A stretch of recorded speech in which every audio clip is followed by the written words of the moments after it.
Selamünaleyküm. Ses var mı? Selamullahi aleyküm ve rahmetullahi ve berekat cemiyen. Euzubillahimineşşeytanirracim. Bismillahirrahmanirrahim. Subhanellezî esra bi'abdihi leylen minel mescidil harami ilel mescidil aksallezî bârekna havlehu linuriyehu min âyâtina. İnnehu huves-semî'ul basîr. Sadakallahul azim. Dünyanın dört bir tarafından bir araya gelen değerli üstadlarım, siyasi partilerin değerli genel başkanları, Kudüs ve Selahaddin ortak paydası üzerinde hazır bulunan saygıdeğer katılımcılar ve bizleri medya üzerinden takip eden Kudüs ve Selahaddin sevdalıları. İkincisini gerçekleştirdiğimiz Uluslararası Selahaddin Eyyubi Sempozyumumuza hoş geldiniz. Bu sempozyumun hayırlara ve Kudüs'ün hürriyetine vesile olmasını Cenab-ı Allah'tan niyaz ederim. Geçen seneki sempozyumu Diyarbakır'da salonda yapmış ve her yıl düzenli olarak Kudüs'ün fethinin yıl dönümünde tekrar edeceğimizi ilan etmiştik. Malumunuz olduğu üzere bu yıl bütün dünyayı saran Covid-19 salgını nedeniyle bu yılki programımızı telekonferans şeklinde yapmak zorunda kaldık. Kudüs'ün fethinin yıl dönümü olan 2 Ekim bu yıl Cuma'ya denk geldi. Bu nedenle bu yıl programı 3 Ekim'de yapmanın daha uygun olacağı kanaati hasıl oldu. Allah'ın izni ve inayetiyle gelecek yıl Diyarbakır'da aynı mekanda programın üçüncüsüyle devam etme azmindeyiz. Selahaddin Eyyubi dünya tarihine damgasını vurmuş bir alim, bir komutan ve bir devlet adamıdır. Selahaddin'in adını tarihe yazdıran husus kuşkusuz Kudüs ve Aksa için verdiği mücadele ve 88 yıl süren işgalden sonra Kudüs'ün ikinci fatihi olmasıdır. Selahaddin'in yaşadığı dönemin jeopolitiği ile günümüzü mukayese etme ve Selahaddin'in pratiğinden ders alma son derece önemlidir. Ne yazık ki tarihteki bu muazzam örneklik üzerinde alimlerimiz ve düşünürlerimizin yeterince çalışma yapmadığını görüyoruz. Selahaddin'i Kudüs'ün fethine yönelten neden coğrafik güzelliği değildi elbette. Kudüs, İslam alemi için sıradan bir toprak parçası olmadığı gibi Beytül Makdis de sıradan bir mescit değildir. Alemlerin Rabbi tarafından çevresi mübarek kılınmış İslam peygamberinin yeryüzünde uğruna sefere çıkılacak 3 mescitten biri olarak tayin ettiği mescit ve İsra hadisesinin menzilidir. Bu itibarla inananlar için aynı zamanda bir inanç meselesidir. Siyonistler üniversitelerinde İslam dünyasından yeni bir Selahaddin çıkmaması için çalışmalar yapan birçok Selahaddin Enstitüsü kurmuştur. İslam dünyasında ise Selahaddin ile ilgili sınırlı sayıda tez yazılması dışında bir çalışma yoktur.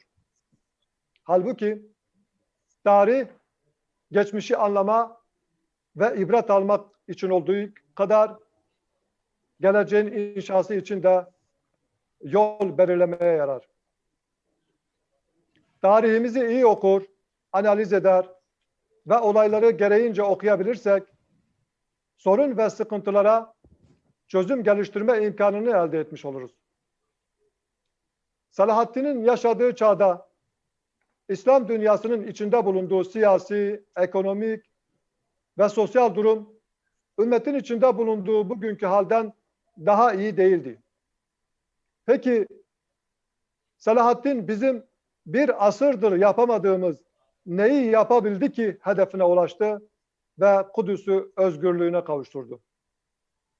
Bugün değerli ilim adamlarımızla bu sorunun cevabını arayacağız inşallah. Selahaddin'in örnekliğini öğrenmek ve bu tecrübeyi hayata geçirmek, Kudüs'ün özgür kılınması yolunda önemli bir adım olacaktır.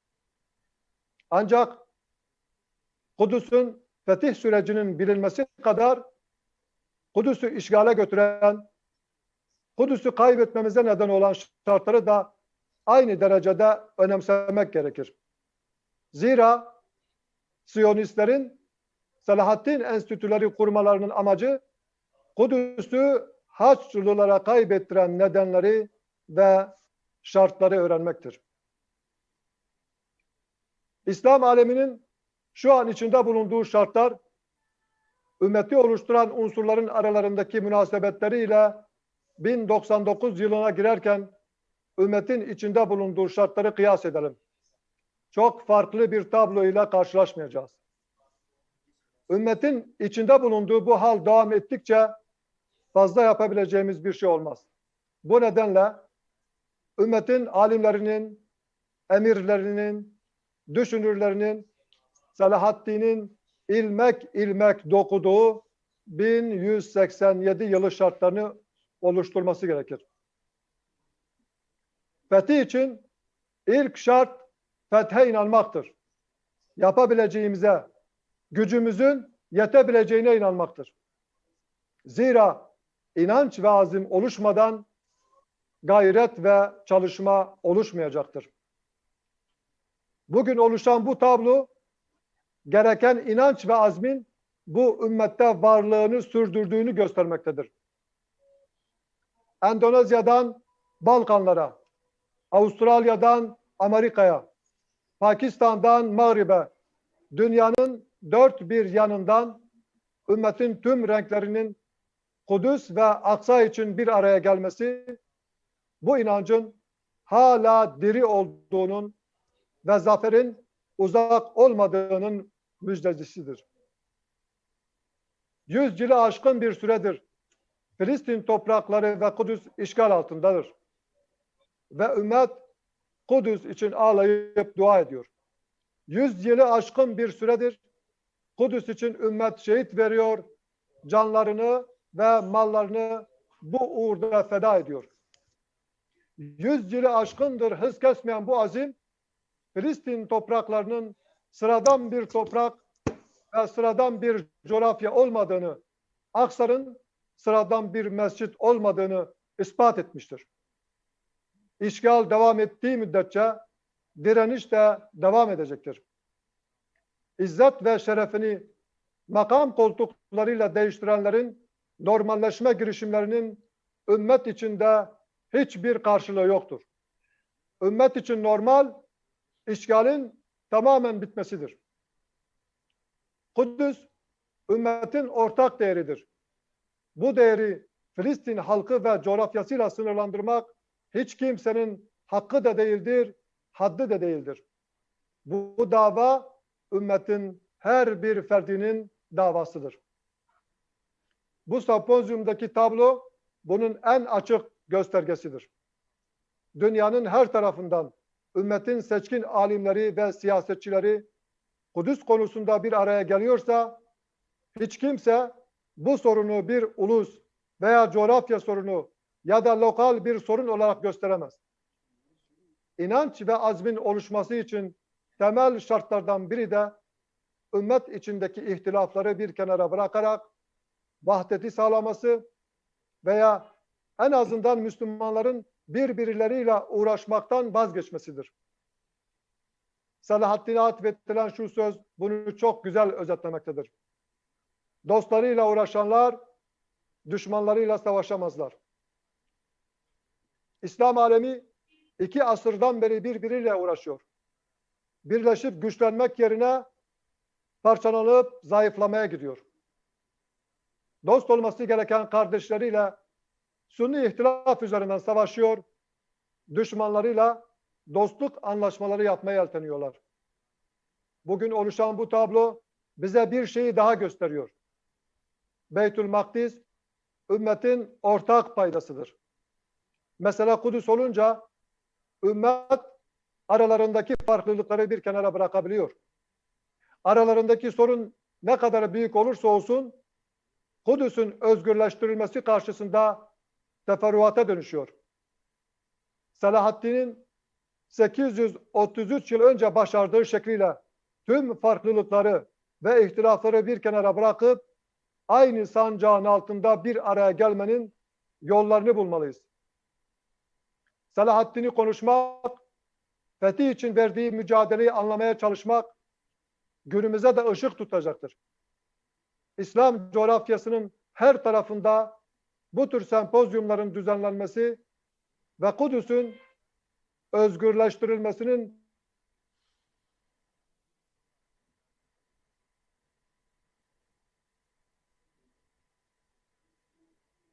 asla Selahaddin ile özdeşleşmiş iki isim olarak İslam dünyasındaki yerini almıştır. Kudüs konuşulunca Selahaddin, Selahaddin konuşulunca Kudüs akla gelmektedir.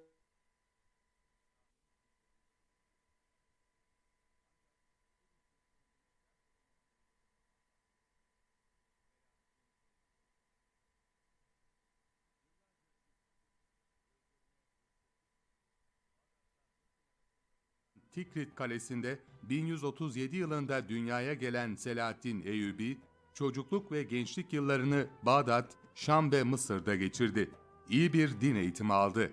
Askeri yaşamı amcası Eseduddin Şilkuh'un hizmetine girmesiyle başladı. 15 Mayıs 1174'te Nureddin Zengin'in vefatıyla devlette saltanat kavgası baş göstermiş, emirler Haçlılarla mücadele edecekleri yerde birbirlerine düşmüştü. Bu dönemde Selahaddin Eyyubi, kendisinin ve kurucusu olduğu Eyyubi Devleti'nin siyasi geleceği yeni bir dönüm noktasına girmişti. Selahaddin, Kudüs'teki Haçlılara ilk büyük seferini 14 Kasım ila 9 Aralık 1177'de gerçekleştirmiş ve yaklaşık 10 yıldır hasretle beklediği zafer anını nihayet 1187'de Hıttin'de yakalamıştı.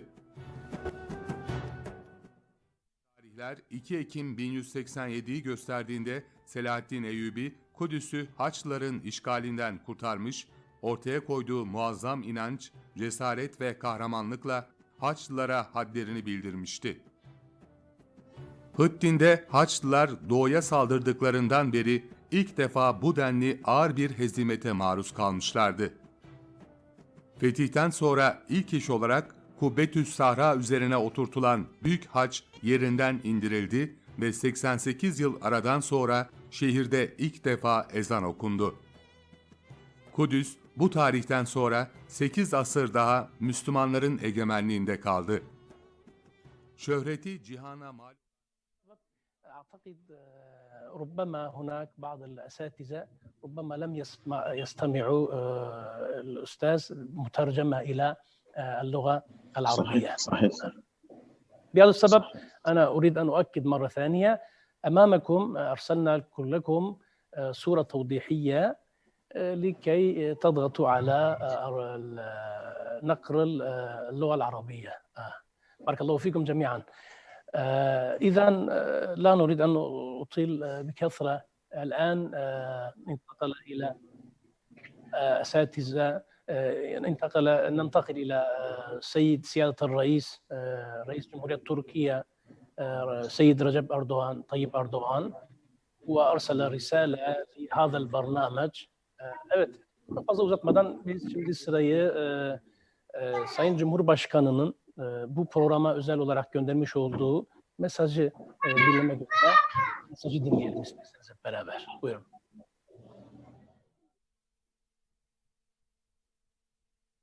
Sayın Cumhurbaşkanımızın Uluslararası Selahaddin Eyyubi Sempozyumu mesajları. Sayın İshak Sağlam, Hür Dava Partisi Genel Başkanı. Tertip etmiş olduğunuz Uluslararası Selahaddin Eyyubi Sempozyumuna nazik davetiniz için teşekkür ediyor. Sempozyumun ülkemiz, milletimiz ve tüm İslam alemi için hayırlara vesile olmasını Rabbimden niyaz ediyorum. İslam dünyasının ve ülkemizin farklı bölgelerinden sempozyumu teşrif eden Kudüs dostlarına hoş geldiniz diyorum. Bu vesileyle Kudüs'ün ikinci Fatihi Selahaddin Eyyubi'yi ve kahraman askerlerini rahmetle yad ediyorum. Selahaddin Eyyubi, Allah'ın evi esaret altındayken Selahaddin nasıl kendi evinde yatar diyen Kudüs aşığı büyük bir komutandı.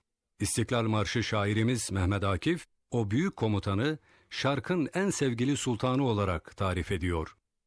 Selahaddin Eyyubi sadece Müslümanların kalbinde değil, adaleti, cesareti, merhameti ve kahramanlığıyla rakiplerinin nazarında da daima farklı bir yere sahip olmuştur.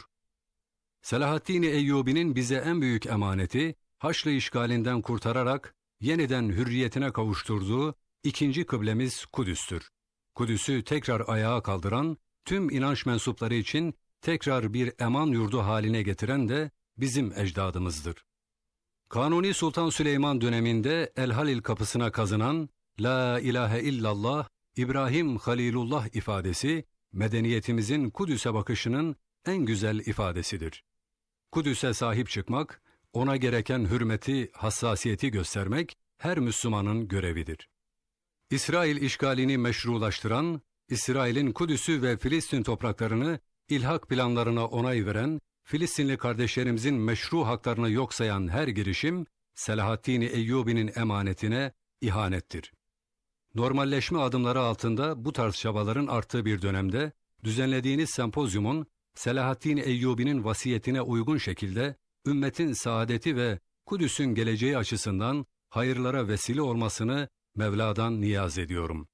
İştirakleriyle programı onurlandıran tüm kardeşlerimi bir kez daha gönülden selamlıyor, sizleri Allah'a emanet ediyorum. Recep Tayyip Erdoğan, AK Parti Genel Başkanı, Türkiye Cumhurbaşkanı.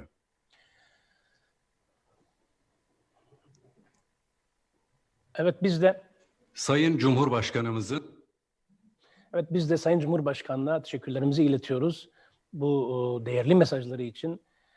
Aramızda gördüğümüz bu değerli akademisyen, ulema, meşayih dünyanın dört tarafından, Amerika'dan Avustralya'ya, Balkanlardan Pakistan, Hindistan kıtasına, Endonezya'ya, Güney Afrika'dan Kuzey Afrika'ya, Orta Doğu'nun tüm taraflarına, komşu ülkelerimize, Irak'a, İran'a, Suriye'ye, Lübnan'a, bütün coğrafyaya hitap edecek bir şekilde toplanmış olan bu ulema ve meşayihe, Kudüs için toplanmış olanlara gönderdiği selam için teşekkür etmiş oluyoruz. Biz de duraksamadan isterseniz hemen asıl toplanmamızın sebebi olan Kudüs'ün önemli bekçisi, Kudüs'ün yıllardır asıl sembolü olan Şeyh İkrime Sabri'ye uzanmaya çalışacağız. Namtakil الآن إلى القدس مباشرة إلى شيخنا حبيبنا شيخ إكرمة صبري فليتفضل مشكورا ومأجورا. شيخنا الميكروفون.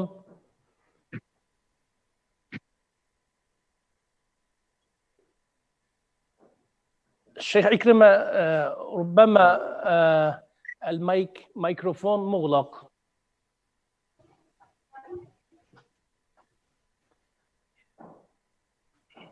نعم أخي الكريم. تفضل. الصوت الآن مسموع؟ الآن. يعني عفوا أتكلم فقرة من يترجم ولا أستمر في الحديث؟ في من يترجم؟ لا تفضل أستاذنا، تفضل لو تتحدث الترجمة الفورية لا بأس هناك. طيب. الترجمة الفورية حدثونا مباشرة بدون انقطاع. نعم. أعوذ بالله السميع العليم من الشيطان الرجيم. بسم الله الرحمن الرحيم. الحمد لله رب العالمين، والصلاة والسلام على سيدنا وحبيبنا محمد النبي الأمي الأمين وعلى آله الطاهرين المبجلين وصحابته الغر الميامين المحجلين ومن تبعهم وجاهد جهادهم İlâ yevmiddin. Yolunu edmiş mücadele ehline olsun.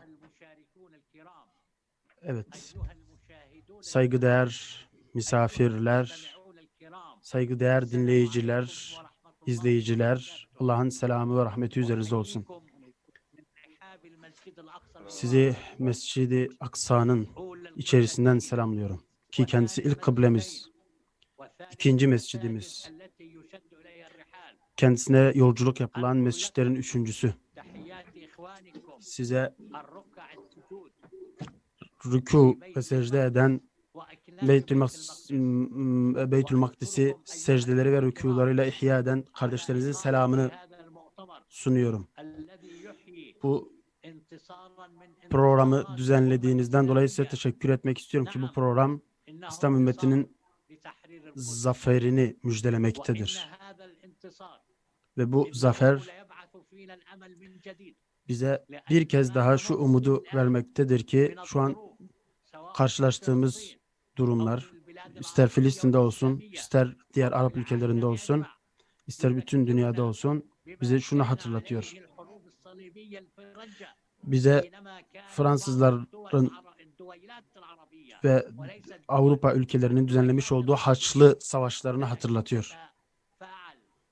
O dönemde de Arap ülkeleri birleşmiş, omuz omuza vermiş, kendi aralarında birlik oluşturup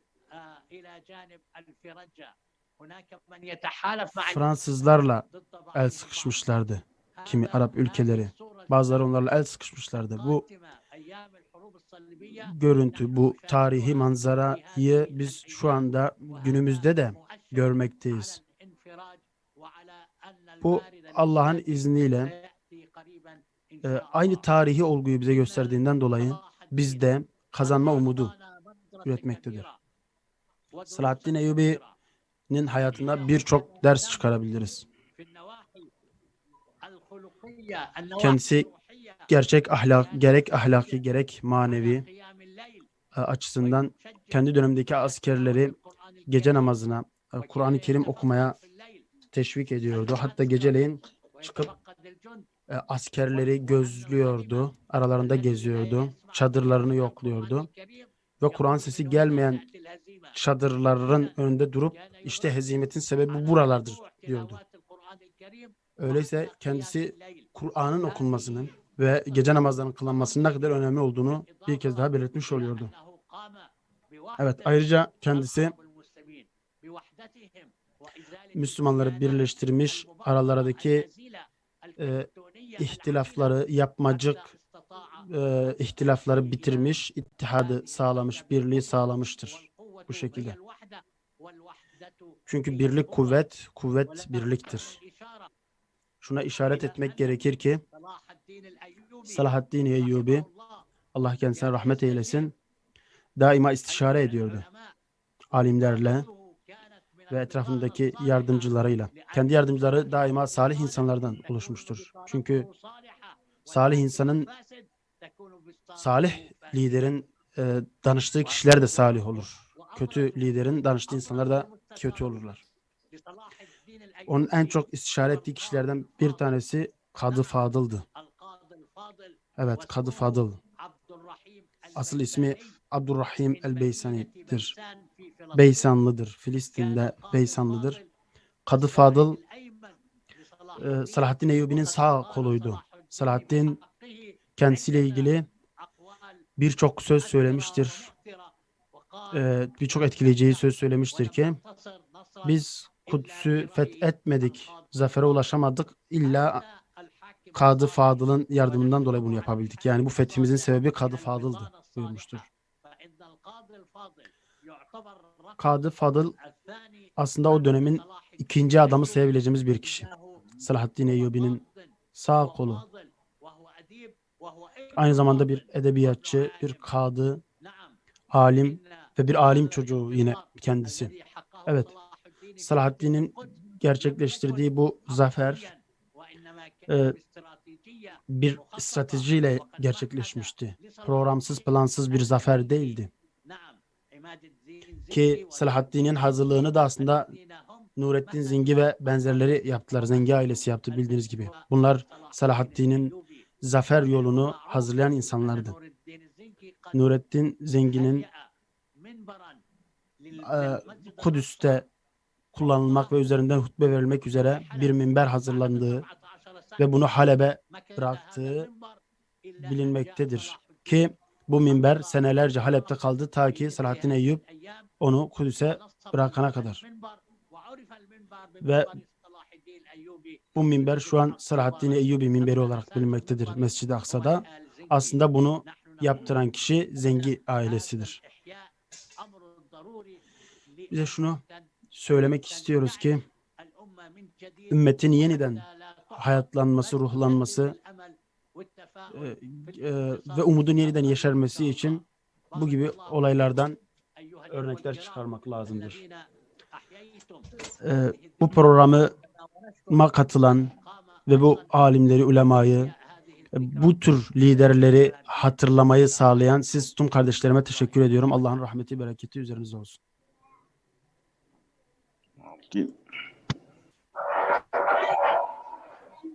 القدس الشريفة إلى مكاننا هذا بارك الله فيكم Allah-u Teala razı olsun hocam. Uyarı babından, hocalarımdan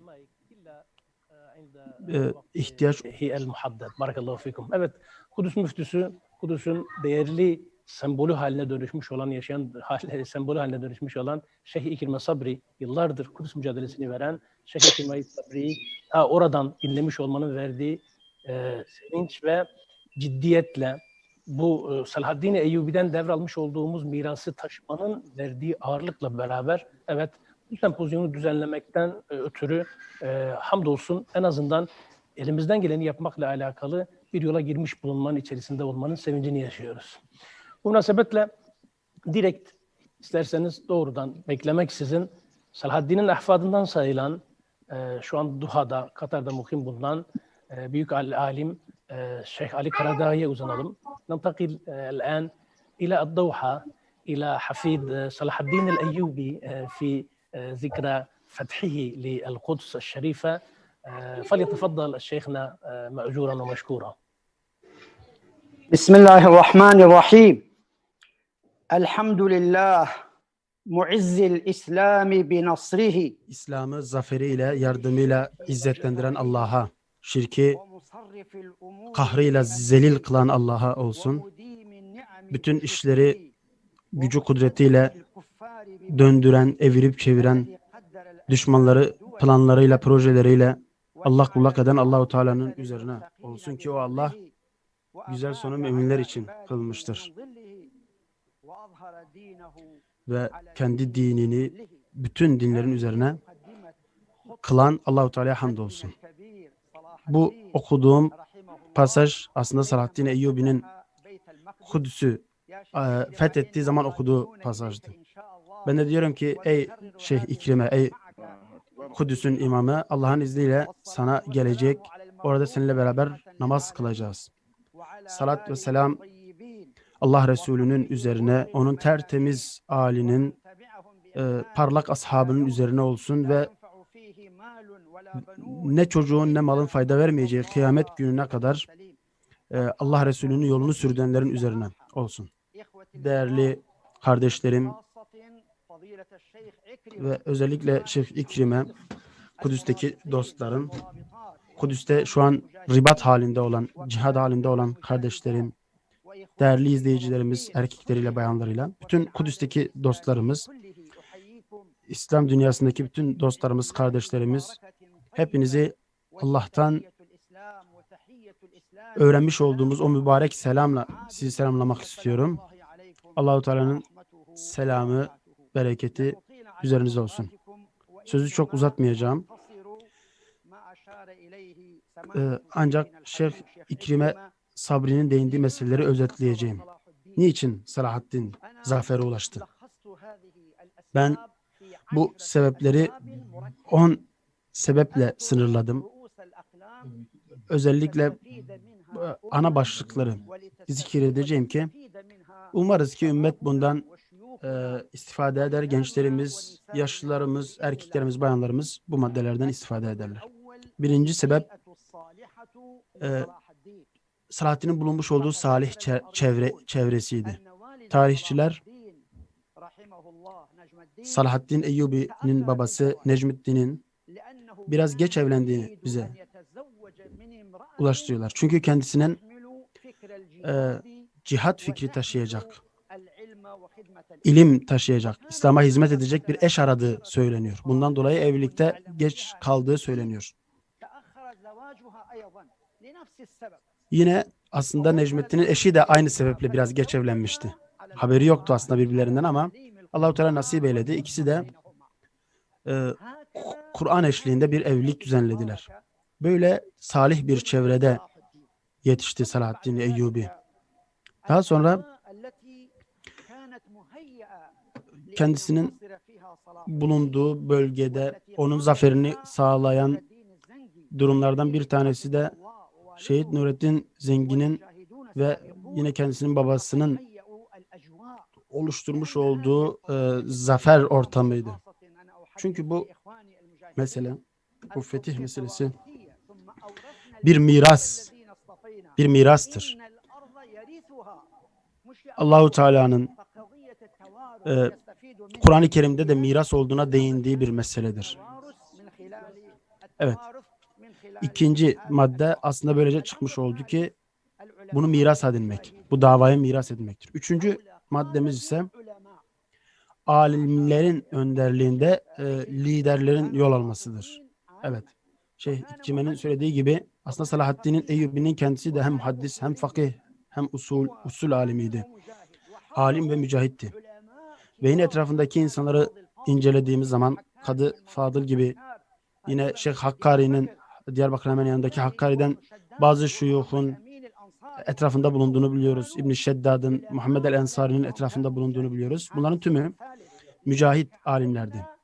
Demek ki üçüncü sebep alimlerdir ki bize düşen de mücahit ulema yetiştirmektir. Evet.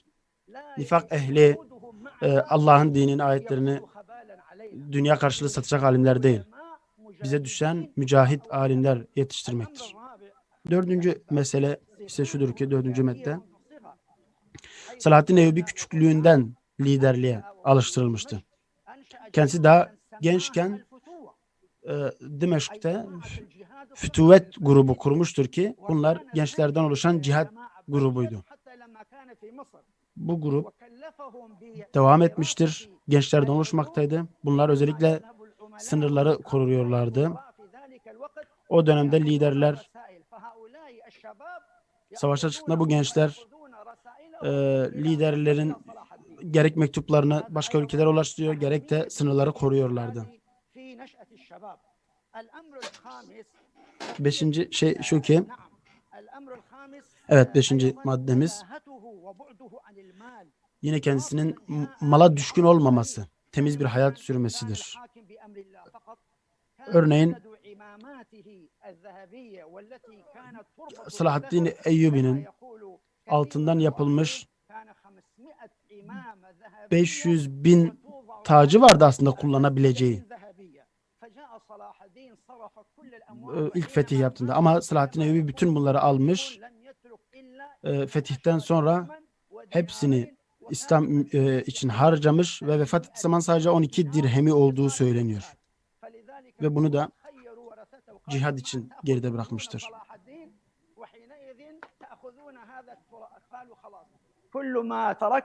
Evet. Selahaddin Eyyubi'nin arkada borç bile bıraktığı söylenmektedir. Dünyaya uzaklığından dolayı. Altıncı mesele şu ki,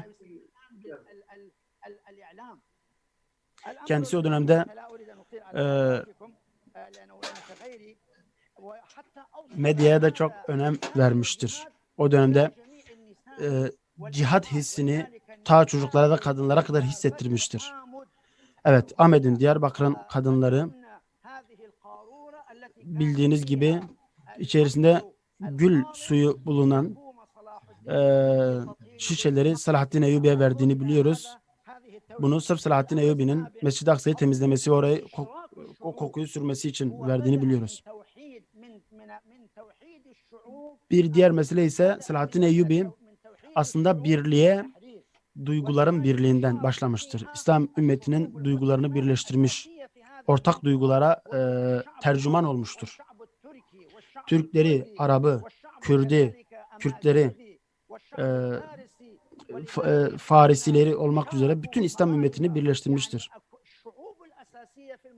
Evet, baktığımız zaman bütün bölgede yaşayan bütün esasi toplumları, temel toplumların hepsini birleştirmiş ve onları bu şekilde bu cihada müşarik kılmıştır, ortak kılmıştır.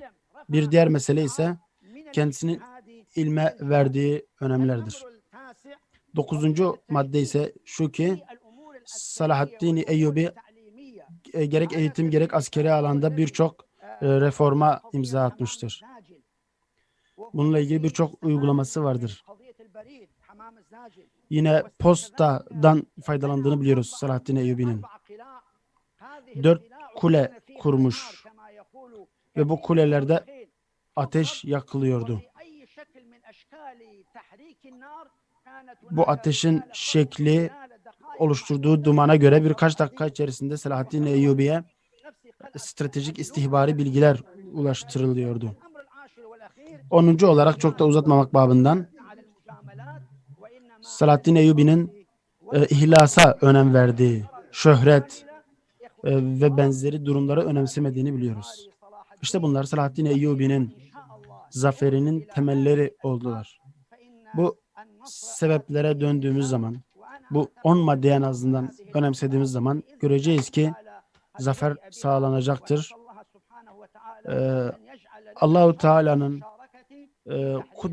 Allahu Teala'dan Kudüs'ün fethine bizi de ortak kılmasını talep ediyoruz. Umarız ki biz de Kudüs'ün fethedilmesinde payı olanlardan oluruz.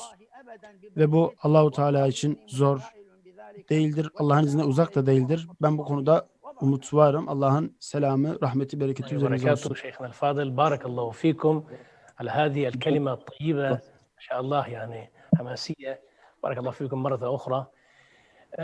Evet, gördüğünüz üzere meşayih, ulema maşallah Kudüs meselesi söz konusu olunca hepimiz gibi, tüm Müslümanlar gibi, hatta alemin, dünyanın bütün özgür insanları gibi herkesin söyleyeceği çok şey, yapacağı çok şey söz konusu. Bize düşen bunları biriktirmeye çalışmak, beraber olmaya çalışmak. Bu ses çok güçlü bir şekilde çıktığı sürece Allah'ın izniyle Kudüs'ün esareti devam etmeyecektir, fazla sürmeyecektir diye umuyoruz. Çok fazla uzatmadan Kudüs'ün muhafazasında en etkili rolü oynayan İslami direniş hareketi adına Hamas'ın en önemli yetkili iş ağızlarından Doktor Musa Ebu Merzu'a bağlanmaya çalışacağız. Kendisi Katar'da burada. Nentakil en mübaşereten ila Doktor Musa Ebu Merzuk. الآن كلمتهم كلمة حركة المقاومة الإسلامية فليتفضل مشكورا ومأجورا. بسم الله الرحمن الرحيم. الحمد لله رب العالمين. والصلاة والسلام على رسوله الكريم. Hamd alemden Rabbi olan Allah'a, salat ve selam Allah'ın Resulüne, ashabına ve tüm Müslümanların üzerine olsun.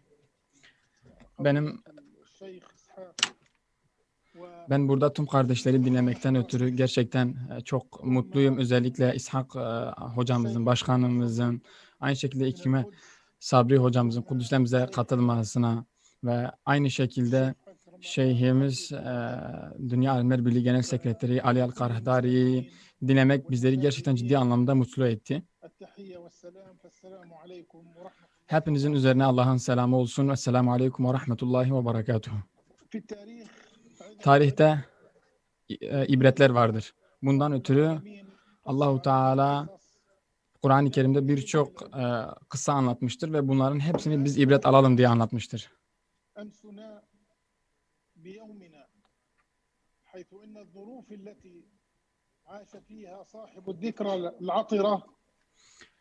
Tarihte Selahaddin Eyyubi'nin yaşamış olduğu o günler bizim de aynı yaşadığımız günlerle benzerlik taşımaktadır.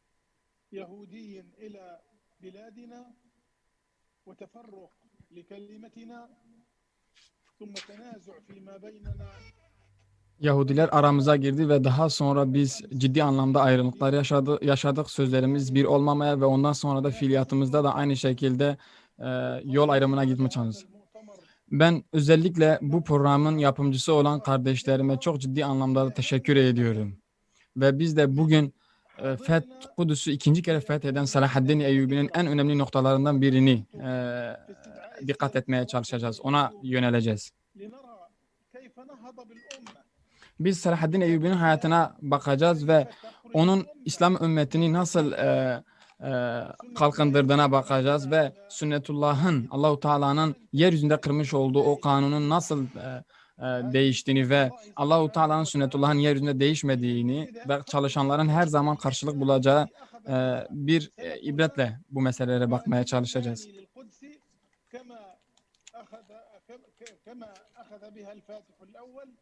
Biz Selahaddin Eyyubi nasıl Kudüs'ü ikinci kere fethettiğine bakacağız ve bu fetih nasıl gerçekleşecek biz de bu doğrultuda hareket edeceğiz. En önemli hususlardan bir tanesi Selahaddin Eyyubi'ye o zaferi kazandıran en önemli şey İslam ümmetinin birliğiydi ve Selahaddin Eyyubi bunun üzerine ciddi anlamda çalıştı. İlkin Mısır'da ciddi anlamda bir temkin gerçekleştirdi.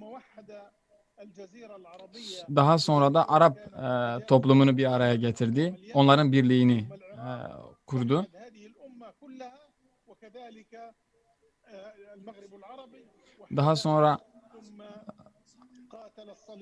Daha sonra İslam ümmetinin birliğini gerçekleştirdikten sonra Kudüs'ün fethine gitti.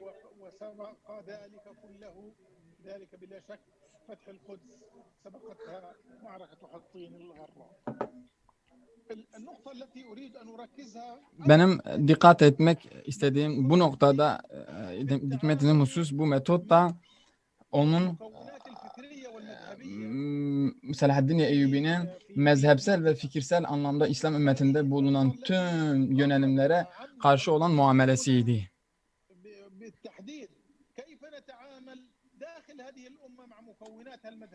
Bizim ilk olarak yapmamız gereken İslam ümmeti içerisinde bulunan farklı mezheplere, farklı fikirlere nasıl muamele etmemiz gerektiği ile ilgilidir. Selahaddin Eyyubi Sünni bir insandı, Şafii bir insandı. Aynı zamanda İslam ümmetinin alimlerinden fıkıhta ve usulda ciddi anlamda ilmi birikme sahibi bir insandı. Aynı zamanda kendisi bir devlette Şii bir devlette idarecilik yapmıştır. Ve kendisi Sünni ve idare etmiş olduğu insanlar Şii olmasına rağmen onlarla muamele etmeyi başarabildi.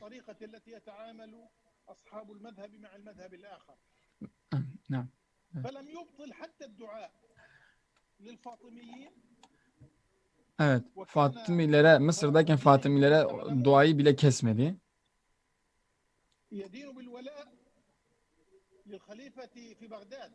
Kendisi aynı zamanda Bağdat'taki halifenin kendisi aynı zamanda o dönemin oradaki temsilcisiydi.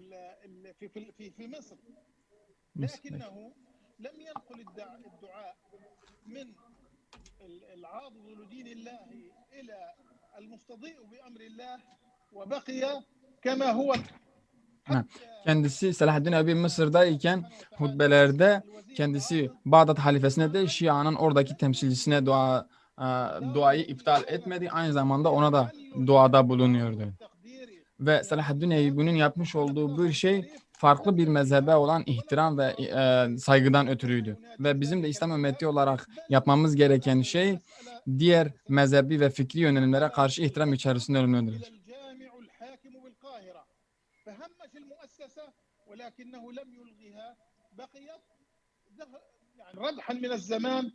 Evet. Ve kendisi Mısır'ın hükümetini zaman geçtikten sonra ancak değiştirebildi ve kendisi kendi aramızda nasıl muamele etmemiz gerektiğini ciddi anlamda başarabildi. Bizim birbirimizi öldürmememiz lazım herhangi bir sebepten olsa bile. Ama Allahu Teala'nın düşmanlarıyla muamele içerisinde olma, ilişki içerisinde olduğunda ise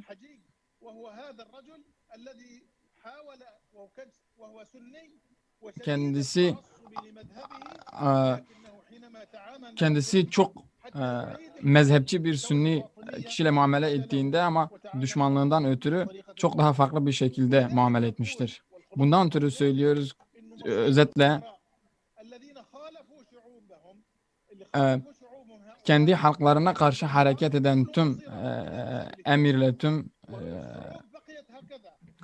haklarıyla aynı mezhebi yaşayan ömera olmuştur, hükümler olmuştur.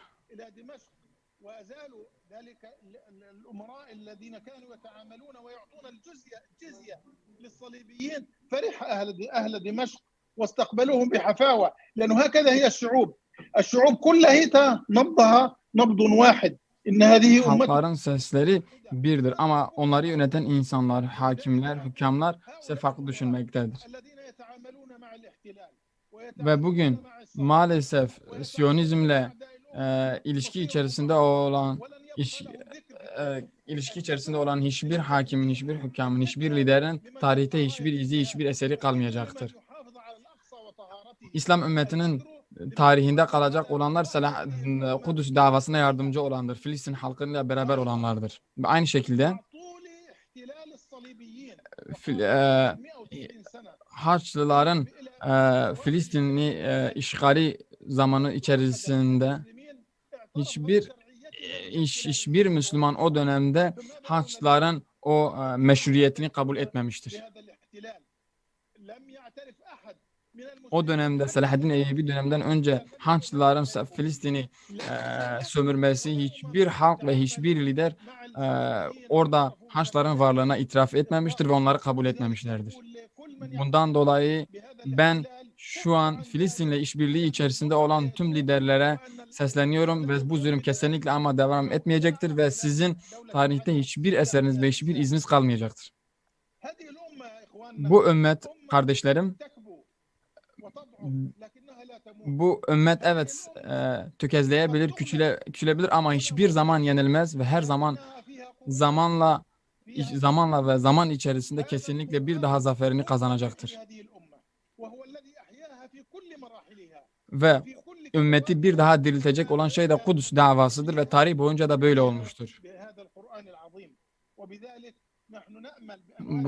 Bundan ötürü ve biz İslam ümmeti için daima umut içerisindeyiz ve bu Kur'an-ı Kerim'le hayatımızı yönlendirdikten sonra Allah'ın izniyle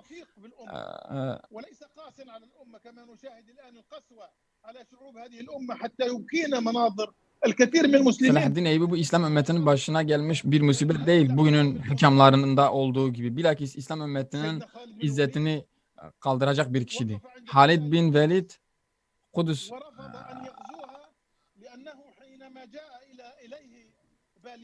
وهو زعيم الصليبيين في القدس وقال والله لا أفتحها إلا عنوة كما فتحتموها عنوة والله لا أبقي فيكم أحدا Halid bin Velid Kudüs'ü fethe gittiğinde Hazreti Ömer'le beraber kendisi onlara karşı şöyle bir şey verdi. Siz nasıl kendinizi izzet sahibi görüp açtıysanız biz de aynı şekilde kendimizi izzet sahibi görüp açacağız Filistin'i, Mescid-i Aksa'yı. فهنا رق صلاح الدين لأن هناك 4,000 أسير من المسلمين. Ve Selahaddin Eyyubi Kudüs'ü fethettiğinde Haçlılar elinde bulunan 400 tane esir Müslüman vardı. Ve bunların hepsinin kurtuluşu için çalıştı.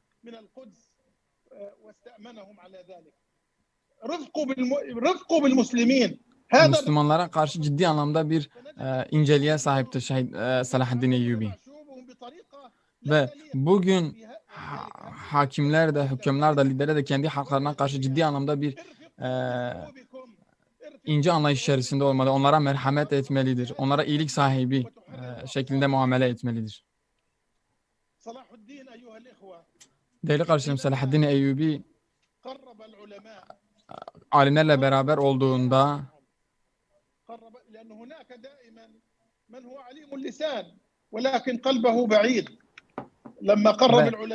alimlerle beraber hareket etti.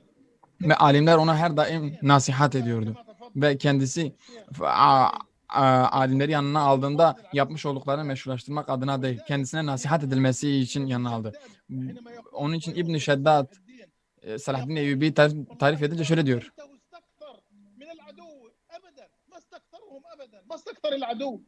Selahaddin Eyyubi hiçbir zaman düşmanı büyük görmedi. Onların durumunu da hiçbir zaman yüceltmedi. Yani hiçbir zaman düşmanı büyük görmedi ve onları her zaman daha küçük gördü, daha zayıf gördü. Biz Müslümanlar olarak çok daha güçlüyüz, çok daha kuvvet sahibiyiz. Ve biz Allah'ın yardımının altındayız. Ve onlar alimlerle, Selahaddin Eyyubi alimlerle beraber savaştığında hiçbir zaman düşmanlarını büyük görmedi. Kendilerini her zaman güçlü, daha kuvvetli gördüler. Ümmet için zafer adına uğraşanlar Allah-u Teala onları zafere ulaştıracaktır. Onu İslam ümmetini güçlendirecek, birliğini sağlayacak şey ve izzetine sahip olacak Allah-u Teala'nın izzete getireceği kişi odur. Allah-u Teala'nın bu dinin izzeti için çalışanı da Allah-u Teala izzetli kılacaktır Allah'ın izniyle.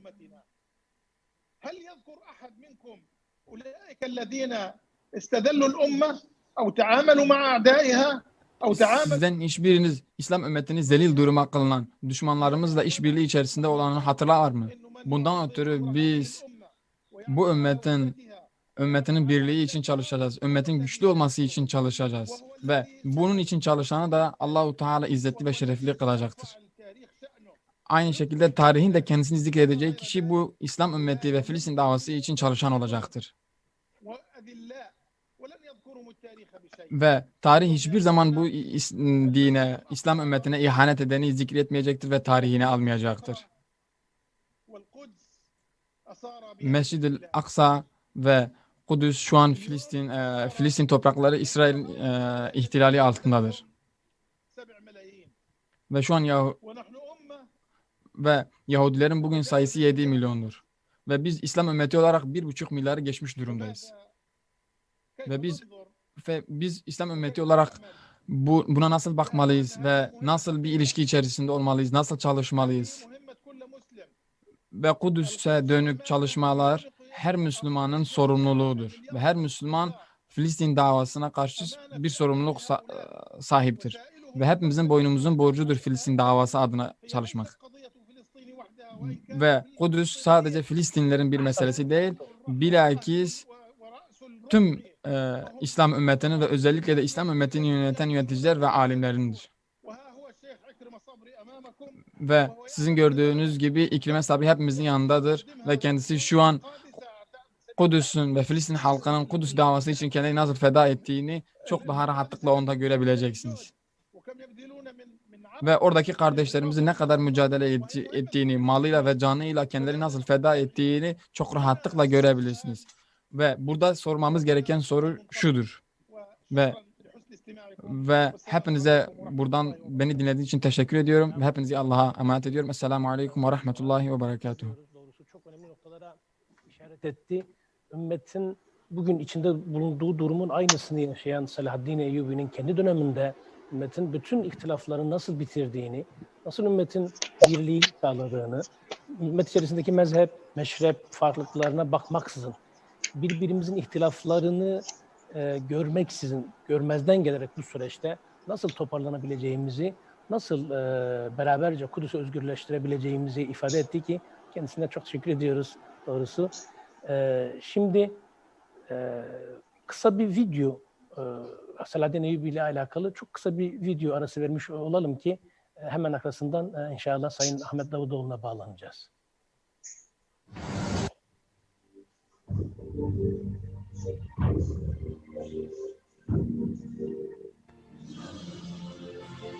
İlk kıblemiz, ikinci haremimiz, üçüncü mescidimiz. Gökte yapılıp yere indirilen şehir. Yüreğimize düşen en seçkin ağrımız. Bir minber rüyasıyla erişilecek sevdamızdır Kudüs. Tarih boyunca kimi adil, kimi zalim çeşitli medeniyetlere tanıklık etti. O nebiler, evliyalar kokulu şehir. Hazreti Davud, Hazreti Ömer, Makedonya Kralı İskender, Bizanslılar, Haçlılar, Eyyubiler, Osmanlılar gibi nice topluluğun hükümdarlığına şahit oldu Kudüs.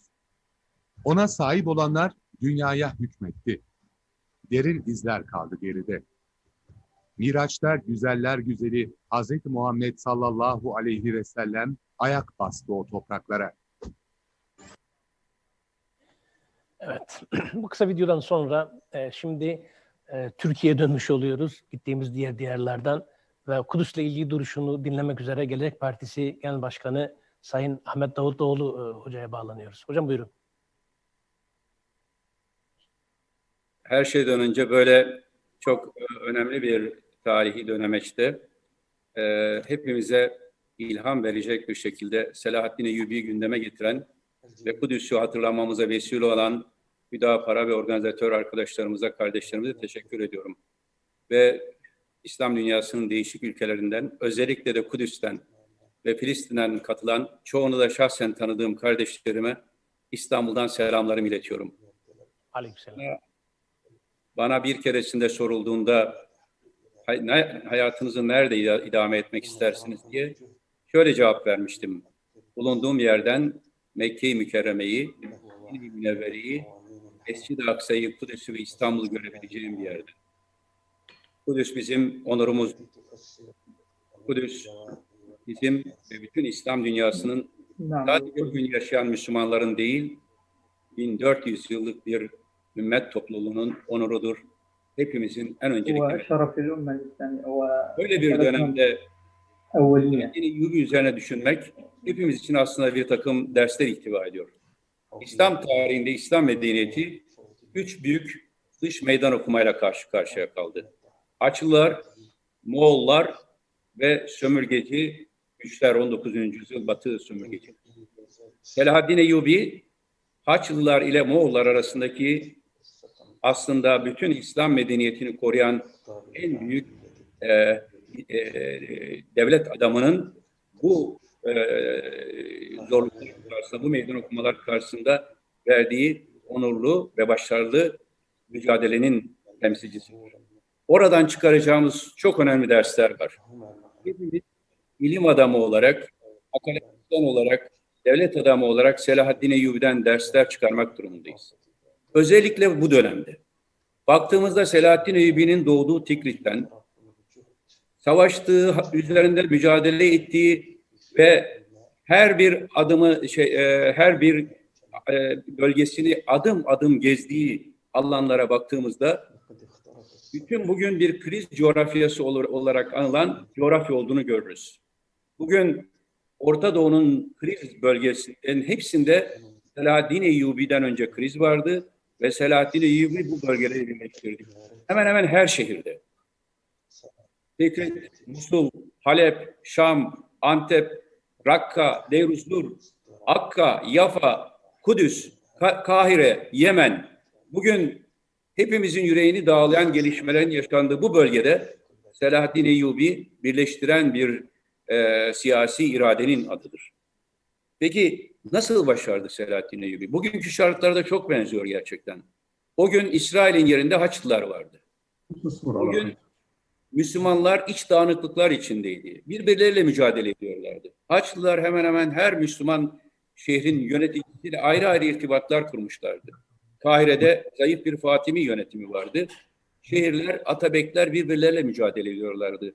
Dağınık bir coğrafya vardı bugün olduğu gibi. Ve Haşhaşiler vardı. Aynen bugün o terör örgütlerinin olduğu gibi Haşhaşilerle de mücadele etti Selahaddin Eyyubi. Haçlılarla mücadele etti. Birbirleriyle çarpışan, çatışan küçük devlet ve devletçiklerle de hikmetle bazen mücadele etti, bazen onları birleştirdi. Tam da bugünkü kriz coğrafyasında bizim karşı karşıya kaldığımız bir tablodur. Hepimiz Selahaddin Eyyubi'den ders almalıyız. Almamız gereken dersler ne? Biraz önce değerli kardeşim Merzuki'yi dinlerken ki hepsini özledik, bütün Filistinli kardeşlerimizin söylediği şeylerin hepsine katılıyorum. Ben almamız gereken dersleri 7 ana başlıkta toplamaya çalıştım. Birincisi siyaset, devlet ve siyaset bir hikmet ve bilgi meselesi. Bir müktesebat meselesi. Selahaddin Eyyubi'yi diğer döneminin devlet adamlarından ayıran temel onun bizatihi kendisinin bir ilim adamı olmasıydı. Çok iyi eğitim almış olmasıydı. Ve hemen kendisinden önceki dönemde Gazali ile birlikte başlayan restorasyonun ve Gazali sonrası yeniden tedvin edilen, yeniden derlenen, toparlanan İslam düşüncesinin bütün birikimi üzerinde kendisini yetiştirmişti. Kur'an-ı Kerim'e vukufiyeti tamdı. Tarihi çok iyi biliyordu. Tarih bilmek devlet adamları için olmazsa olmazdı. Hikmet ve hekimlik bilgisine sahipti. Bütün bu bilgi birikimi onu diğer devlet adamlarından ayırdı ve farklılaştırdı. Bugün de bizim yeni yetişen nesli müktesebatı kuvvetli, hem İslam medeniyet klasiklerine hem de bugün meydan okuması içinde olduğumuz bütün evrensel gelişmelere açık bir şekilde yetiştirmemiz lazım. İçine kapalı değildi Selahaddin Eyyubi. Dünyaya açıktı. Bütün kadim düşünceyi temsil ediyordu. İslam öncesi bütün İbrahimi geleneğin hususiyetlerini taşıyor. İrfanı, hikmeti temsil ediyor. Bugün maalesef İslam dünyasında liderlikler bilgiden arınmış, güce dayalı liderlikler. Bilgiyle, hikmetle desteklenmemiş liderliklerin nasıl yozlaştığını hep beraber görüyoruz. Selahaddin Eyyubi bizim için örnektir.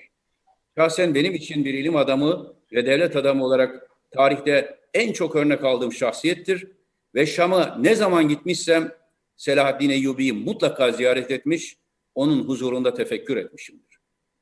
İkincisi, Selahaddin Eyyubi kapsayıcı bir siyaset anlayışının temsilcisidir. Selahaddin Eyyubi'nin ordusunda Araplar, Türkler, Kürtler, her mezhep ve her etnik kökenden İran hepsi vardı. Ve Selahaddin Eyyubi onlara ayırt etmedi. Selahaddin Eyyubi Arapça, Kürtçe, Türkçe, Farsça biliyordu. Musul'da hükmettiği gibi, konuştuğu gibi Kahire'de konuşuyordu. Antep'te, Halep'te konuşuyordu. Ve herkesin diline hitap ediyordu. Öyle ki gayrimüslimlere de dahil olmak üzere herkesi kendi adalet halkasında bir araya getirdi. Selahaddin Eyyubi ayrıştırmadı. Fatimiler farklı bir mezhepten olduğu halde onlarla da çalıştı. Ama Kahire'de bugün eğer bir Sünni gelenek güçlü bir şekilde inşa edilmişse bunun mimarı da Selahaddin Eyyubi'dir. Selahaddin Eyyubi bu anlamda Orta Doğu'da bugün parçalanmış olan kimlikleri için Selahaddin Eyyubi bir ilaçtır, bir şifadır. Biz onu örnek almalıyız. Birileri bizi parçalayacaklar. Siz Arapsınız, siz Türksünüz, siz Kürtsünüz, siz Acemsiniz. Hatta daha alt başlıklara indirecekler. Siz Filistinlisiniz, siz Suriyelisiniz. Her bir alt parçalara indirecekler. Selahaddin Eyyubi'nin bize öğrettiği ders şudur. Alt kimliklere indirilmiş toplulukların sonu esarettir. Kimlikleri aşan ve o kimliklerin üstünde insani kimliği ve onun içinde de İslami kimliği birleştirici bir unsur olarak gören yaklaşımlar ancak Kudüs'ün ruhuna vakıf olabilirler. Selahaddin Eyyubi Kudüs'ü fethettiğinde kimseyi dışlamadı. Kimseyi kenara koymadı. Kudüs'ün geleneğine sahip çıktı. Şimdi biz eğer Selahaddin Eyyubi'den bahsediyorsak Musul'a Sünni, Basra'ya Şii şehir diyemeyiz. Yine Selahaddin kimliğinden bahsediyorsak Antep'le Halep arasındaki sınırdaki insani trajediye sessiz kalamayız. Birleştiricilik, kapsayıcılık önemlidir. Selahaddin Eyyubi bize bunu öğretir. Üçüncüsü adalet. Adalet. Selahaddin Eyyubi'ye atfen söylenen af ederken hata etmeyi cezalandırırken haklı olmaya tercih ederim sözü hepimize bir şiar olmalı. Selahaddin Eyyubi adaletiyle maruftu. Adaletiyle hükmediyordu. Ve o dönemde Selahaddin Eyyubi'nin hükmettiği alanda herkes adaletle mukabelede bulunacağını biliyordu. Bugün ise birbirini çok kolayca cezalandıran, dışlayan, ihanetle suçlayan ve birbiri hakkında acımasızca hükümler veren bir anlayışla Selahaddin Eyyubi'nin ruhuna sahip çıkmış olamayız. Dördüncüsü, Selahaddin Eyyubi liyakata ağırlık veriyordu. Yakınındaki kadroları ki hepimizin bildiği Kadı El-Fazıl, İmadettin El-İsfahani gibi ehil kadrolarla çalıştı. Kimliği etnisiteye bakmadı, Türk mü, Kürt mü, Acem mi, Arap mı diye bakmadı. Kim ehilse, kim liyakatlıysa ona görev verdi. Ve o kadroları hep yetiştirdi. Selahaddin Eyyubi sonrasında eğer Müslümanlar Moğollara karşı direnebilmişlerse belli yerlerde o oluşan kadroların ve siyasi geleneğin çok ciddi etkisi olmuştur. Kendi abisini Dımeşk'te, Şam'da kötü yönetti diye görevden aldı, azletti. Şöyle demedi, benim abim hata da yapsa benimdir demedi. Bugün İslam dünyasında maalesef liderler kendi yakınlarını kollamak, kendi yakınlarını öne çıkarmak, kendi yakınları çerçevesinde bir yönetim kurma çabası içindelerse Selahaddin Eyyubi'den bahsedemezler. Tek ölçümüz olmalı değerli arkadaşlar. Liyakat, liyakat, liyakat, ehliyet. Biz yönettiğimiz halkların üzerinde kendimizin, çevremizin, ailelerimizin, yakınlarımızın hükmetmesi için değil, Allah'ın adaletiyle hükmetmek için bir emanet devralmak durumundayız. Nepotizmin her türlüsüne karşı mücadelede Selahaddin Eyyubi gerçek bir örnektir. Selahaddin Eyyubi'nin yanında olmak için Türk, Kürt, akraba yakın olması gerekmiyordu. Türkiye'de bir seçim mitinginde Doğu'da şöyle seslenmiştim halka. Ben Selahaddin Eyyubi'nin ordusunda bir Türk, Alparslan'ın ordusunda bir Kürt olmayı isterdim. Çünkü bu ordular o zaman bölünmemişlerdi. Şimdi bizim şehirlerimiz bölündüyse, bizim yüreklerimiz bölündüyse hepimizin bir nefis muhasebesi, ciddi bir muhasebe yapmamız şarttır. Aksi takdirde Selahaddin Eyyubi'nin mirası üzerinden Kudüs'e sahip çıkmak mümkün olmayacaktır. Kudüs bizim yürek yaramızdır. İlk kez 1983'te sokağa çıkma yasağı altında Mescid-i Aksa'da namaz kıldığımdan bu yana Kudüs bizim gönlümüzün en derinindedir ve her bir Müslüman için bir onur meselesidir. Ona sahip çıkmak için hakkıyla mücadele etmek gerekir. Ve beşincisi, Selahaddin Eyyubi yıkmadan imar etmenin adıdır. Selahaddin Eyyubi'nin hükmettiği şehirlere gidiniz, bakınız. Bugün hepsi maalesef yıkılmış şehirlerdir, çoğu. Halep, Şam, Musul, Tikrit, Deir-i-Zur, Rakka, Akka, Yafa. Bu şehirler Selahaddin Eyyubi'nin şehirleridir. Selahaddin Eyyubi bütün bu şehirleri imar etmişti. Bugün Kahire'ye nereye girerseniz girin Selahaddin Eyyubi'nin izleri vardır. Müslüman olmak yıkmakla değil, inşa etmekle mümkün olur. Gönül kırmakla değil, gönül yapmakla mümkün olur. Şehirleri tasfiye etmek, şehirleri, mahalleleri etnik ve mezhebi kimliklere bölmekle değil, şehirleri bütünleştirmekle olur. Selahaddin Eyyubi o yüzyıldan bu yüzyıla bize bu mesajı veriyor. Şu anda yanımızda bu toplantıya katılmış olsaydı, emin olunuz her birimize döner ve hesap sorardı. Benim birleştirdiğim şehirleri siz nasıl böldünüz derdi. Benim birleştirdiğim kavimlerin siz nasıl parçaladınız derdi.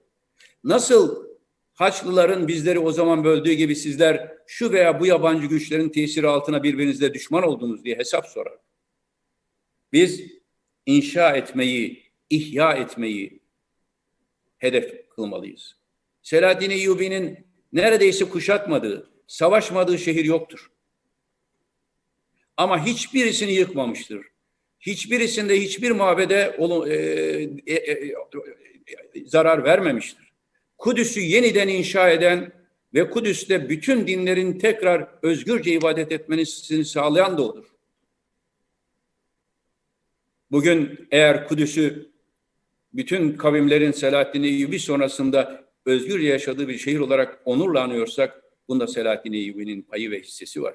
Gelin de dostlarımız, kardeşlerim, hepimiz o mirasa sahip çıkalım. Birleştirelim, parçalamayalım. Küçük asabiyelerle Orta Doğu halklarını birbirine düşman etmek isteyenlerin oyunlarına gelmeyelim. Altıncısı, Selahaddin Eyyubi'nin bence en önemli vasfı. Ahlakı gücün emrine vermemesi, gücü ahlakla donatmasıdır. Bütün liderlerin, hepimizin bugün de yaşadığımız en büyük sınav, yabancılarla verdiğimiz sınav değil, kendi nefsimizle verdiğimiz güç sınavıdır. Maalesef gücü elde edenler, eğer bu güç üzerinden kendilerine menfaat devşirmeye başlarlarsa, eğer bu güç üzerinden kendisinden sonra gelecek kendi nesillerine, bütün ümmetin neslini düşünmekten daha çok, milletin neslini düşünmekten daha çok, sadece kendi çevresini düşünmeye başlarlarsa, mal mülk edinmeyi güç sahibi olmanın doğal sonucu olarak görürlerse, Biz halka Selahaddin Eyyubi örneği veremeyiz. Rivayete göre Selahaddin Eyyubi vefat ettiğinde elinde kendi şahsına ait 1 dinarı veya 36 ila 45 arası Nasri dirhemi olduğu rivayet edilir. Düşünün ki bu kadar şehre hükmetmiş, Kudüs'ü tekrar fethetmiş komutanın sadece 1 dinar veraseti var. Bugün İslam dünyasında bırakın devlet yöneticilerini, en küçük topluluk yöneticilerinin dahi şahsi miraslarına baktığınızda hepimizin Selahaddin Eyyubi'nin ahirette huzuruna çıkmaktan korkmamız lazım. Ve nihayet Selahaddin Eyyubi'nin en önemli hususiyetlerinden birisi stratejik dehasıdır. Selahaddin Eyyubi'nin bütün hayatını okuyunuz. Hiçbir zaman dostlarını yanından terk etmemiş ve hiçbir zaman düşmanlarının birleşmesine izin vermemiştir. Bu aslında Hazreti Peygamber'in bütün hayatı boyu sürdürdüğü nebevi strateji diyebileceğimiz stratejinin bir sonucudur. Hazreti Peygamber Aleyhisselatü Vesselam da Medine'de hiçbir zaman karşı güçlerin kendisi karşısında birleşmesine izin vermedi. Medineli münafıklarla ya da Yahudilerle Mekkeli müşriklerin birleşmesine hiç izin vermedi. Hudeybiye'den sonra kendisine göre yeni stratejiler benimserken de hep bu ilkeye önem verdi. Selahaddin Eyyubi de hayatı boyu düşmanlarının birleşmesine ve yanındakilerin ayrışmasına yol açacak hatalardan kaçındı. Fedakarlıklar yaptı Zengi ailesi yanında. Kendi ismini değil, onların isimleriyle hutbeler okuttu. Onun rakip olan aile bekleri, atabekleri bile birleştirmeye çalıştı. Tam bir stratejik dehaydı. Haçlıların bölmeye çalıştığı bütün şehirleri arkasında birleştirdi. Sabırla, hikmetle, güzel sözle birleştirdi. Sadece savaşarak değil, ince güçle, diplomasiyle askeri dehayı bir araya getiren tarihte Selahaddin Eyyubi kadar iyi yapan ince güçle, diplomasiyle askeri mücadele birleştiren ikinci bir şahıs yoktur. Tek tek bütün o farklı atabekleri etrafında birleştirirken ince bir diplomasi takip etti. Haçlılara karşı son darbeyi vurmadan önce de Kahire, Musul hattındaki bütün ayrılıkları giderdi. Değerli kardeşlerim, bugün hepimizin Selahaddin Eyyubi'den alacak çok dersimiz var. Kudüs'ü özlemle anıyoruz. Son yıllarda Kudüs'e gidememiş olmanın acısını taşıyorum. Bir Kadir Gecesi Kudüs'te geçirdiğim bir geceyi hayatımın bütün gecelerine eşit saymıştım. Ve sabaha kadar sadece Mescid-i Aksa'da secdeye kapanıp Kudüs'ün özgürlüğü için dua etmiştim. Bundan sonra da Selahaddin Eyyubi'nin huzuruna ahirette gittiğimizde vereceğimiz ilk hesap, Allah'ın huzurunda Selahaddin Eyyubi'nin şahitliğinde vereceğimiz ilk hesap, böyle bir dönemde Kudüs'ü bu esaret altında inlerken nasıl bölündüğümüz, nasıl parçalandığımızın hesabıdır. Gelin omuz omuza verelim. Gelin siyasi gücü ahlak için kullanalım. Gelin ehliyet ve liyakatla devletlerimizi yönetelim. Şeffaflıkla yönetelim. Gelin hep beraber Selahaddin Eyyubi'nin ahlakıyla ahlaklanıp Kudüs'ün özgürlüğünün önünü açalım. Ve bugün Tikrit'ten Kahire'ye, Halep'ten Yemen'e kadar Selahaddin Eyyubi'nin hükmettiği alanda olan krizleri aşmak için hep beraber farklılıklarımızı değil, birliklerimizi, ortak özelliklerimizi öne çıkaralım ve gelecek nesillere parçalanmış bir Orta Doğu değil, bütünleşmiş bir Orta Doğu, saflara, farklı kimliklere ayrılmış bir Orta Doğu halkları değil, omuz omuza vermiş bir kardeşler topluluğu oluşturalım. Ben tekrar Selahaddin Eyyubi'yi rahmetle anıyorum. Onun ordusunda Kudüs'e giren bütün kahramanları rahmetle ve minnetle anıyorum. Bugün bu toplantıyı tertip eden arkadaşlarımıza, Hüdapara ve ilgili arkadaşlarımıza tekrar teşekkür ediyorum. Hem bu fırsatı verdikleri için hem de çoktandır özlediğim ve çoğu da samimi, yakın dostum olan kardeşlerimi görme fırsatı verdikleri için. Allah'a emanet olunuz. Kusura bakmayınız, bazı faaliyetlerim için Daha önceden planlanmış konuşmalarım için sizden ayrılmak zorundayım. Ama kaydı bütünüyle izleyeceğim. Tekrar bütün katılımcılara ve bütün katılımcıların bulunduğu, temsil ettiği topluluklara ve dost ve kardeş halklara selamlarımı iletiyorum. Allah'a emanet olunuz. Aleykümselam. Rahmetullahi ve Teşekkürler hocam. Biz de aynı içtenlikle hocamıza cevap veriyoruz. Gelecek Partisi Genel Başkanı Sayın Ahmet Davutoğlu Hoca zaten yeteriye kadar hocam özetledi diye direkt isterseniz Moritanya'ya uzanalım. Büyük Allame Şeyh Hasan Eddedo'yu dinleyeceğiz şimdi. الآن ننتقل مباشرة إلى موريتانيا لكي نستمع. بسم الله الرحمن الرحيم. الحمد لله رب العالمين. بسم الله الرحمن الرحيم. الحمد لله رب العالمين. وأصلي وأسلم على سيد الأولين والآخرين نبينا محمد وعلى آله وأصحابه ومن Peygamber Efendimiz'e salat ve selam olsun. Kıyamet gününe kadar Allah'ın selamı üzerinize olsun. Bismillahirrahmanirrahim. Hamd alemlerin Rabbi olan Allah'a mahsustur. Selat ve selam. Bazı kişilikler yaşamak için doğmuş, ölmek için değil.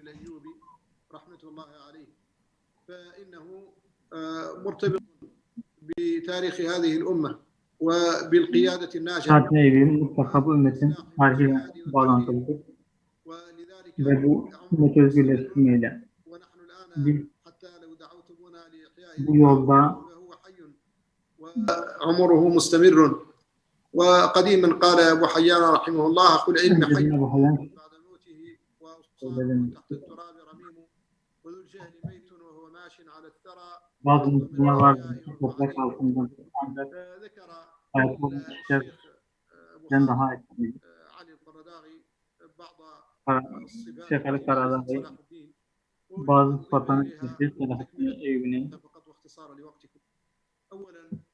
ben şunları özetlemek istiyorum.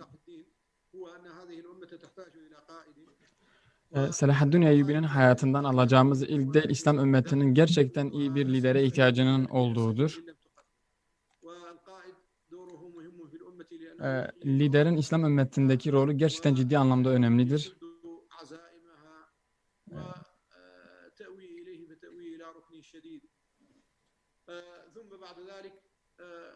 Daha Salahaddin'in kendisinde bulundurmuş olduğu sıfatlar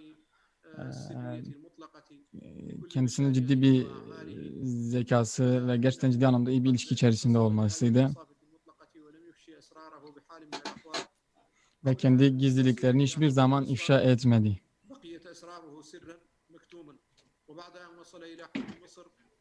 Ve kendisi Mısır'ın liderliğine başladıktan sonra bile tüm sırlarını gizli şekilde bırakmıştır.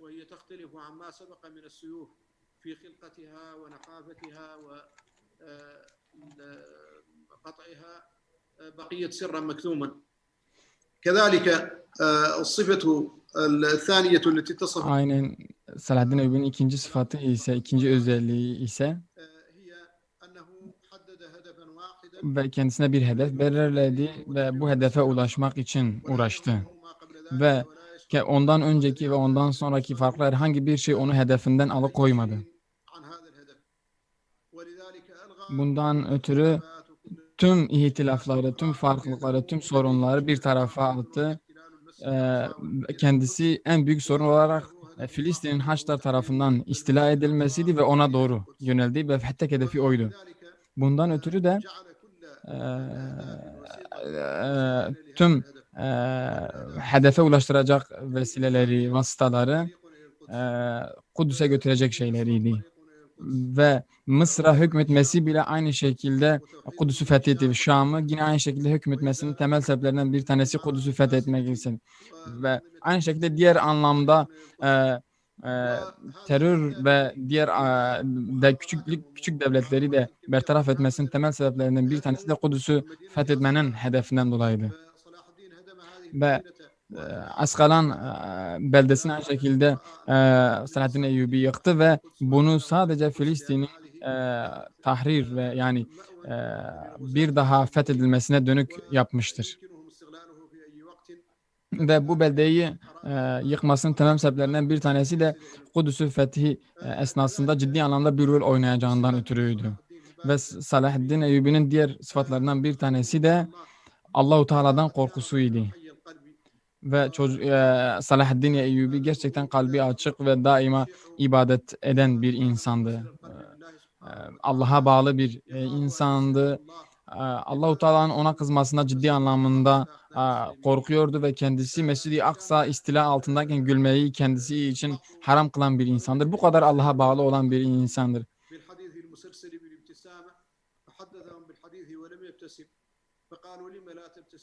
Kendisi tebessüm alanında bir hadisi rivayet ettiğinde normalde o hadisi her rivayetten tebessüm etmesi gerekirken Salahaddin Eyyubi'ye niye tebessüm etmedin dediğinde kendisi Kudüs istila altındayken nasıl tebessüm edebilirimdir. Ve Salahaddin Eyyubi kendisinin cesaretini, kendi heybetini tamamıyla Allah'a olan bağlılığından almıştır. Ve aynı şekilde Salahaddin Eyyubi'nin diğer sıfatı, diğer özelliği ise ve kendisi kendi hedefini ciddi anlamda kendisi kendi alanında mutahassis ve yüce insanlarla beraber yapmıştır ve alimlerle beraber yapmıştır ve kendi hedefini bu insanlarla beraber oluşturmuştur. Ve kendisi eğer ki bu hedefte kendisine doğru hedefte yardımcı olacak insanlar yetiştirmemiş olsaydı bu hedefe ulaşmayacaktı. Ama kendisi kendi projesine dönük insanlar yetiştirdiği ve Peygamber Efendimiz de kendi hedefine dönük nasıl insanlar yetiştirdiyse Salahaddin Eyyubi de aynı şekilde iyi insanlar yetiştirdi ve kendi projesine yardımcı olacak insanlar yetiştirdi. Aynı şekilde Salahaddin Eyyubi kendisinden sonra salih bir nesil bırakmıştır. Ve aynı şekilde torunu ve akrabaları Salahaddin Nasır. Bu adaletli melik aynı şekilde Salahaddin Eyyubi'nin yolunu yapmıştır ve alimlere değer vermiştir, ilme değer vermiştir, kendisi muttaki olmuştur, aynı şekilde cihad ehli olmuştur ve Müslümanların sözlerinin yücelmesi için uğraşmıştır. Ve Necmeddin Eyyubi'nin ailesi İslam ümmetindeki tüm dilleri hemen hemen biliyorlardı. Birçok dile hakimdiler ve bunları konuşabiliyorlardı. Ve kendileri o dönemin hatiplerinden, belagatçilerinden iyiydiler.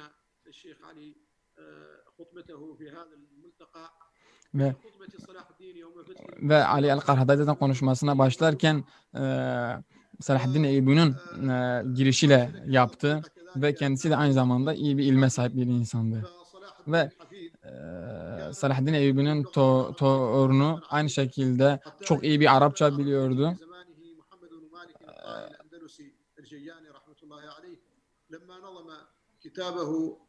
الإعلام بتثليث الكلام أهداه إلى صلاح الدين وقال في مقدمته o dönemin alimlerinden bir alim Salahaddin Eyyubi'ye bir kitabı hediye etti ve kendisine belli bir cümleyle hediye etti.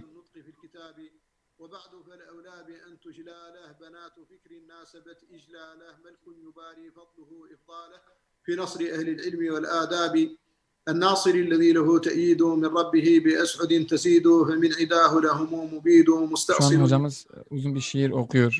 O dönemin alimlerinden Salahaddin Eyyubi hediye edilen kitabın mukaddimesinde geçen bir şiir.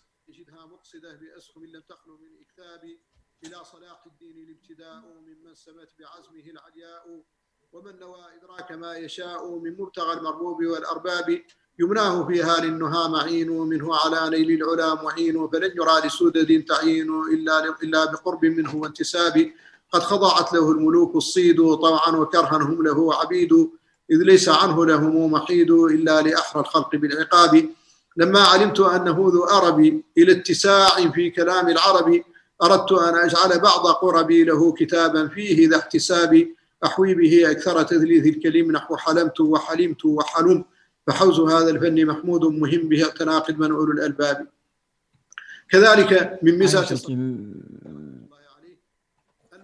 Aynı şekilde Salahaddin Eyyubi'nin şu özelliği de çok ciddi anlamda bir özelliği vardı ve bu İslam ümmetinin tarihiyle ilgili ciddi anlamda uğraşmıştır. Yani tarih ilmiyle uğraşmıştır.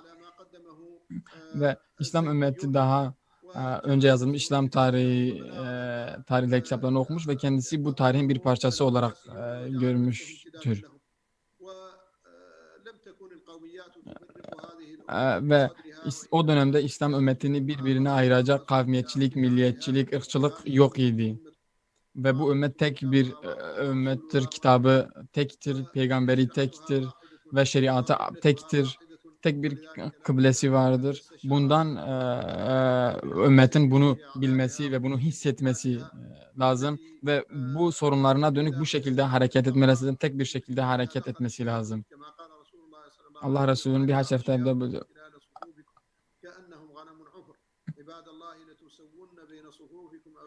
Peygamber Efendimiz ben saflarınız arasında şeytanı görüyorum. Onun için saflarımızı ne kadar sıklaştırırsak Allah'ın izniyle İslam ümmeti olarak o kadar iyi olacağız. Ve Selahaddin Eyyubi de gerçekten ciddi anlamda zeki bir insandı ve ahlaklı bir insandı.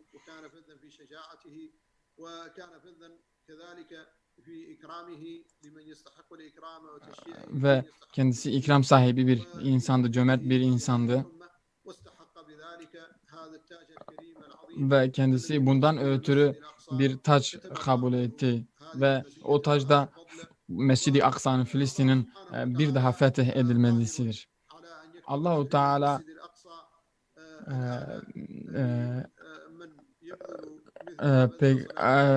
Allahu Teala da aynı şekilde fetih özelliğini bugün yine aynı şekilde Selahaddin Eyyubi gibi davranan bir insana verebilir ama Allahu Teala bunu hak edene verecektir. Selahaddin Eyyubi gibi fetih doğrultusunda hareket eden, İslam ümmetini bir araya getiren ve kendi nefsini feda eden insanlardan önce kendisi feda olan insanlar ancak bu şekilde hareket edebilir. Ve Selahaddin Eyyubi kendisi kendi arkasında ciddi anlamda güzel eserler, güzel izler bırakmıştır.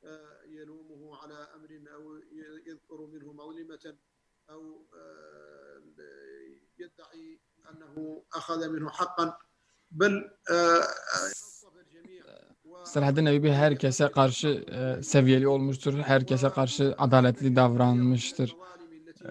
Ve döneminde yaşanmış birçok haksızlıkları bertaraf etmiştir. Onları ortadan kaldırmıştır. Hayatın her alana dönük, ister sosyal olsun, ister iktisadi olsun, ister siyasi olsun, tüm bu haksızlıkları ortadan kaldırmıştır ve haksızın hakkını vermiştir. Bundan dolayı da İslam ümmetini yönetebilme vasfına sahip olmuştur.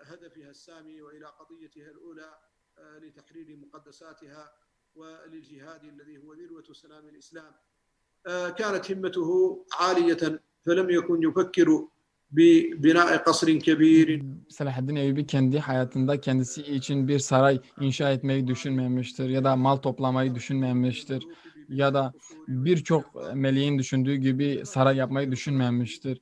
İmam Selahaddin Eyyubi'nin hedefi iyi bir ordu kurmuştur, iyi bir silah donanımında için çalışmıştır ve o hedefe ulaşmak içindir ve o hedef de Kudüs'ün fethidir. Ve zaten onu bu isteğine ulaştıran şey de onun ciddi anlamda bir proje şeklinde hareket etmesidir. Bunun için çok uzatmak istemiyorum. Allahu Teala'dan Selahaddin Eyyubi'ye rahmet eylesin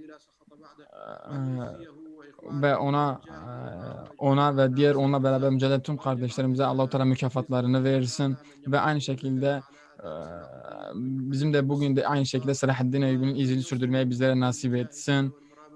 Aynı şekilde bugün Kudüs'te mücadele eden, cihad eden kardeşlerimize de Allah-u Teala kendilerine mükafatlarını versin ve bizleri de hak üzerine sabit kılsın inşallah ve hepinizi Allah'a emanet ediyorum. Vesselamu aleyküm ve rahmetullahi ve berekatuhu.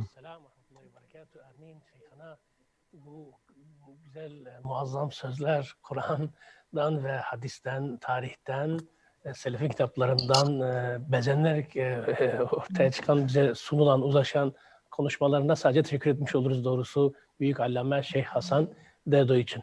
Şimdi tekrar bu topraklara, şimdi Kudüs'ün özgürlüğü için Selahaddin Eyyubi Sempozyumu'nun düzenlendiği bu topraklara dönüyoruz ve bu konuyla alakalı görüşlerini dinlemek üzere Saadet Partisi Genel Başkanı Sayın Temel Karamollaoğlu'nu dinliyoruz. Ankara'ya uzanıyoruz. نستأذن لصلاة العصر فقط تأخرت. السلام عليكم. Evet. تفضل شيخنا. Tamam mı? Evet. Selamünaleyküm muhterem kardeşlerim, hepinizi Aleykümselam. saygıyla, sevgiyle selamlıyorum. Böyle bir fırsatı bana verdiğiniz için de teşekkür ediyorum. Tabii konu çok önemli. İslam alemi için önemli. Müslümanlar için. Çünkü Kudüs bizim ilk kıblemiz olan Mescid-i Aksa'yı bünyesinde barındıran bir ülke. Uzun zaman oraya müteveccihen Peygamber Efendimiz namaz kılmış. Onun için de içinde namaz kılmak için seyahatte sevap görülen 3 yerden birisi. Mekke-i Mükerreme, Medine-i Münevvere ve Kudüs. Kudüs Şerif, Mescid-i Aksa. Tabii Kudüs'ün ilk defa Müslümanlar tarafından yönetilmeye başlaması, fethi demiyorum. Çünkü Kudüs öyle bir noktaya geldi ki orada yaşayanlar artık Müslümanların o bölgeye hakim olduğunu gördüler. Savaşarak bir takım can kaybına sebep olmamak için de kendi elleriyle Kudüs'ü Hazreti Ömer Efendimiz'e teslim ettiler. Bu çok önemli bir yaklaşım. Önemli bir dönemin başlangıcı. Hazreti Ömer Efendimiz de onların bu tavrına karşı kendisi oradayken namaz kılma vakti geldiğinde şu kilisede namazını kıl dediğinde yok dedi. Ben orada namazı kılmam, eğer böyle bir şey yaparsam bu Müslümanlar tarafından da arkadan gelen alışkanlık haline gelir. Bütün kiliseleri camiye çevirme teşebbüsünde bulunurlar. Halbuki bu bizim inancımızla bağdaşmayan bir tavır. Bizim inancımız çok açık, net. Cenab-ı Hak insanı eşrefi mahlukat olarak yaratmış. İnsana bundan dolayı akıl verdiği için böyle yaratmış ve arkasından yalnız eklenmiş la ikrahe fi'd-din. Dinde zorlama yok. İnsanları zorlarsanız belli bir inancı benimsemeye sadece münafıklar çıkar ortaya. Bundan dolayı serbest bırakmış. Bundan dolayı da bazılarının dediği gibi biz bunu mutlaka tekrar hatırlamalı ve hatırlatmalıyız. İslam kılıçla yayılmamıştır. Bunu kamil düşünen, bir taraf düşünebilen Batı tarihçileri de, ilim adamları da kabul etmektedir.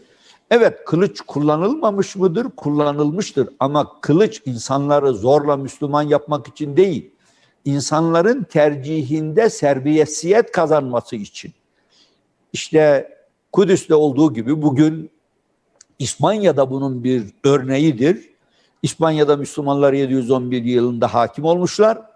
Ancak kimseyi de Müslüman olmaya zorlamamışlar. Fakat Katolikler ne zaman ki daha sonra 1492'de Müslümanları tamamen oradan çıkardıktan sonra bir tane Müslümanın, bir tane Hristiyanın yaşamasına, Yahudinin yaşamasına düzeltiyorum, fırsat ve imkan vermemişler. Biz bunu aynen Kudüs'te de görüyoruz. Kudüs yıllarca Müslümanlar tarafından yönetilmiş, Haçlı seferleri tertip edilmiş Kudüs'ü kurtarmak için. Yahu Kudüs savaşla alınmamış ki kurtarasınız. Kudüs'te yaşayanlar tarafından Müslümanlara emanet edilmiş. Ama Haçlı seferleri gelmişler. Sonunda zorla Kudüs'ü 1099 yılında işgal etmişler.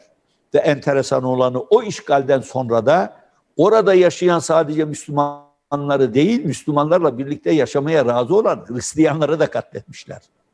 Ama ne zaman ki 1189'da tekrar iş tersine dönmüş, Selahaddin Eyyubi gelmiş, Kudüs'ü fethetmiş, Hazreti Ömer Efendimizin gösterdiği tavrı aynısıyla, fazlasıyla göstermiş.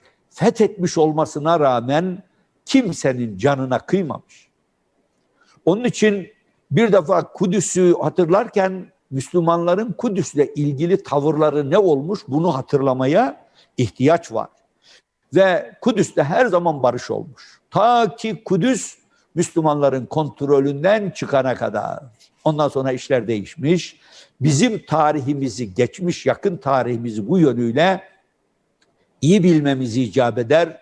Çünkü eskiden beri Yahudilerin kalbinde bulunan oraya yerleşmek, Mescid-i Aksa'yı yıkıp yerine Süleyman Mabedi'ni kurma arzusu yaşatılmış ama bu etten kemiğe ilk defa 1897 yılında Theodor Herzl'in 1. Siyonist Kongresi'ni toplamayla başlamış. Hemen Rothschild'a gitmiş, destek istemiş. Sultan Abdülhamit Han'a gelmiş, onu buradaki toprakları Yahudilere satmaları konusunda ikna etmeye çalışmış. Allah rahmet eylesin. Elbette onun tavrı farklı olmuş. O bölgeyi kendisi mülkiyetine geçirmiş, parayla satın almış, vakfetmiş arkasından. Kimse dokunamasın diye. Ama sonunda maalesef Sultan Abdülhamit Han'ın bu tavrı anlaşıldığı için bu sefer onu tahttan indirip yerine kendilerine hizmet edecek birini koyabilmek için bir gayretin içine girmişler. Maalesef o dönemde Emanuel Carasso İtalya'dan Selanik'e gelmiş. Meşrutiyetinin kurulmasında büyük rol oynamış. Meşrutiyet kurulduktan sonra da ilk icraat Filistin'de Yahudilere bu imkanı vermeyen Sultan Abdülhamit Han'ın tahttan indirilmesi olmuş. Onun arkasından önemli olan hadise 1917 yılında İngiltere'deki Balfour Deklarasyonu'yla ortaya çıkmış. İngilizler ortada fol yok, yumurta yokken Yahudilerin desteğini daha fazla alabilmek için ileride harpten sonra Filistin'i işgal edeceklerini ve orada bir Yahudi devletinin kurulmasına destek vereceklerini deklare etmişler. Bu çok önemli bir hadisedir tarihi. Bu fazla değil, 3 sene önce İngiltere tarafından 100. yılı kutlandı. Londra'da kutlandı. Yahudiler davet edildi, devlet başkanları. Ama onlarda öyle bir insafsızlık var ki yani bunu tarif etmek mümkün değil. Müslümanlara karşı olan husumetleri hakikaten insanlık suçudur. Ve neticede ne oldu? Geldiler, işgal ettiler. O zaman bir Yahudi devletinin kurulma imkanı yoktu. Çünkü orada yaşayan Yahudiler yoktu. Bir avuç insan, 2. Cihan Harbi beklendi. Arkasından 2. Harbinden sonra Hitler'in zulmünden kaçan herkes Filistin'e sevk edildi, oraya yönlendirildi, Kudüs'e yerleştirildi. 1948 yılında İsrail devleti kurulunca orada çoğunluk gene Müslümanlarındı. Ama gerek Avrupa, gerek Amerika ta 1948 yılından bugüne kadar İsrail'in her zulmüne göz yumdu, hatta desteklediler. Her zulmüne. Bugün Filistin'de yaşanan zulüm hakikaten dünyanın hiçbir yerinde yaşanan zulme benzemez. Çünkü huzur içindeyiz, barış içindeyiz, savaş yok. Adamlar gidiyor. 2000 yıldır mülkiyeti olan Müslümanları, Filistinlileri kendi topraklarından çıkarıyor. Yerine dünyanın bilmem neresinden binlerce Yahudi'yi getirip yerleşim merkezleri ihdas ediyor. Zulmediyor. Ve zulüm özellikle de maalesef gençlere, çocuklara ve kadınlara karşı yapılıyor. Dünya kör ve sağır. Bunu kabullenmek mümkün değil. Hadi anladık, dünya kör ve sağır da yahu Allah rızası için Müslümanlar nasıl kör ve sağır? Bunu anlamak mümkün değil. Bugün ne yazık ki Filistin'deki zulme karşı Müslümanların gıkı çıkmıyor. İlk ciddi Yahudi devletinin zulmü 1967 yılında Arap-İsrail Harbi ile başladı. Sina'yı işgal ettiler. Bunun üzerine Allah rahmet eylesin Kral Faysal 1969 yılında İslam İşbirliği Teşkilatı'nı kurdu. Hem Müslümanları bir araya getirmek hem de Filistin'de Müslümanlara destek vermek için. Ama bu birlik adeta ölü doğdu. Çünkü arkasından kendisi katledildi. Hem de yeğeni tarafından katlettirildi. Biz bunları es geçemeyiz. Ortada bir proje var şimdi. Bu projenin adına Büyük Orta Doğu Projesi diyorlar. Bu Büyük Orta Doğu Projesi denilen proje Büyük İsrail Projesidir. Bu proje anlaşılmadan Batılıların İsrail'e verdikleri destek anlaşılmaz. Nasıl şekilleniyor diye. Hedefleri belli. Fethedecekler, Mescid-i Aksa'yı yıkacaklar, yerine bilmem Hazreti Süleyman'ın mabedini kuracaklar, kurbanlar kesecekler, sonra da Mehdi gelecek, kurtulacaklar. Buna inanıyorlar. Garip ama inanıyorlar. Bunun için de zulmetmekten çekinmiyorlar. Zulmü kendi hakları gibi görüyorlar. Bizi şimdi tereddüde sevk eden husus şu: bazı İslam ülkeleri kalkıp normalleşmek gibi kimsenin itiraz etmeyeceği bir üslubu kullanarak İsrail'in bu zulmüne destek vermeyi görev olarak görüyorlar. Bizim bunu kabullenmemiz mümkün değil muhterem kardeşlerim. Onun için ben böyle bir dönemde Kudüs'le ilgili olarak, Selahaddin Eyyubi ile ilgili olarak tertip edilen bu konferansı önemsiyorum. İnşallah bu konferans Müslümanların şuurlanmasına, bir araya gelmesine, müşterek politikalar oluşturmalarına vesile olur. Lafla peynir gemisi yürümüyor. Çok söz ediyoruz. Mitingler tertip ediyoruz. Tepkimizi dile getiriyoruz. Ama mesele geliyor, bu noktada tavır sergileyecek İslam ülkelerinin yöneticilerine dayanıyor. Onlar adım atacak. Onlar tepki gösterecek. Aksi takdirde maalesef biz sadece sevgimizi, endişemizi dile getiririz, davamızı dile getiririz ama bu bizi başarıya götürmez. Ben tekrar böyle bir toplantının tertip edilmiş olduğu için Hüdapar'a teşekkür ediyorum. Bu çalışmalarında Cenab-ı Hak inşallah güzel neticeler alınır diye ümit ediyorum. İnşallah İslam aleminin de uyanmasına vesile olur diyorum. Hepinize saygılar sunuyorum, hürmetler sunuyorum. Teşekkürler. Allah'a emanet olun. Aleykümselam ve berekatuhu. Sayın Temel Karamollaoğlu'na, Saat Partisi Genel Başkanı'na biz de teşekkürlerimizi iletiyoruz. Bu güzel, değerli, tarihi dolu konuşmaları için. Çok beklemeden doğrusu hemen yine direniş adına, Filistin'deki direniş adına Kudüs'ü muhafaza eden, bugün Selahaddin'in o günkü görevini bugün üstlenen İslami Cihad Hareketi'nin temsilcisi olarak Muhammed el-Hindi'ye uzanacağız inşallah. فَلْيَتَفَضَّلْ مَشْكُورًا وَمَأْجُورًا inşallah.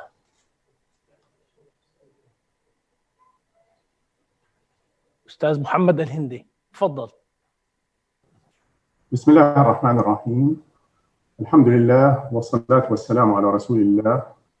وَالَّذ۪ينَ جَاهَدُوا ف۪ينَا لَنَهْدِيَنَّهُمْ سُبُولَنَا وَاِنَّ اللّٰهَ لَمَعَ الْمُحْسِنِينَ. أصحاب الفضيلة والعلماء الكرام الحضور الكريم كل باسمه ولقبه السلام عليكم ورحمة الله وبركاته. بداية نشكر الإخوة في حزب الهدى والسيد إسحاق نورغام رئيس الحزب ونتمنى لهم التوفيق باستمرار. نشكرهم على إحيائهم ذكرى تحرير القدس. كما نتقدم بالشكر للسيد رئيس الجمهورية التركية السيد رجب طيب أردوغان على كلماته الطيبة بهذه المناسبة وعلى مواقفه الشجاعة، ونتمنى له دوام التوفيق والنجاح في خدمة شعبه وأمته. كما تعلمون فإن المعارك والمحطات الفاصلة في تاريخ أي أمة ليست حوادث منفصلة معزولة عن السياق العام وعن الأوضاع السياسية والاقتصادية والاجتماعية والعلمية التي تعيشها الأمة، وليست معزولة أيضا عن التحديات التي تواجهها واستجابتها لهذه التحديات. هذه المعارك مثابة إعلان عن حيوية الأمة واستحقاقها للنصر والتقدم أو فشلها وهزيمتها وضياعها. حطين كانت نصرا حاسما على مملكة الصليبيين في بيت المقدس، لكنها كانت جزءا من كفاح متواصل على مدى قرن من الزمان. والتحديات لم تكن في ميدان المعارك الحربية، بل إن ميدان المعركة الحربية كان بمثابة إعلان عن مدى استجابة الأمة لهذه التحديات. الدولة العباسية عانت طويلا من انقسامات ومن إمارات الطوائف.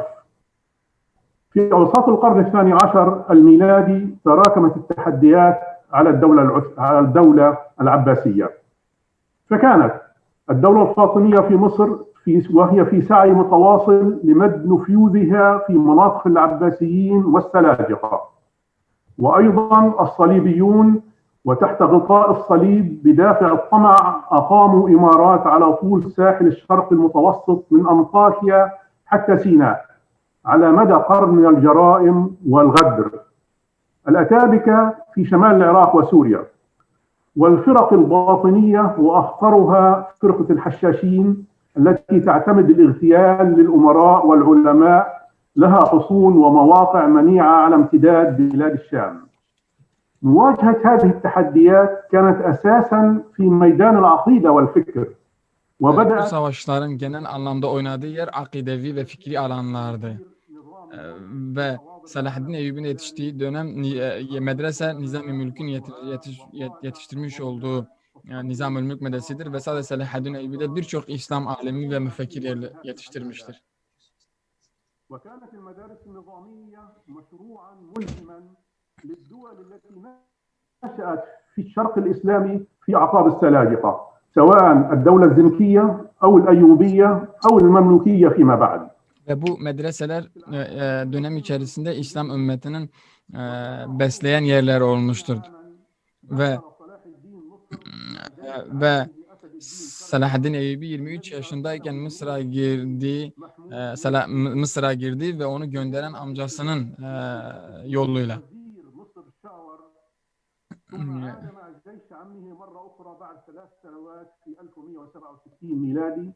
لمواجهة تحالف الوزير الشاور مع الصليبيين، ومرة ثالثة بعد عامين في عام Selahaddin Eyyubi toplam tam 3 kere Mısır'a girdi ve bunu yaparken genç yaşlardaydı.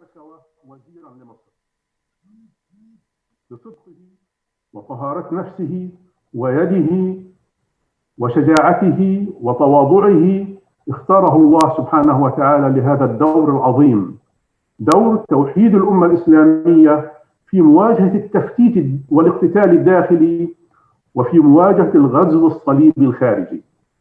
بعد شهور قليلة توفي عمه شركوى، وأسندت الوزارة وزارة مصر لصلاح الدين الذي نجح في وقت المؤامرات الداخلية سواء من بعض المتربصين والطامعين في الوزارة أو الذين حرضوهم من جيوش النوبة. نجح في وقت هذه المؤامرات واستمر في جهود الإصلاح والإحياء السني، فاستبدل القضاة وأسس في القضاة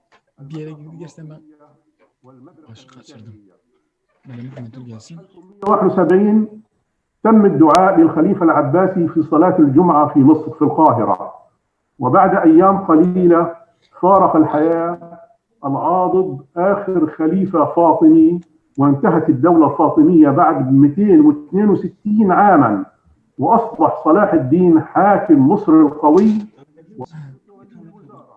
في العام 1169 وعلى مدار ما يقارب 30 عاما حتى وفاته في مارس 1193 وهو في جهاد مستمر على جبهتين. الجبهة الأولى هي الجبهة Birinci cephe Haçlılarıydı ve daha sonra Haçlılar oranın yönetimini ele geçirdiler.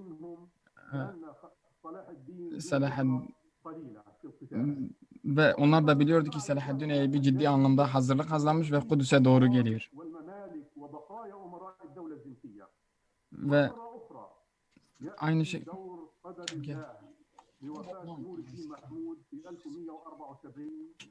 بعد أن تمكن صلاح الدين أو بعد أن مكن صلاح الدين لنفسه في حكم مصر فانساح صلاح الدين يملأ الفراغ. Evet.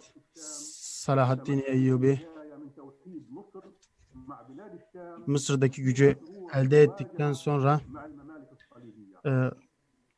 Haçlılara karşı Mısır ve Şam birliğini sağlamıştır. Takvasıyla, iyiliğiyle öne çıkmış bir lider, sabırlı biri, Selahaddin Eyyubi. Bu şekilde Selahaddin Eyyubi ümmeti birleştirdi, Kudüs'ü hürriyetine kavuşturdu ve bu şekilde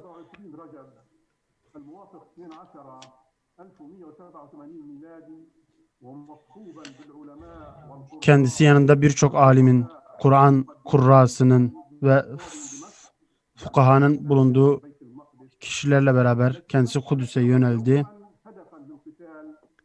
ve bu şekilde bütün ümmeti sevindirecek o büyük başarıyı sağlayabildi.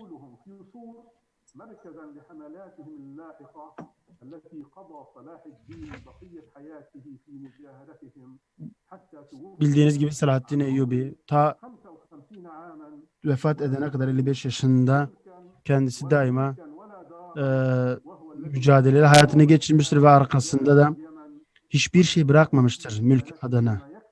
Bütün Kudüs'ün, Kahire'nin, Mısır'ın, Şam'ın fatihi olmasına rağmen. Evet, bugün Selahaddin Eyyubi'yi hatırlama ve bu liderin elinde Mescid-i Aksa'nın fethedilmesi yıl dönümünde şunu söylemek istiyorum ki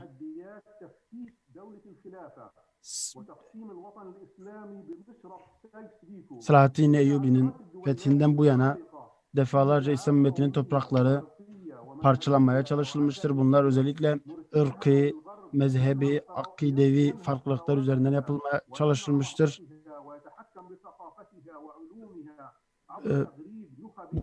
Bu şekilde İslam ümmetinin liderlerinin köleleştirilmesi, eğitim seviyesinin düşürülmesi, mali, iktisadi manada darboğaza sürüklenmesiyle İslam ümmetinin Haçlılar eliyle İsrail'e teslim edildiğini görmekteyiz. Evet, şu an bütün Haçlı Birliği İsrail için çalışmaktadır.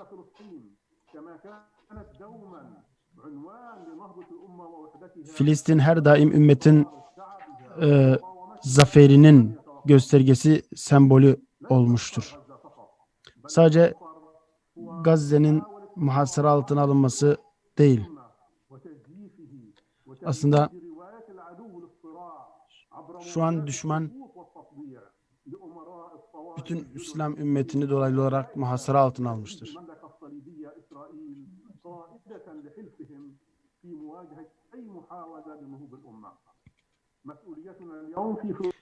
Bizim Filistin'e yönelik sorumluluğumuz şudur.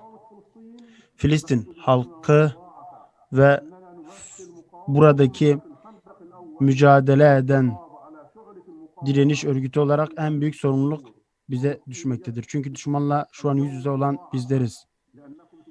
Sizin sorumluluğunuz ise alimler, fikir öncüleri olarak sizlerin de bunu elinizde geldiğince desteklemesi gerekmektedir. Evet. Şunu söyleyerek bitirmek istiyorum. İşin sonucu Allah'a bağlıdır. Allahu Teala işini bitirendir ama insanların çoğu bunu bilmezler. Allah her şeye galip olan, hüküm veren kişidir. Allah'ın selamı, rahmeti, bereketi üzerinize olsun.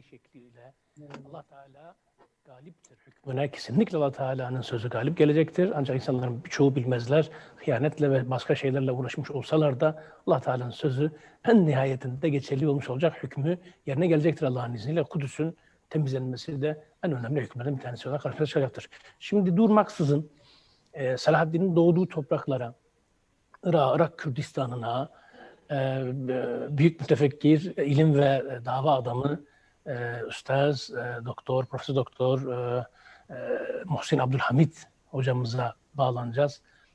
Üstaz Doktor Muhsin Abdülhamid, فليتفضل مشكورا ومأجورا.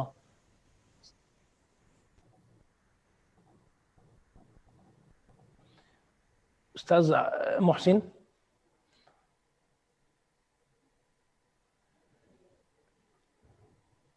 يبدو أنه غير موجود. قبل قليل كان موجود. صحيح صحيح. أستاذ محسن عبد الحميد دكتور Hüseyin Abdülhamid az önce buradaydı da bir bağlantıyla alakalı bir şey mi yaşandı? Kendisi hasta doğrusu, hasta olmasına rağmen programa iştirak etti.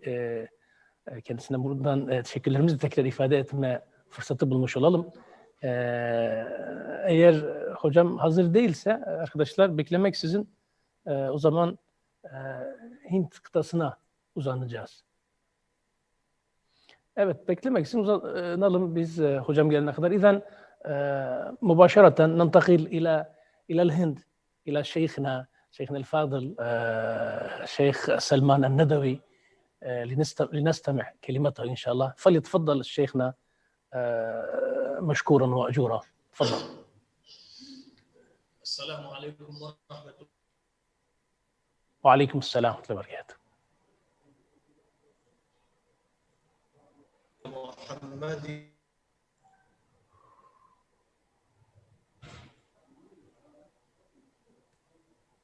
هذه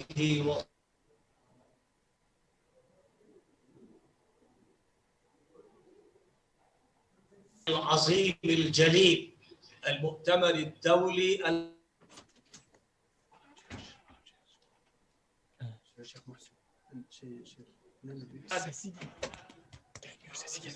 إلى كلمات الأفاضل وأريد كذلك أن أشارك بكلمة موجزة مختصرة. Ben bu programa mucaz bir şekilde giriş yapmak ve konuşmak istiyorum ve Allah-u Teala'nın bu ayet-i kerimesiyle başlamak istiyorum.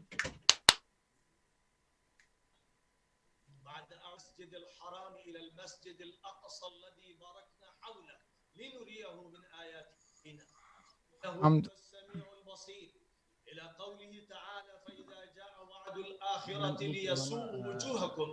وليدخلوا المسجد كما دخلوه أول مرة وليتبروا ما على تتبيرا.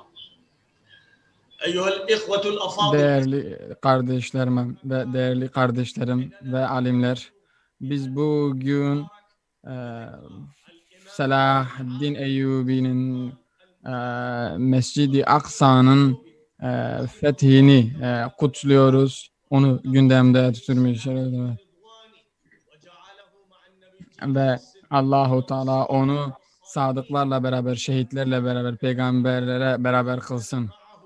Ve aynı şekilde Selahaddin Eyyubi ile beraber olanlar ve onun yolunda yürüyen tüm kardeşlerimizi o peygamberlerin sadıklarla beraber kılsın inşallah. Ve bu münasebetle güzel bir bu münasebetle ben bu programdan dolayı Hasan Nedvi, dedem Hasan Nedvi'nin konuşmalarını sizlere okumaya çalışacağım. Kendisi Selahaddin Eyyubi'nin kabrini ziyaret ettiğinde güzel bir yazı yazmış ve ben bunu biz Selahaddin Eyyubi'nin türbesini ziyaret ettik. Kendisi Kudüs'ün fatihidir.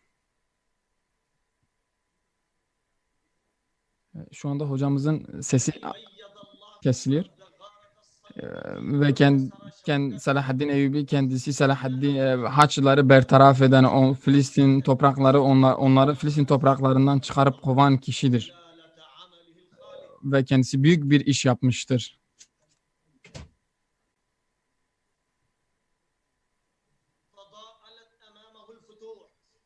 Ve kendisi birçok fetihte bulundu. Hocamızın arada sesi kesiliyor tercüme noktasında.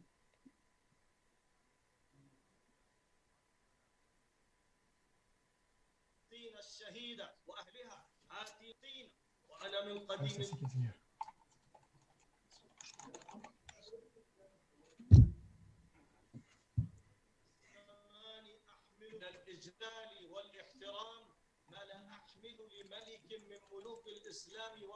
Selahaddin Eyyubi hiçbir meleğin, hiçbir liderin yetişmediği dereceye ulaşmıştır. Ve Hasan el-Nedvi Selahaddin hakkında şöyle denilmiştir.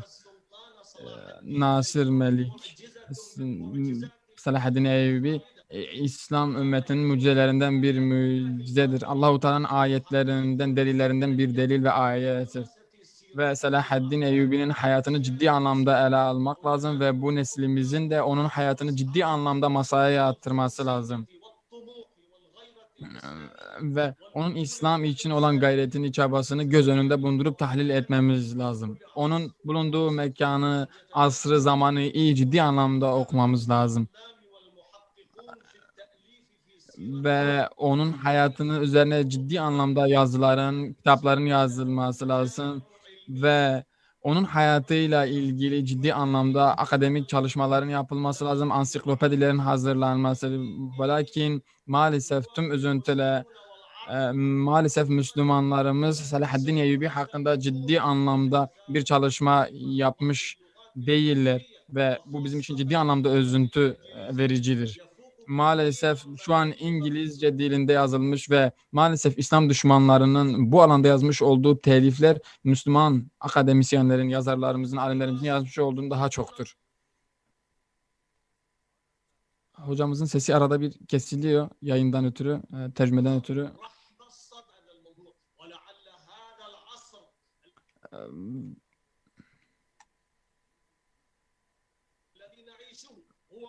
Bizim bu yaşadığımız asrımızda Selahaddin Eyyubi'nin konumunu ciddi anlamda belirlememiz lazım ve onun yapmış olduğu çabayı, gayreti ciddi anlamda masaya yatırmamız lazım.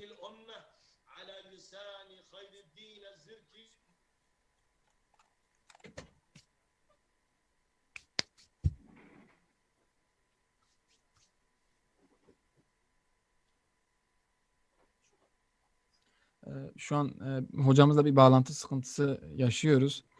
Tercümeden dolayı hakkınızı helal edin.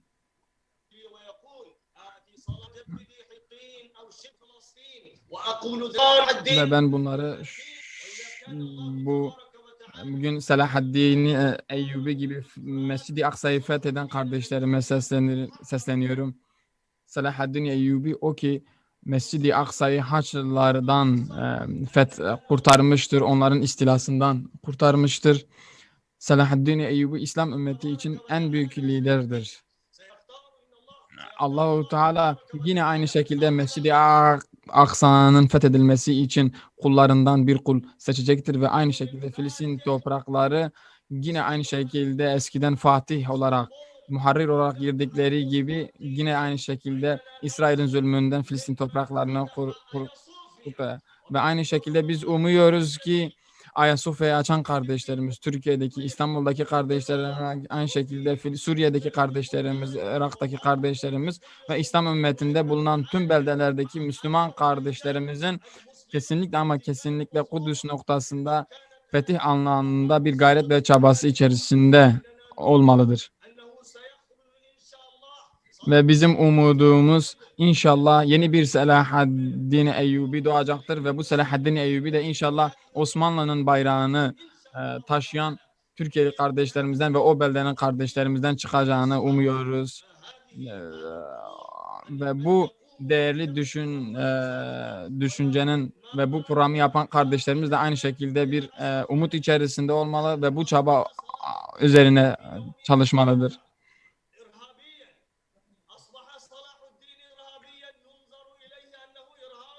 Maalesef günümüzde Selahaddin Eyyubi'ye bir terörist olarak bakılıyor ve maalesef daha önce batıniler nasıl Selahaddin Eyyubi'ye bakıyorsa da bugünün bazı insanları Selahaddin Eyyubi'ye o şekilde bakıyor ve maalesef şu an İslam ümmetinin her yerinde kan ağlıyor, Suriye'de kan ağlıyor, Arap Yarımadası'nda aynı şekilde yine kan aklıyor ve maalesef bugün bizi yöneten zalimler bu şekilde bizleri yönetiyor ve maalesef o hakimlerin de hükümlerin yanında da ulema-ı diye ifade etmiş olduğumuz insanlar var. Ve bu alimler ve bu hükümler bizim değerlerimizi Hasan el-Benna gibi Yusuf el-Karadağ gibilerine terörist diyorlar ve aynı şekilde Dünya Alimler Birliği'ni terörist listesine almışlardır. Ve maalesef bugünkü en büyük düşmanımız kendi içimizde yetiştirmiş insanlarmış. Ve bugün eskiden Selahaddin Eyyubi'nin etrafına nasıl batıni vesaire sapmış mezhepler varsa maalesef bugün bizim de çevremizi bu tür insanlar yaşamaktadır ve İslam ümmeti Amerika'dan ta Avustralya'ya kadar, Malezya'dan Endonezya'ya kadar bu yiğitler, bu özgürlük insanları, bu büyüklerimiz ve değerlilerimiz ve İslam ümmetinin gençleri, ümmetin İslam'ı onlardan ciddi anlamda bir duruş bekliyor ve bu bizi yöneten kukla liderlerine ve ulema suya karşı ciddi anlamda bir duruş sergilemelidirler. Ve bizlerin, Müslümanların ciddi anlamda saflarımızı birleştirmemiz, hem fikren hem amelen bir arada çalışmamız gerektiğini bilmemiz lazım. Ve bizim dıştan ve içeriden gelen tüm saldırılara birlikte cevap vermemiz lazım. Ve maalesef şu an bizim aramızı bozmak için her türlü şey yapıyorlar. Bizim değerlerimizi değersizleştirmek için çalışıyorlar. Alimlerimizin değerini kırmaya çalışıyorlar.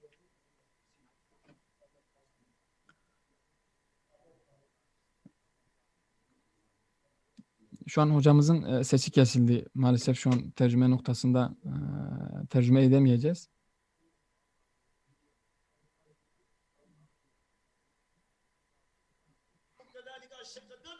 Aynı şekilde birçok şeyhimizi bizim Müslüman beldelerde bu sıfata sahip alimlerimizin dürüst sergilemesi maalesef bugün İslam ümmetinde ciddi anlamda katliamlar yaşanıyor. Mısır'da, Suriye'de, Libya'da, Irak'ta, Suriye'de.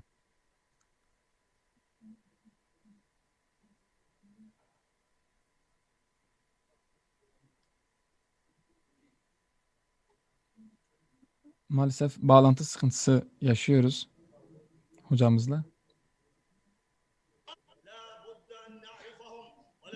Onları tanımamız lazım. Onları ortaya çıkarmamız lazım ve bunlar bizim İslam ümmetinin hedefinden şaşıran insanlar.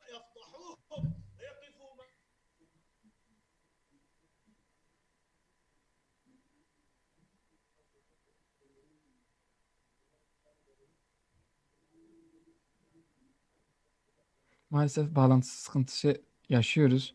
Ondan ötürü kardeşlerimizden özür diliyoruz.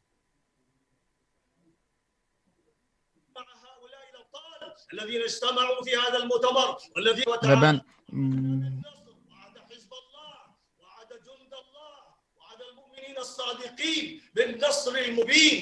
Allah-u Teala kendi taraflarına inşallah zafer nasip edecektir ve biz Allah'tan şunu umuyoruz, şunu talep ediyoruz. Bizlere yakın zamanda bir zafer nasip etsin inşallah.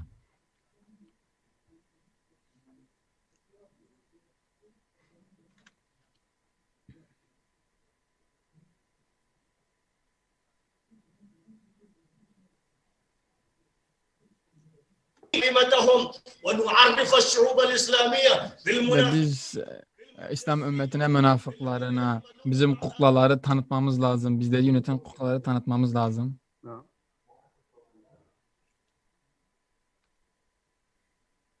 Maalesef bağlantı sıkıntısı yaşıyoruz hocamızla.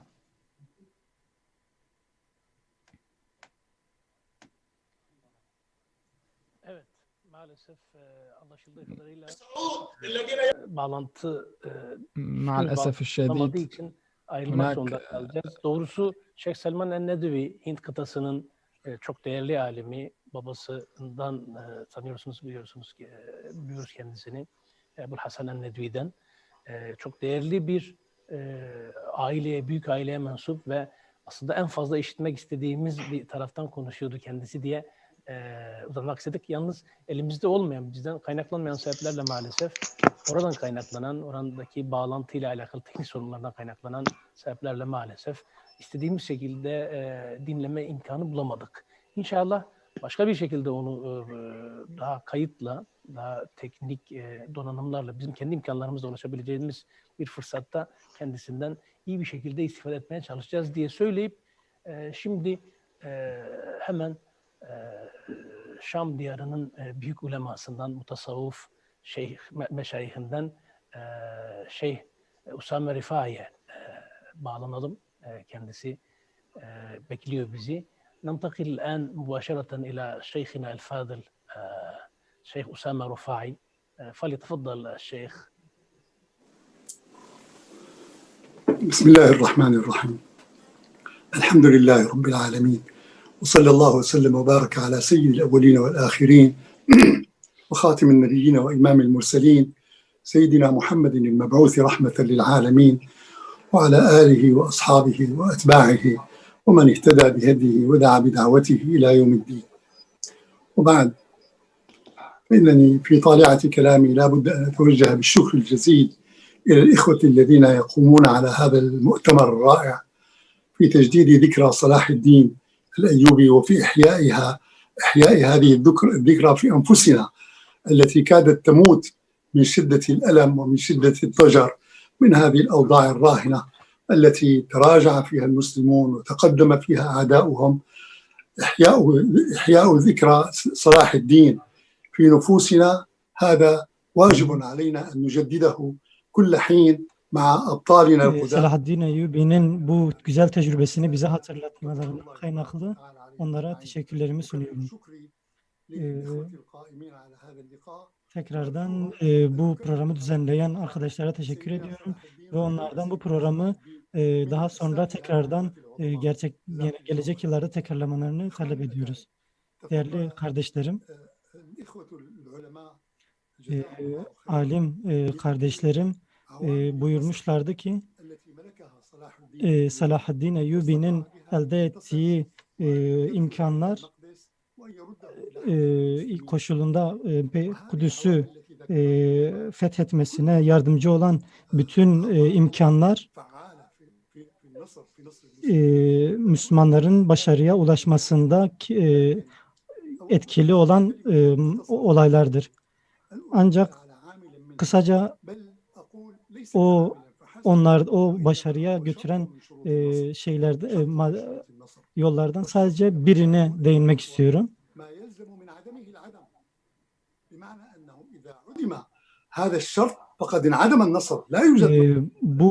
Bu değineceğim konu olmadığı takdirde başarıya ulaşamayacağımız değerli, önemli bir alana değineceğim. Allah-u Teala'nın ayrılmış, parçalanmış, yönleri birbirinden uzaklaşmış, okulları birbirlerine zıt olan bir ümmeti bir başarıya ulaştırması düşünülemez. Öyleyse ümmetin birliği en önemli şeylerden biridir. Ve Selahaddin Eyyubi'nin sarf ettiği bütün çabalar çok büyük bir çabaydı. Tekim Selahaddin Eyyubi vaktinin büyük bir çoğunluğu, yani bütün vaktini bu yolda harcadı ve ter döktü. Selahaddin Eyyubi Mısır'dan Haçlıları çıkarmak için Müslümanları birleştirdi. Ki o dönemde Mısır'a hükmeden kişiler Batiniler, yani Fatımiler idi ki bugünkü alimlerimiz onları Fatimiler olarak bile isimlendirmiyorlardı. Tarihte deniliyor ki Selahaddin Eyyubi oraya ulaştığında ben bu ülkenin tarihini yazmayacağım. Çünkü burası İslam tarihi değildir. Çünkü burası Ubeydilerin ülkesidir. Oradaki düzeni düşürüp kendi düzenini kurduğunda ilk Cuma hutbesinde dua ederken Abbasi halifesine dua etmiştir, kendisine dua etmemiştir. Yani buradan anlaşıldığı gibi o kendisini hiçe saymış ve ümmetin maslahatı uğruna kendisini yok saymış ve direkt Abbasi halifesini ve Müslümanları birleştirecek olan makama dua etmiştir. Nitekim Fatimi ülkesi Fatimi devletiyle birliktelik oluşmamıştır. Çünkü Müslümanların görüşleriyle birleşmediğinden dolayı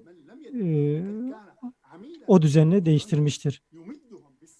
Çünkü onlar o dönemde Fransızlar ile birlikte anlaşıyorlar ve onlarla beraber hareket ediyorlardı. İslam ümmetinin birleşmesi büyük bir şarttır. Bizler şu anda parçalanmış bir durumdayız. Tüm yönlerden ve tüm halklar olarak, kurumlarımız olarak tamamen parçalanmış bir durumdayız. İslam ümmeti şu anda birbiriyle nasıl birlikte çalışacağını, nasıl birlikte hareket edeceğini hiçbir şekilde bilmeyecek bir durumdadır. Değerli kardeşlerim, İslam ümmetinin birlikteliği zaruridir. Buradan bunu çıkarmamız gerekmektedir. Şüphesiz saflarımızı birleştirecek bir çalışmanın başlatılması gerekmektedir. Ve bundan sonra bütün İslami cemaatleri bir araya getirecek bir kurumun kurulması gerekmektedir. İslam ümmetinin tek bir ceset haline gelmesi gerekmekte ve birliktelik ruhunu taşıması gerekmektedir. Değerli kardeşlerim, İslam ümmetini bir araya getirecek en önemli şey, en önemlisi tek bir seçenektir. O da Rabbani olan, hakiki Rabbani olan alimlerdir. İşte onları bir araya getirecek o alimlerdir. Çünkü onlar Allah'ın ve Allah'ın sünnetini ve Allahu Teala'nın insan ümmetlerle nasıl muamele ettiğini bilirler. Bu şer'i bir vacibedir.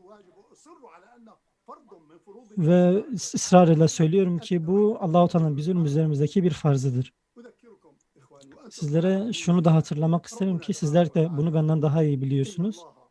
Allahu Teala kendi yolunda savaşanları, aynı saf ile safta savaşanları sever. Bu Allahu Teala'nın kelamıdır. Bizim dinimizde mefhum muhalefe olarak adlandırılan bir terim yok mudur? Mefhum muhalefe şudur: Allahu Teala kendi yolunda tek bir saf halinde savaşan kişileri sevmeyecek anlamının çıkmasıdır mefhum muhalefe. Yani Allahu Teala şu anda birlikte olmadığımız için bizi sevmemektedir. Müslümanları başarıya ulaştırması için ilk gereken şey onları sevmesidir. Ama şu anda birbirlerinin çekememezlikleri, birbirlerinden ayrılmaları durumunda nasıl onları sevebilir? Ben şu anda birinci aşmamız gereken şeyin bu olduğunu ve kalplerimizin birleşmesi gerektiğini ve birbirimizi sevmemiz gerektiğini belirtiyorum. Bizler en önemli şeyin birbirimizi sevmemiz gerektiğini söylüyor hadis-i şerifte. Ve tekrardan söylüyorum ki öncelikle alimler, Rabbani alimler, maslahatlarını öne çıkarmayan ve kendi ceplerini, kendi çıkarlarını düşünmeyen, insanların onlar hakkında ne söylediklerini düşünmeyen alimler eğer tek bir noktada toplanmazlarsa bu durumda kesinlikle oluşmayacak. Çünkü onlar bizim gözlerimizdir, bizim yönlendiren kişilerdir.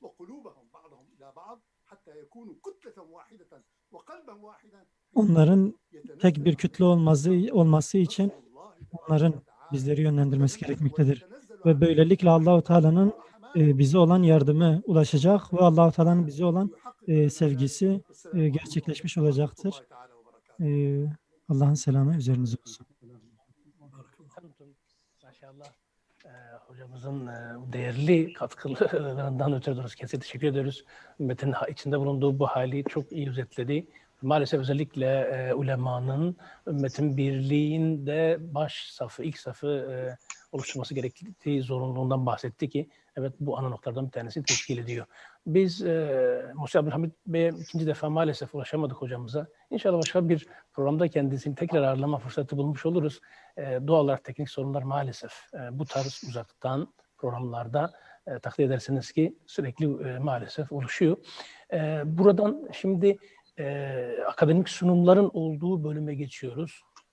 Üstad Vasfi Aşur Ebu Zeyd'in sunumunda inşallah moderatörlüğünde ilmi sunumların ve değerlendirmelerin yapacağı kısma hemen geçiyoruz inşallah. Biraz da vaktimizi aşmış olduğumuz için ara vermek için devam edeceğiz inşallah.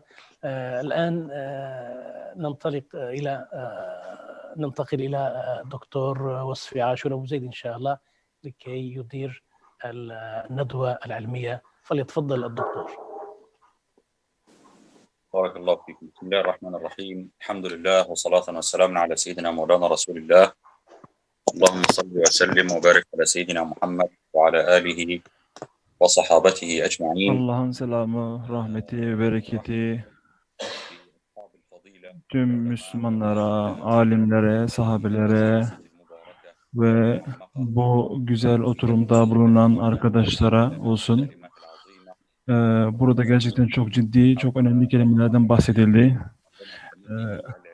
Öyle ki Selahaddin Eyyubi'nin ilmi, cihadi kimliğinden bahsedildi ve bu bizim Mescid-i Aksa'yı özgürleştirme noktasındaki çok ciddi bir kritik noktamız. Burada bir takım alimler bir takım alimlere söz verip güzel bir oturum sunulmayı tahammün ediyorum. Birinci konuşmamızın konusu Filistin meselesinin çözülmesindeki etkenlerden bahsedeceğiz ve Selahaddin Eyyub birinci konuşmamızın konusu Filistin'i ve Mescid-i Aksa'yı Siyonistlerden kurtulmada Selahaddin Eyyubi örnekliğinden nasıl istifade edebiliriz hakkında olacak. Teşekkür ediyorum. Rahman ve Rahim olan Allah'ın adıyla, Allah'ın salat ve selamı, Allah'ın selamı, rahmeti ve bereketi cümle Müslümanların, müminlerin ve burada çok güzel olan, değerli oturumda bulunan kardeşlerimiz olsun. Sözümü fazla uzatmadan konuya girmek istiyorum. Şöyle ki İslam ümmetine şu an içinde bulunduğumuz gibi ne zaman ki büyük krizler ve sorunlarla karşılaştığı zaman İslam nasıl bir örneklikler ortaya çıkarıyor hakkında olacak ve bunlardan bir tanesi de Selahaddin Eyyubi olacak. Zira Selahaddin Eyyubi kendi çağında bir örneklik teşkil edip Haçlılara ciddi bir karşı koymada bulundu. Yine Selahaddin Eyyubi hakkında çok sözler söylendi, şairler onun hakkında beyitler yazdı ve ciddi bir menkıbe bıraktı arkasında.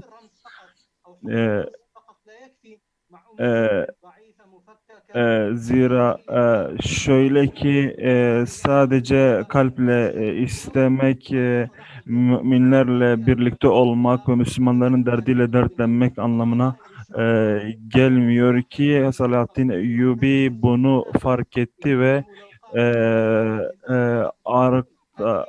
yerinden ayağa kalkarak ciddi bir eklanma ve ciddi bir hareket başlattı ve bu noktada Selahaddin Eyyubi ciddi bir sembol ve ciddi bir örneklik teşkil ediyor cümle Müslümanlara. Bu bizim istediğimiz ve istenilen bir durum ve istenilen bir ölçüt aslında. Şöyle ki günümüzde de Selahattin Eyyubi'nin önderliğinde, öncülüğünde böyle bir şey olması için ciddi bir örnek ve semboldür. 1968'deki Siyonist işgalinde bir komisyon kurularak bu komisyonda psikoloji, sosyoloji ve diğer çeşitli ilimlerde ihtisas sahibi olan alimleri ve bilim adamlarını bir araya getirerek şöyle ki bunları bir araya getirerek nasıl işgali gerçekleştireceklerini ve daha önceki tarihten dersler alarak nasıl adımlar atmaları gerektiği hakkında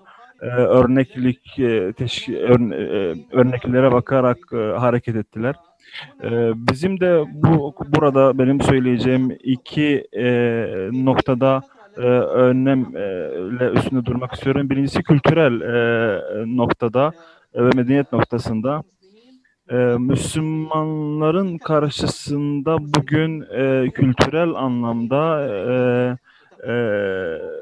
medeniyet anada çeşitli askeri ve çeşitli askeri gibi çeşitli alanlarda Haçların karşısında bir hazır bulunuşluk ve Haçların karşısında teçhizatlanmaları noktasında eksik bulunuyorlar. Yine aynı şekilde ben bütün öncekilerden hepsinden bahsetmek istemiyorum zira sürem 10 dakika ile sınırlı. Yine İmam-ı Gazali, Zemahşeri, İbnül Cevzi, İbn Cübeyr, İzbin Abdüsselam, İbn Teymiye gibi bu alimler kendi dönemlerine gafil kalmayıp toplumlarını değiştirebilecek bir etkinliğe sahiptiler. Ve o dönemde Müslümanlar sadece tek bir alanda değillerdi ve bilinçli, şuurluydular.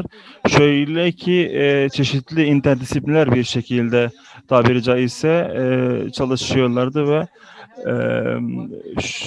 cihadın terk edilmesi, tembelliğin ortaya çıkması ve gibi şeyler neticesinde Haçlılar dahil oldular İslam topraklarına ve Selahaddin ve onunla beraber kardeşleriyle beraber Müslüman kardeşleriyle beraber buna karşı bir hareket başlattı.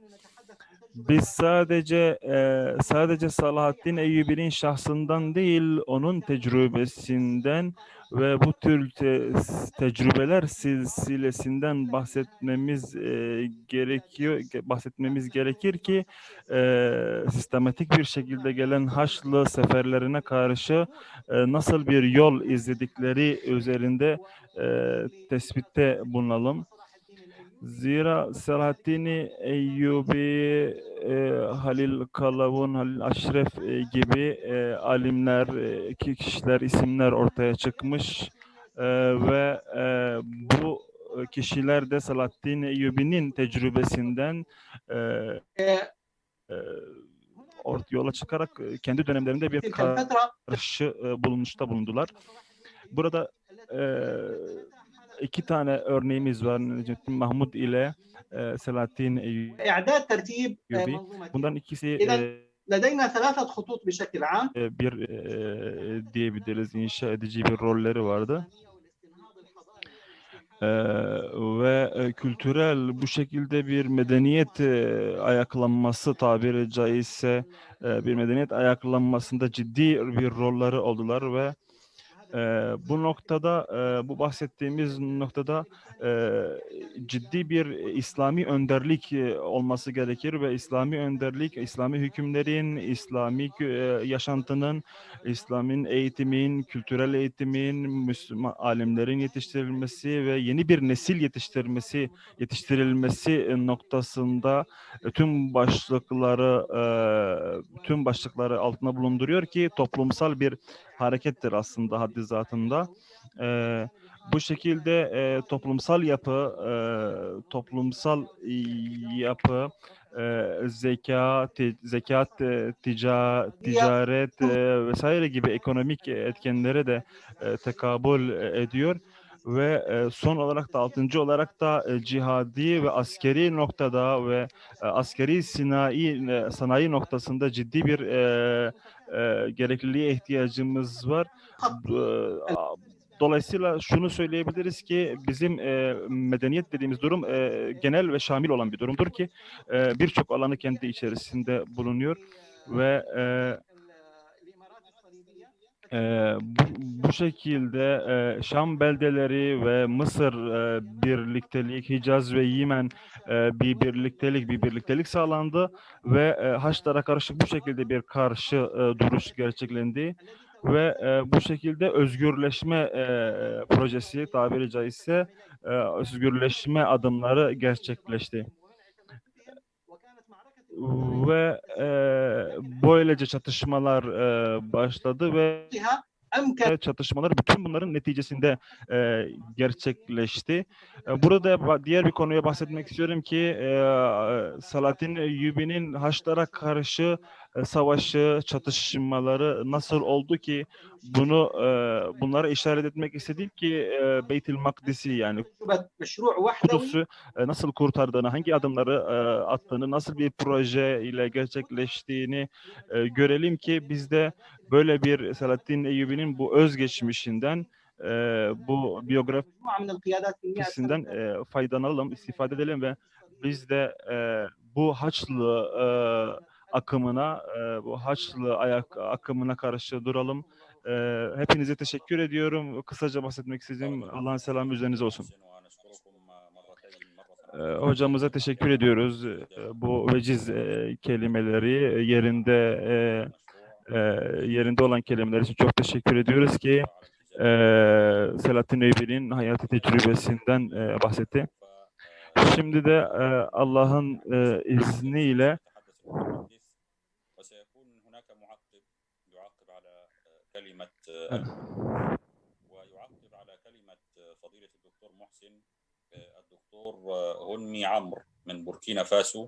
Şimdi de Burkina Faso'dan hocamız 5 dakikalık bir kısa konuşma yapacak. Ona teşekkür ediyoruz. Buyurun hocam. Allah'ın selamı, rahmeti ve bereketi üzerinize olsun. Görüntüm ortaya çıkmadı, görünmüyor. Bundan dolayı özür diliyorum.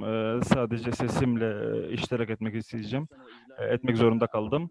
Allah'ın rahmeti ve bereketi sizlerin, bizlerin üzerine olsun ve aynı şekilde alimlerin üzerine olsun ki onlar göğüslerimizi, gözlerimizi aydınlattı ve bizler de bu şekilde yeniden bir nurun, yeniden bir aydınlanmanın ortaya çıktığından dolayı biz seviniyoruz ki bir yenilenme, bir uyanış söz konusu diyebiliriz ki bu uyanış iki kıbleden ilki olan Beyt-i Makdis'le alakalı. Beyt-i Makdis'in özgürleşmesi ve zira kalbinde ve vicdanında Mescid-i Aksa'nın olmadığı bir kişinin bir Müslüman olması söz konusu değil.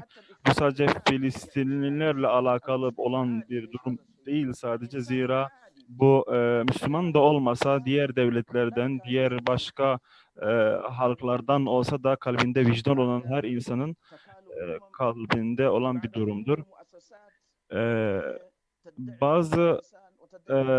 Bazı kuruluşlar, insan hakları kuruluşları şöyle bir şeyde diyor ki bazı uluslararası insan hakları kuruluşları makhur olan, kahredilmiş, mazlum olan kişinin Müslüman olması noktasında sessiz kalıp bir şey demiyor.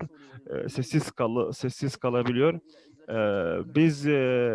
Rabbim bizi tekrar eski izzetimize, eski gücümüze geri çevirsin diye çevirmesi için dua ediyorum. Nasıl geri döneceğiz bu eski halimize? Bizler Selahaddin Eyyubi'nin önderliğinde ve örnekliğinde buna bir cevap bulabiliriz aslında. Zira öğrenmiş olan, eğitim gören, öğrenim gören bir kişinin aklında bunu fark etmesi çok zor değildir. Bazı şartlar ve bazı tecrübeler noktasında altında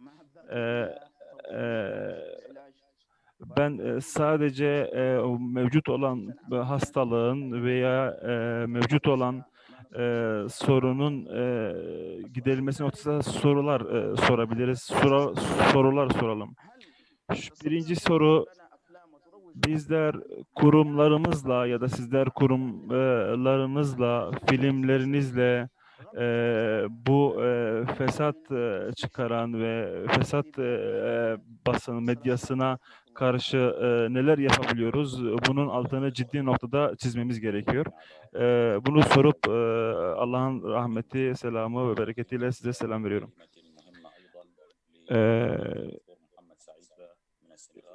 Şu anda da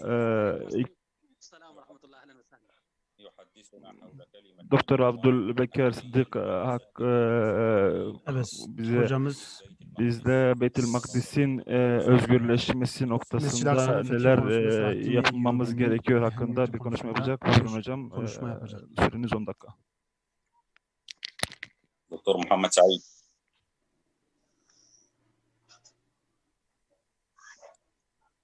دكتور محمد سعيد موجود معنا؟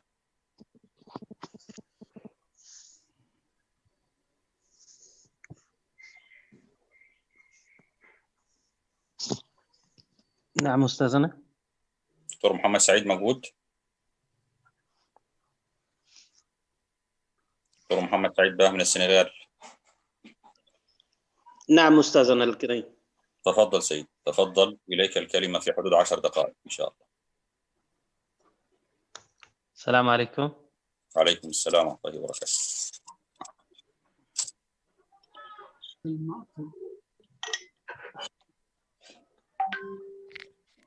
تفضل دكتور نسمعكم. ألو.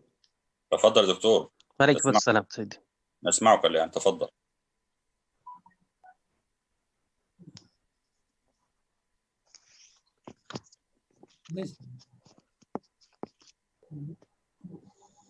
محمد سعيد باه غير موجود. كان موجود قبل قليل دكتور محمد سعيد باه، الآن غير موجود. محمد سعيد غير موجود الآن؟ يبدو هاي الآن موجود هاي موجود. موجود. السلام عليكم. عليكم السلام ورحمة الله. تفضل دكتور. لك الكلمة في حدود 10 دقائق. بسم الله الرحمن الرحيم. Rahman Rahim olan Allah'ın adıyla. Bismillahirrahmanirrahim. Elhamdülillah. Mevcut değildim. Şu an geldim. Kusura bakmayın. Allah'ın selamı, rahmeti ve bereketi sizlerin üzerine olsun inşallah. Bu konu hakkında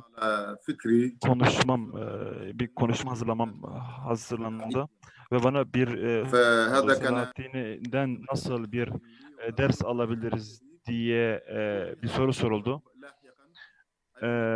Ve bizler bugün iç meselemizde, kendi iç bünyemizde bunu nasıl gerçekleştirebiliriz ve dışarıda da Filistin'i ve Mescid-i Aksa'yı, Beyt-i Makdis'i nasıl özgürleştirebileceğiz hakkında bir konuşma yapacağız. بعض المشايخ يعني طالوا في العصر حقيقة الكلمات. لا بأس أستاذ. İnşallah انتظر دوري. Süre hakkında kısa bir uyarıda bulunmamız gerekiyor. عليكم السلام ورحمة الله. حياك الله دكتور. لا بأس أنا أنتظر دوري إن شاء الله. بارك الله فيكم. دكتور محمد سعيد تفضل. Hocam buyurun. Ben bazı كلمة الدكتور محمد سعيد. نرجو عدم التدخل من فضيلتك لو تكرمت. تفضل دكتور محمد سعيد. Buyurun hocam.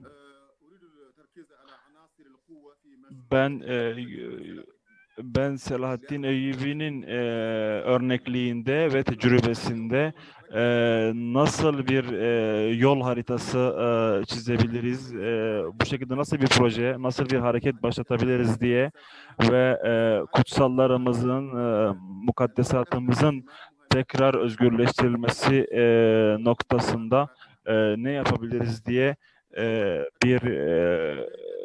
bazı noktalara dikkat çekmek istiyorum. Bizim النظرة Selahattin وانتباهه حتى هذا Eyyubi iki boyutta bir şeyi bir araya getirdi ki sadece dini noktasında, ilim noktasında ve ibadetler noktasında olan bir durum değil ve bu tabiri caizse stratejik, toplumsal ve bilimsel bir şekilde bunu gerçekleştirdi. Bizim bunu çalışmamız, buna iyi dikkat çekmemize gerekiyor ki bu çalışma ve bilimsel yöntemi ve yöntemin üzerinde iyice durmamız gerekiyor.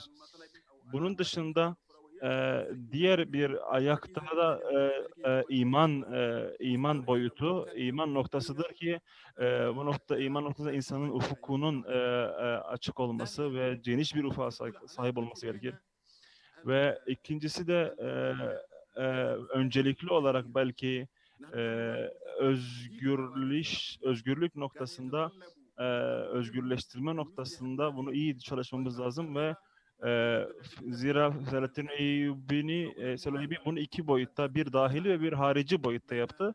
Dahili boyutta Müslümanlar noktasında, Müslümanların içerisinde yani Müslüman toplumundaki ıslah ve Haçlılara karşı kuvvet ve Haçlılara karşı askeri bir şekilde gerçekleştirdi.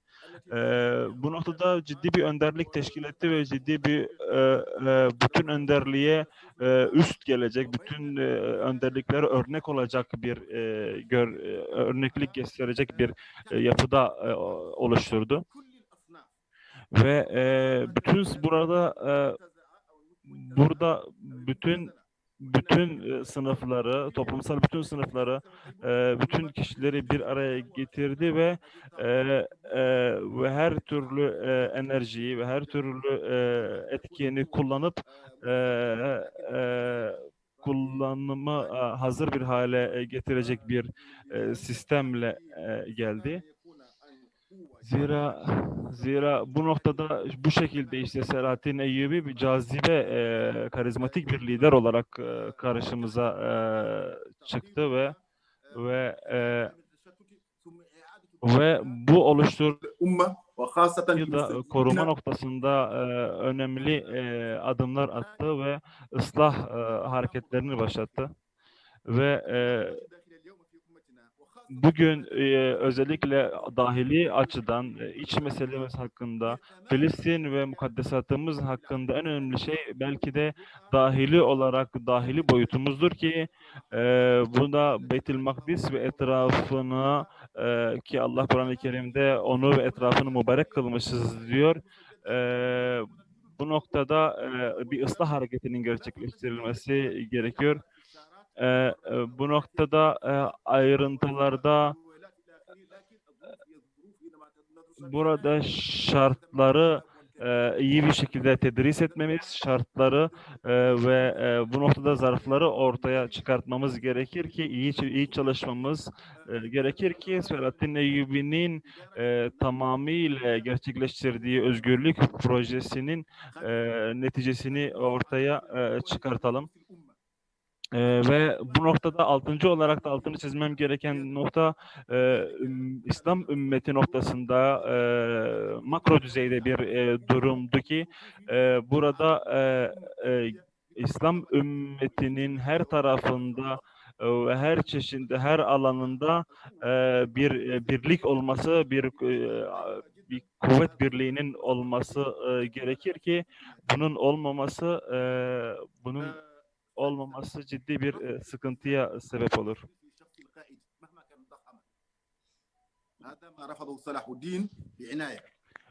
Bu şekilde Selahattin Eyyubi bir kültürel hareket başlattı ve İslam ümmetini kültürel noktada büyük bir sıçrayış yaşattı. Bugün de aslında ciddi manada ihtiyacımız var ve kültürel ciddi bir قد أنيمت بسبب الانتظار التي يبثها kültürel ayaklanmaya, بعض الأبواق yükselmeye ihtiyacımız var. Bu da bugünkü yaşadığımız birçok sıkıntımızın çözümü budur.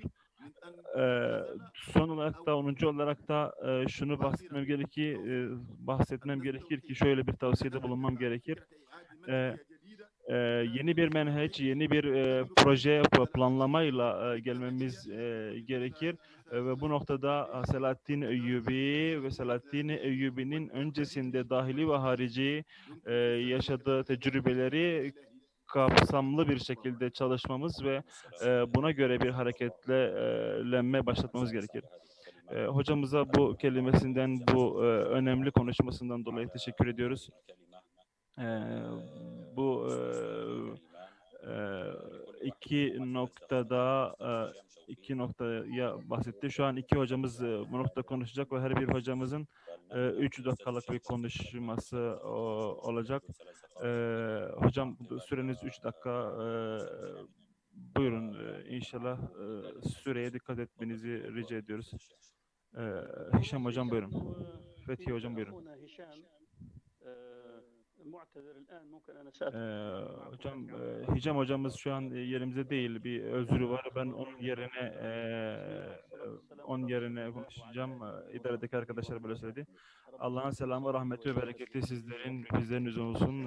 Rabbim dilimi genişletsin, sözümü açık kılsın. Öncelikle Hür Dava Partisi'ne böyle bir program öncülük ettiği için teşekkür etmek istiyorum. Zira bu program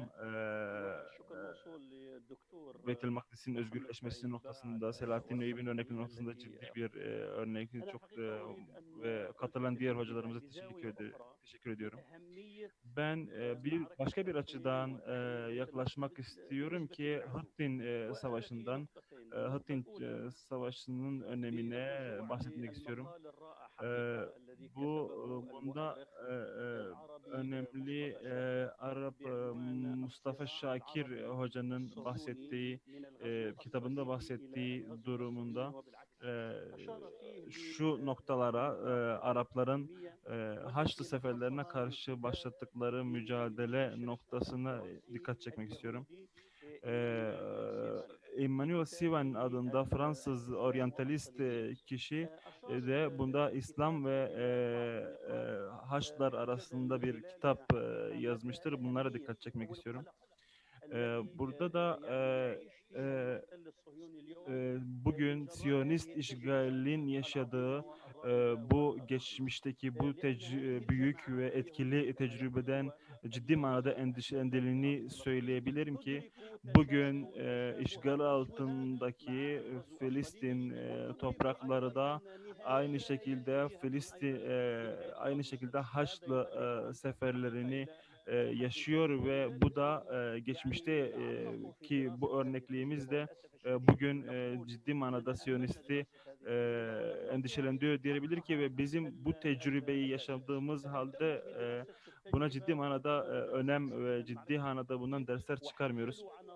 Bugün o oryantalistler Hıttin Savaşı'nı çok ince ayrıntılarına kadar inceleyip araştırma konusunu yaptılar. Örneğin önem verdikleri noktalardan bir tanesi şunu sordular ki Haçlılar bu topraklardan neden kovuldular ve nasıl buradan çıkarıldılar diye soru sordular. Sonra başka bir soru daha sordular ve Hıttin Savaşı'nda Müslümanlar hep paramparçayken nasıl zafer kazandı ve nasıl mıntıkada o bölgede Müslümanlarla beraber o bölgede nasıl Haçlılarla bir arada bulundu ve Haçlılar Savaşı'ndan sonra nasıl bir yaşam sürüldü diye ciddi araştırmalar yapıyorlar ki صكا بحيث bunları ortaya çıkartıp bugün de normalleşme diye haçlarla Müslümanları bir araya getirmeye çalışıyor ki oysa bunun asla bir alakası yoktur ve tamamen merduttur, reddedilmiş bir şeydir.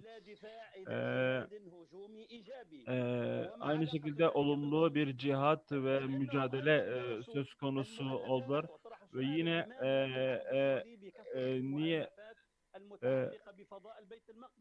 yine aynı şey şunu sordular ki Haçlar döneminde Beytül Makdis'le alakalı kitaplar, Beytül Makdis'le alakalı eserler ne kadar arttı diye bir araştırma yaptılar ve bu konuda sadece 5 tane kitap gördüler. Yine şekilde İbrani Üniversitesi'nde başka bir araştırma daha oldu ki yine o döneme ait toplumsal yaşamla alakalı ciddi araştırmalar yapıyorlar. Burada şunu söyleyebilirim ki bizim kültürel mirasımız bizim kültürel mirasımızın üzerinde, kanlarımız üzerinde hüküm sürüyorlar ve bunu istismar etmeye çalışıyorlar ve bizi bundan mahrum etmeye çalışıyorlar ki bu noktada düşmanımız olan Siyonist çete bizi bu konuda ciddi bir araştırma konusu olarak görmekte ve bizim bundan ibret almamız gerekir. Düşünen insanların bunda ibret alması gerekir ki bu ibret hareketle, istifade etmekle, tarihi tecrübeyle ayağa kalkmak ve hareketlenmek aklımına gelir. Salahaddin Eyyubi'nin fethi bu noktada çok stratejik bir durak halinde stratejik bir durak olduğunu söyleyebiliriz bölgede. Bu da bizim de bugün de üstünde durduğumuz nokta bu. Özetle söylediğim şey şudur ki bizim ilimsel, bilimsel çalışmalara ciddi manada önem vermemiz gerekiyor bu konu hakkında. İkincisi de ve önemlisi de esasen bu programı düzenleyen arkadaşlarıma da aynı şekilde tavsiyem şudur ki burada konuşanlar bağlamında bir enstitü, bir bilim merkezi bahsedilmesi, bir bilim merkezi kurulup bunlara dikkat konulması ve böyle bir proje düzeltilmesi, bir proje geliştirilmesini talep ediyorum. Bu noktada özgürlüğün gerçekleşmesi akli ve bilimsel olan aklı ve bilimsel tecrübelere dayanarak gerçekleştirilmesi gerekiyor ve bütün bunların insani anlamda zarfları, şartları ve çıkarımları vardır ki eğer eski tecrübelerimizden vazgeçer ve bunları göz ardı edersek tehlike aynı şekilde devam edecektir ki bu program için tekrar Hüdapar'a ve Hüdapar ekibine teşekkür ediyorum. Allah'ın selamı ve rahmeti ve bereketi sizlerin ve bizlerin üzerine olsun.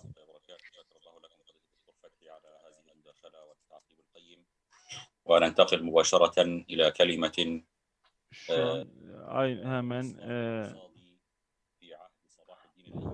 Şu an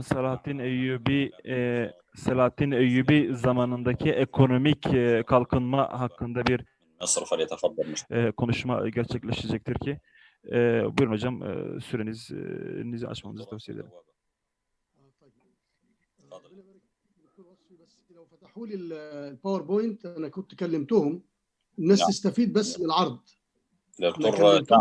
يدوني صلاحيه لفتح الباوربوينت حتى الناس تستفيد من العرض. لحظه. نعم دكتور سعد تفضل يا دكتور اشرف الان. لحظه بس يا دكتور. بسم الله الرحمن الرحيم. سكرين شير.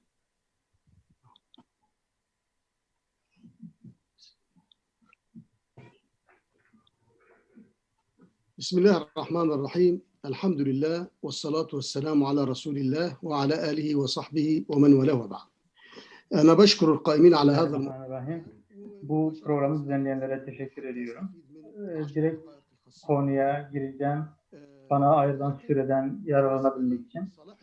Şimdi ilk olarak Selahattin Eyyubi'den bahsettiğimiz zaman şöyle bir şeyden bahsetmemiz lazım. Ekonominin ıslah konusunda çok ciddi bir etkisi var. Bu ıslahat çalışmasının elbette ki tohumları vardı. Nurettin Mahmud'un ekmiş olduğu. Nurettin Mahmud özellikle ıslah esaslarını bu esaslar üzerine kurmuştur. Evvela bozuk fikirlerden, düşüncelerden koruyan bir İslam eğitim. İkincisi adalet ve sosyal yardımlaşmayı sağlamak. Ondan sonra iktisadi hayatın gelişmesini sağlamak ve devlet hazinesiyle alakalı.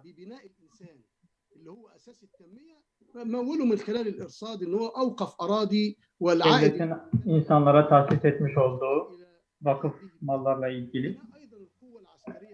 Bir diğeri ise askeri gücü sağlamak. Aynı şekilde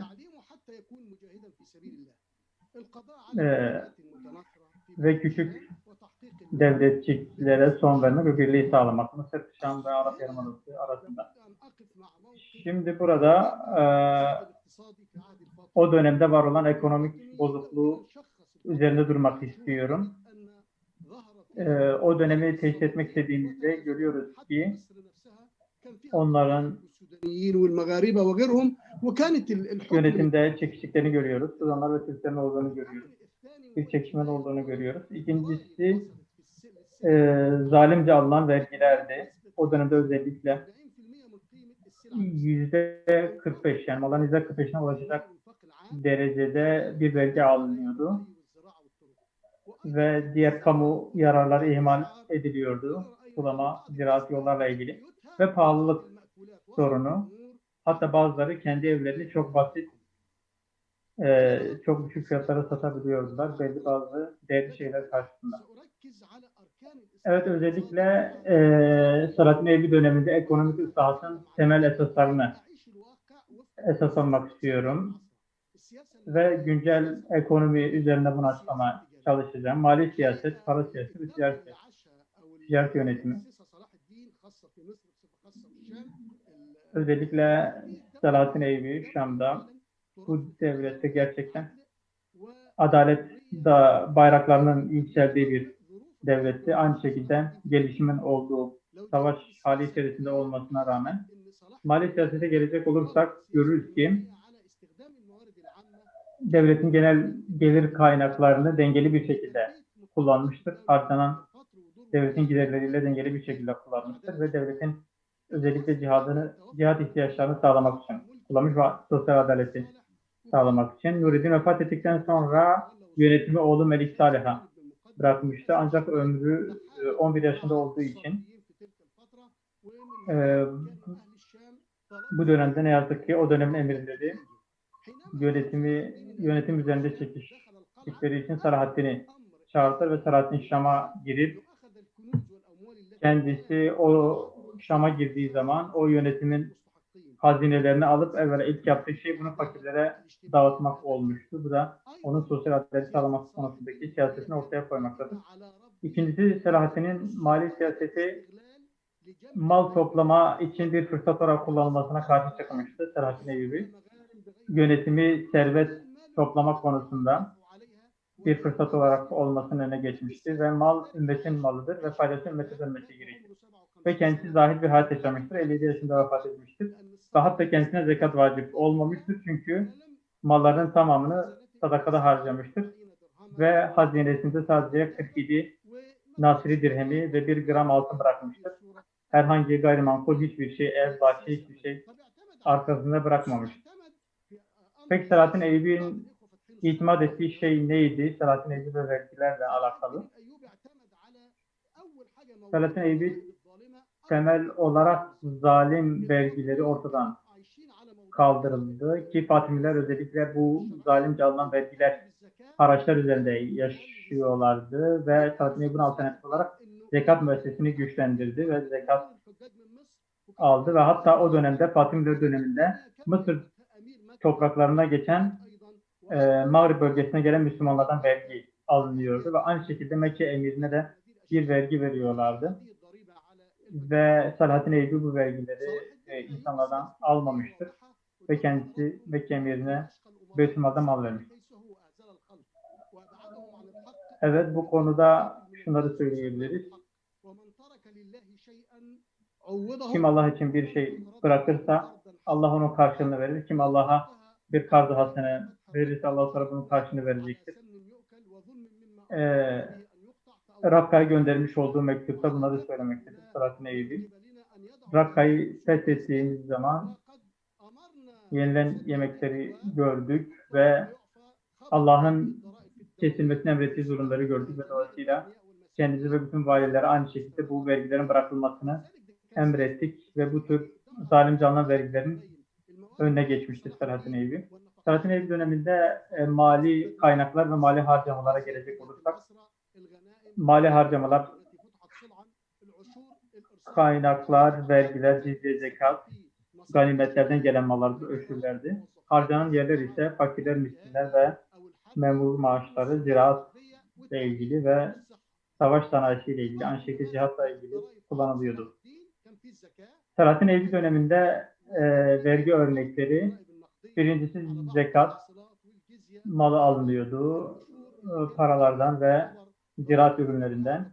Hatta bazı temel gıda ürünleri zekata mahsus ediliyordu. Aynı şekilde haraç, topraklardan alınan vergiler alınıyordu. Sırat-ı Eyyubi'nin hükümet harcaması, cihatla ilgili savaşa dönük yapmış olduğu harcamalar, Sırat-ı Eyyubi Kahire Suru'nu onarmıştı, yıkılmıştı çünkü Kahire Suru.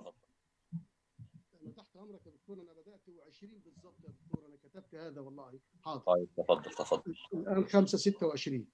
بناء قلعة 10 دقائق يا دكتور، يعني أكمل لي حتى ال10 دقائق ليس 5 دقائق. تفضل.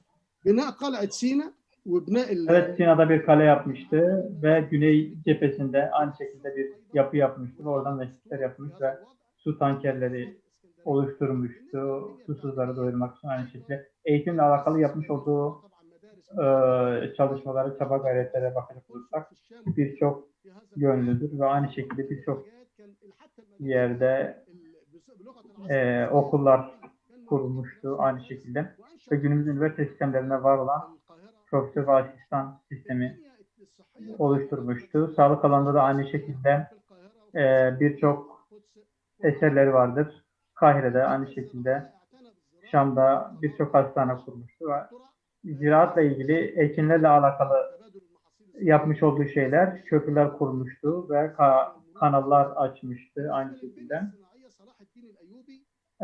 Sanayiyle alakalı ise aynı şekilde Sırat-ı Eyyubi silah yapımına ve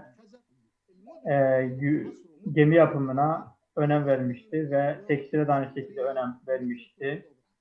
Cam yapımına da aynı şekilde önem vermişti. Para siyasetine gelecek olursak, o dönemde, Fatimi döneminde devlet serisinde altın pek kalmamıştı piyasada ve Sırat-ı Eyyubi gümüşü piyasaya sürmüştü ve elinden geldiği kadarıyla enflasyona karşı mücadele etmişti. Ticaret yönetimiyle alakalı ise o dönemde Mısır, Doğu ve Batı arasında bir merkez haline gelmişti ve ticari bir canlılık meydana gelmişti. Özellikle İtalya arasında Venedik gibi şehirlerle özellikle çok ciddi ticari ilişkiler gelişmişti ve silah konusunda ihtiyaç duyduğu şeyleri özellikle ithal edilen mallardan vergiler alarak çözüyordu. Bu şekilde bitirebiliriz. Ticaret yönetimiyle alakalı özgürlük tanımıştı ve denetimle beraber ticaret özgürlüğü tanımıştı. Ve bazı temel ürünlerin sadece devlet mağazalarına satılmasına izin vermişti. Kontrol altına alabilmek için. Teşekkür ediyorum beni dinlediğiniz için. الله يكرمك يا دكتور أشرف، نشكركم جزيل الشكر على هذه الكلمة القيمة وهذا العرض الرائع الذي يبرز جوانب خفية في حياة صلاح الدين وفي جهاده وفي حركته نحو تحرير المسجد الأقصى ولأهمية الكلمة كثير من الإخوة المتابعين طلبوها، فنرجو من الأستاذ سعد أن يرفعها لهم على مكان المحادثات. والتعقيب على هذه الكلمة يتفضل الدكتور أيمن الجمال الذي نستثمر هذه الفرصة ونتقدم له بخالص العزاء في وفاة والده فضيلة الشيخ أحمد عبد الرؤوف الجمال الذي توفي أول أمس. نسأل الله سبحانه وتعالى أن يرحمه وأن يغفر له. وفضيلة الدكتور أيمن فقيه معروف وعالم جليل يتفضل مشكورا في حدود 5 دقائق ليعقب على كلمة الدكتور أشرف دوار. السلام عليكم ورحمة الله. وعليكم السلام ورحمة الله وبركاته. شكر الله سعيكم فضيلة الدكتور وصفي، ونشكر للإخوة في وقف Allah Teala çalışmalarınızı kabul etsin. Bu programdan dolayı size teşekkür ediyorum. Büyüklerin, önderlerin hayatlarını canlandırmak önemli meselelerden bir tanesidir. Şüphesiz ki tarihimiz bu konuda aydın örneklerle doludur. Selahattin Eyyubi ışık verici bir noktadır ve kalkınma etkenlerini, özellikle bu dönemde kalkınma etkenlerini okumamız gerekiyor. Beytül Makdis'in fethedilmesine götüren bu etkenleri iyi okumamız gerekiyor ki ümmetin de çaba ve gayret sarf ettiği bu konuda. Özellikle Doktor Eşref hocamızın söylemiş olduğu ekonomik nedenlere gelecek olursak, elbette ki ekonomik nedenlerin çok ciddi etkileri vardır.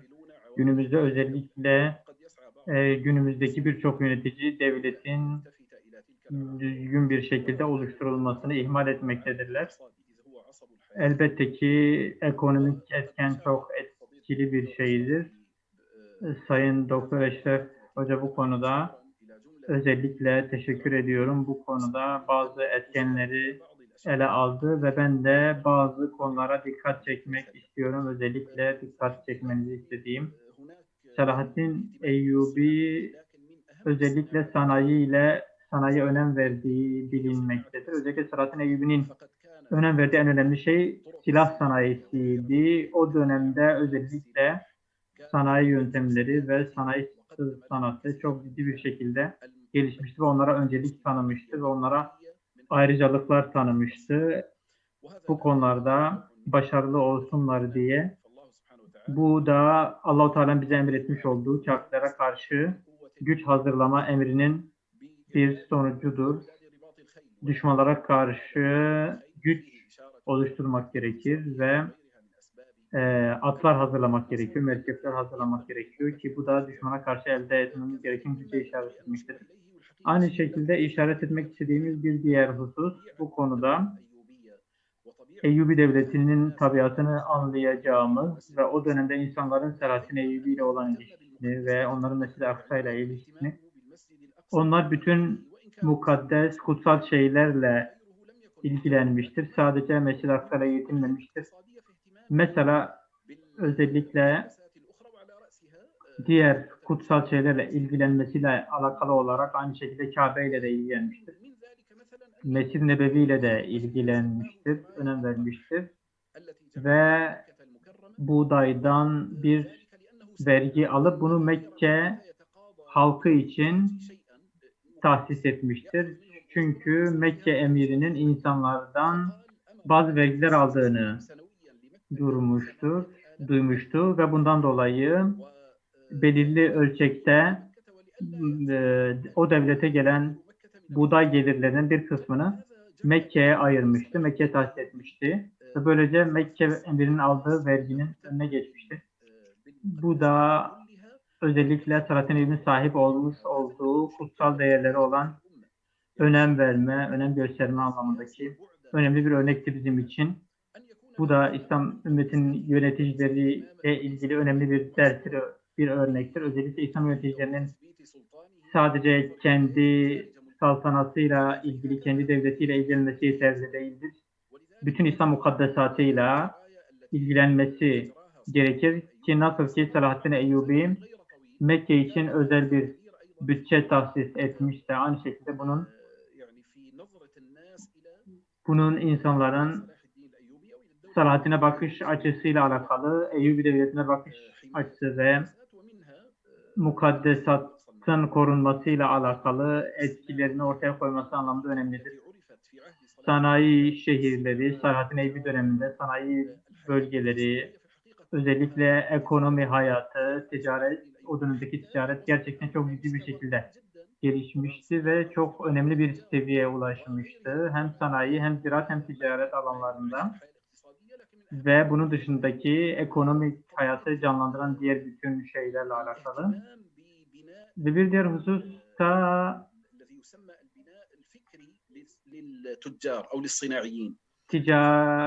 tüccarların, tacirlerin fikri gelişimini sağlayacak önemli şeyler yapılmıştı ve bazı bölgelerle de ticari anlaşmalar yapılmıştı. İtalya, Venedik ile aynı şekilde ticari anlaşmalar yapılmıştı. Sadece ekonomik gelişim üzerinde değil ama ekonominin düzgün bir idare, düzgün bir düşünce üzerine kurulmasını da sağlamıştı. Çünkü ekonomi eğer bir idari düşünce olmadığı zaman üzerine kurulu olduğu başarılı olmaz ve bu konuda sizlere teşekkür ediyorum, izleyenlere özellikle.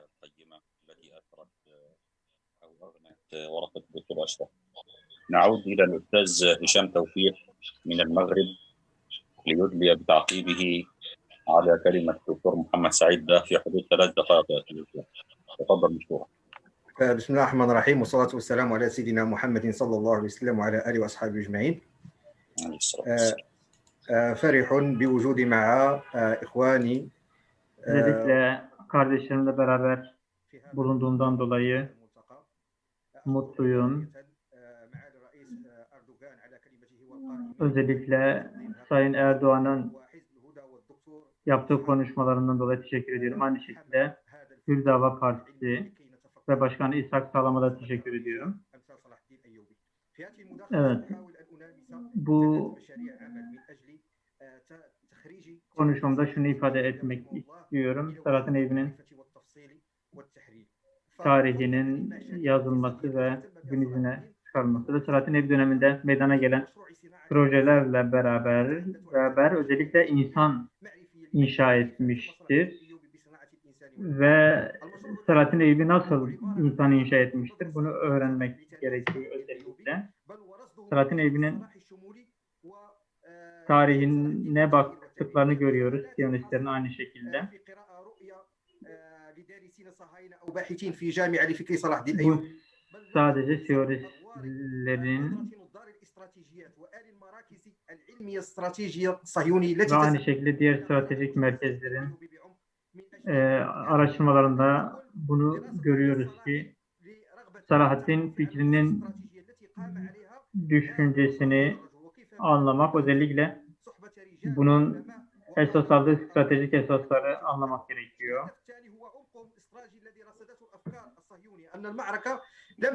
Evet ve sadece savaşı kılıçlar belirlemez ve bu savaş, bu Siyonist proje özellikle önceden hazırlanmış bir şeydi ve aynı şekilde Selahattin Eyyubi'nin mücadelesi de önceki alimler, Şavkadir Geylani gibi, İmam Gazali gibilerinin esaslarını oluşturdukları bir mücadeleydi. Aynı şekilde çok yönlü bir mücadeledir bu. Hem eğitim yönü olan. Özellikle Selahattin düşüncesinde şunu görmüşler. Çok yönlü eğitim değişikliğin esasıdır. Özellikle Abdülkadir Geylani ile alakalı.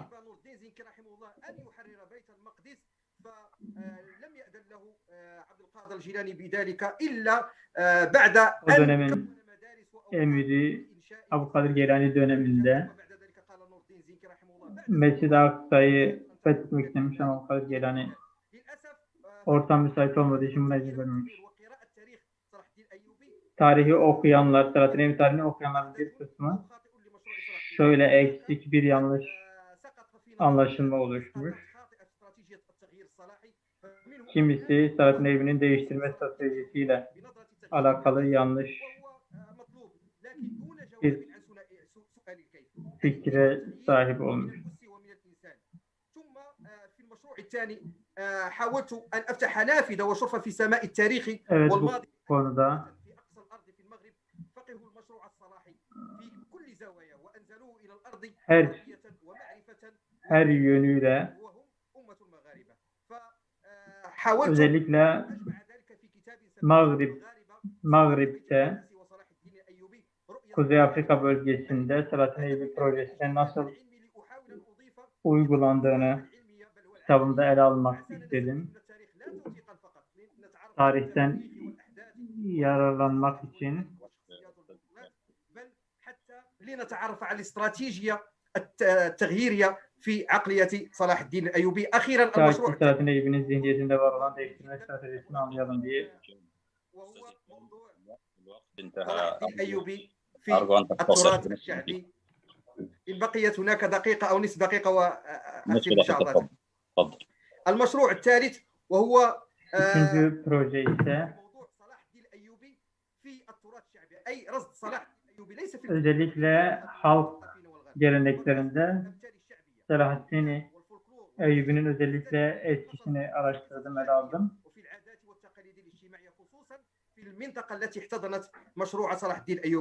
Özellikle Selahattin Eyyubi'nin projesine sahip çıkan bölgelerde.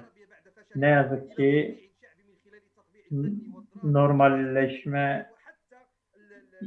İsrail'le normalleşme yaşayan, bunu kabul eden ülkelerde ne yazık ki her alanda İsrail'le normalleşme yaşamaya çalışıyorlar. Halk bazında, eğitim bazında. Evet, bu Selahattin metodunu bozmadan, yozlaştırmadan özellikle hayata sunmamız gerekiyor. Bu konuda özellikle bir müessesenin kurulması gerekiyor ve bu konuda fikirlerin, düşüncelerin ortaya konulması gerekiyor. Teşekkür ederim.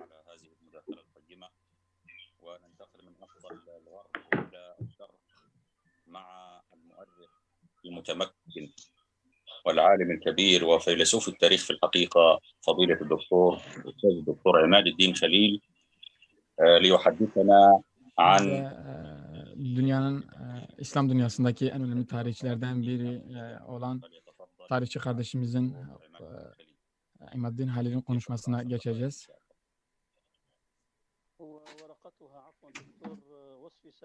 الدكتور أبو بكر الصديق من باكستان. نعم تفضل دكتور أبو بكر. Hocamızın yazısını Pakistan'dan bir kardeşimiz de okuyacağız. Hamd alemlerin Rabbi olan Allah'a, salat ve selam Hazreti Muhammed'e, aile ashabın üzerine olsun. Ben ilk olarak bu programı gerçekleştiren kardeşlerimize teşekkürlerimi sunuyorum. Herhangi birimiz başka birinin yazısını okuduğumuzda kendisinin İmaduddin Halil hocamız tarih alanında gerçekten iyi bir seviyeye ulaşmış bir şahsiyet. Ve kendisi Allah razı olsun yazıyı çok güzel bir şekilde hazırlanmış ve ben de tarih bütünlüğü hiçbir zaman boşlukta oluşmaz. Bilakis farklı etkenler çerçevesinde tarih olmuştur ve tarih o şekilde gerçekleşmiştir. Ve tarihin devam etmesi ve tarihin varlığı Allah-u Teala'nın sünnetlerinden bir sünnettir ve Allah'ın sünnetinde hiçbir zaman bir değişiklik gerçekleşmez ve bir tarihi bir olayın gerçekleşmesi için bazı etkenlerin bulunması gerekiyor ki bu tarihi olay yaşanabilsin. Ve biz hepimiz biliyoruz ki Haçlılar Fırat'ı, Şam'ı, Filistin'i yakıp ondan sonra Mescid-i Aksa'yı ele geçirdikten sonra daha sonra birçok bölgede yer ediniyorlar. İşte Arap Ceziresinde ve Şam'da ve maalesef o günde İslam ümmeti ciddi anlamda bir ayrılık yaşıyordu ve zaten düşmanlarımızı da bu hale getiren bizim ayrılığımızdı. Tabii tüm bu olaylara bir hüsnü zan bakacak olursak İslam ümmetinin ufki anlamda bir ciddi anlamda bir farklılaşma yaşadı ve bu farklılık ve bu ihtilaf toplumların içine sızmadı. Yani günümüzdeki gibi o ihtilaf, o farklılık, o tefrika toplumların içine sızmamıştı. Ve bundan dolayı toplum kendisine düşen bazı görevleri yapıyordu. Evet, her ne kadar o dönemin liderleri ellerinden geldiğince bu hususta yardımcı olmasalar bile. Biz Haçlı savaşlarına baktığımızda önemli bazı hususların olduğunu görüyoruz. Özellikle liderler bazında ve toplum bazında. Ve o zaman ümmetin ciddi anlamda lider ve toplum arasında bir birliktelik vardı. Ve bu birlikle beraber bu birliğin birkaç şey ortaya çıkardığını görmüşsünüz. Ve orada toplumsal bir yapı yoktu ve Mısır ve Şam toprakları ciddi anlamda bir yoksulluk ve ayrılık içerisindeydi. Ve Kürtlerin, Arapların ve Türkmenlerin bir olduğu bir dönemdi ve liderlerin de bir olduğu bir dönemdi. Ve biz bu tarihi sürece baktığımızda elimizde toplumsal ve liderler anlamda bir birlikteliğin olduğunu görebiliyoruz. Ve Selahaddin Eyyubi'den önce de İslam ümmetini bir araya getirebilecek liderler görebiliyoruz. Özellikle Selçuklularda, Musul'da görebiliyoruz. Ve bazı topraklar ciddi anlamda bir bağımsızlık kazanmıştı. Ve mesela aynen bazı şahsiyeler de aynı şekilde ki bazı toprakları ciddi anlamda bağımsızlaştırmıştı.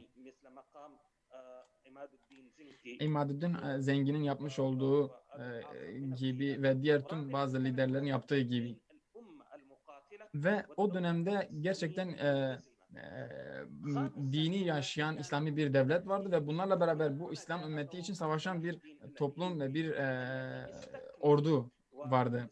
Ve Selahaddin Eyyubi'nin en çok başarılı olanlardan bir tanesi de Mısır, Filistin, Şam, Arap Yarımadası'nda Anadolu'daki o insanları bir araya getirebilmesiydi. Ve biz bu portreye baktığımızda Selahaddin Eyyubi'nin o dönem içerisinde gerçekleştirmiş olduğu o birliktelik onu Kudüs'ü fethindeki en büyük etkenlerinden bir tanesiydi.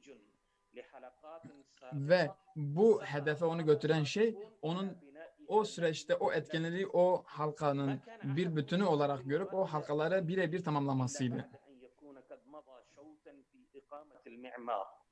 ذلك الذي وضع البرسكي أسسه وارتفع به إماد الدين زنكي ve İmaduddin Zengi'nin kendisiyle kalkındığı ve devleti kurduğu, ondan sonra da Selahaddin'e bu Eyyubi geldi ve bu devleti genişletti ve gerçekten elde turur neticeler çıkarmak için Selahaddin Eyyubi böyle bir yol yaptı.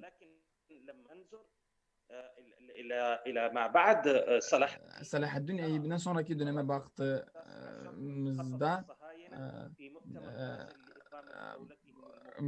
biz 19. asırda görüyoruz ki Yahudiler kendilerine bir devlet çizdiler ve günümüze bu şekilde geldiler. Ve kendileri 50 yıl sonra bu hayallerinden 50 yıl sonra bu hayallerini gerçekleştirdiler. Ve biz maalesef düşmanlarımızın çalıştığı gibi projeli çalışamadık ve onlar kendi hedeflerine ulaştılar ama biz ulaşamadık.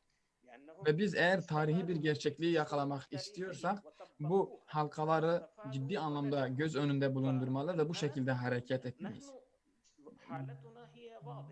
Bizim durumumuz şu an apaçıktır. Biz halen paramparça olmuş topraklarımızın iki parçasını bir araya getirememişiz ve maalesef şu an Arap dünyasındaki toplumlarımız bir arada değil ve biz gün be gün maalesef ayrılık yaşıyoruz. Bir birliktelik içerisinde değiliz ve biz elhamdülillah ve aynı şekilde 100 yılın anlaşması diye gelen ve maalesef düşmanlarımız için bir altı nispetinde olan bu durum ve bizim bu programımızın ciddi anlamda bir gerçeklik kazanması lazım. Ve bu tarihi sünnetler bizim yolumuzu bize gösterecek etkenlerdir. Ve bizi tarihin yeniden okumamız lazım. Ve biz bu haritayı göz önünde bulundurup Salahaddin Eyyubi'nin gerçekleştirmiş olduğu o zaferi ve İslam ümmetinin liderlerinin gerçekleştirmiş olduğu bu zaferi göz önünde bulundurup bu şekilde hareket etmeliyiz ve tarihi yine bir okumada yapmalıyız ki yine biz aynı şekilde Salahaddin Eyyubi'nin Filistin'i fethettiği gibi bizler de aynı o şekilde fethedebiliriz. Ve inşallah kardeşlerimiz de bu konuda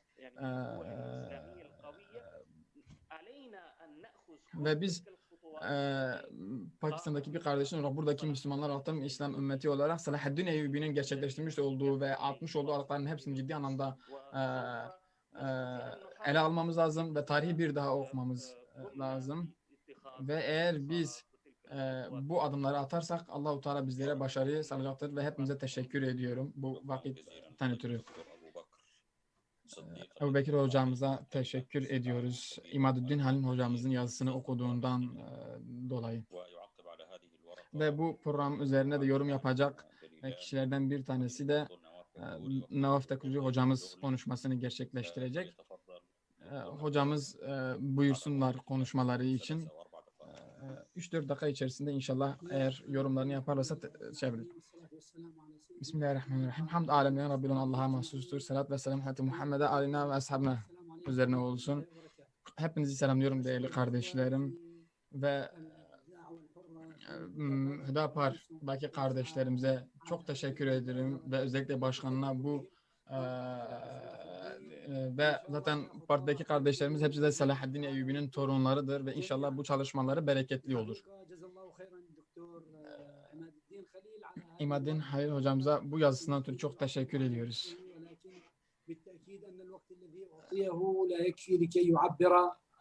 Ve verilen vakit tabii ki de onu o yazısına yorumlama noktasında az da olsa kısa bir şekilde değinmeye çalışırız ve İmaduddin hocamız da Allah kendisinden razı olsun.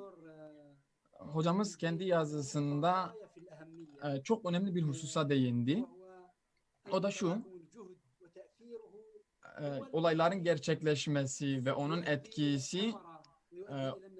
etkisidir meyveyi ortaya çıkaran ve tarihi olaylar ard arda sağlam bir şekilde gerçekleştirildiğinde ancak bir gerçek çevrilir. Ve tarihi olayları hiçbir zaman sadece lider ve sadece ordu gerçekleştirmez. Bunların hepsinin birlikte olmasıyla ancak bu gerçekleşebilir. Ve hocam kendi yazısında siyasi yöne de ciddi anlamda değindi. Ve ben de burada bunu biraz yorumlamak istiyorum. Ve özellikle bence fikri ve eğitim alanında da ciddi anlamda bazı etkilerin olması gerektiğini düşünüyorum. Evet, tarihi olaylar bazı şeylerin bir ardı gerçekleşmesi olur ama tarihi büyük olayların etkileyen en büyüklerden bir tanesi fikri ve eğitimi alanda ciddi bir tecdir. Ve Mescid-i Aksa'nın fethi Salahaddin'le başlamamıştır. Bilakis onun babası Necmiddin'le beraber başlamıştır. Necmiddin'in oğlunun terbiyesiyle Salahaddin gibi birisini eğitmesiyle Kudüs fethedilmiştir. Ve kendileri birbirlerine yardımcı olmuşlardır. Ve onlar o gün Filistin'in fethi için her şeylere fedakarlık yapmışlardır. Ve o gün fetihten önce birçok mescid yapılmıştır ve ciddi anlamda eğitim alanları açılmıştır ve mezhepsel anlamda bir fikir yoktu. Tüm mezhepler üstü bir anlayış vardı. İslam ümmetinin tüm mezheplerini kendi kardeşleri gibi biliyordu. Ve maalesef bugün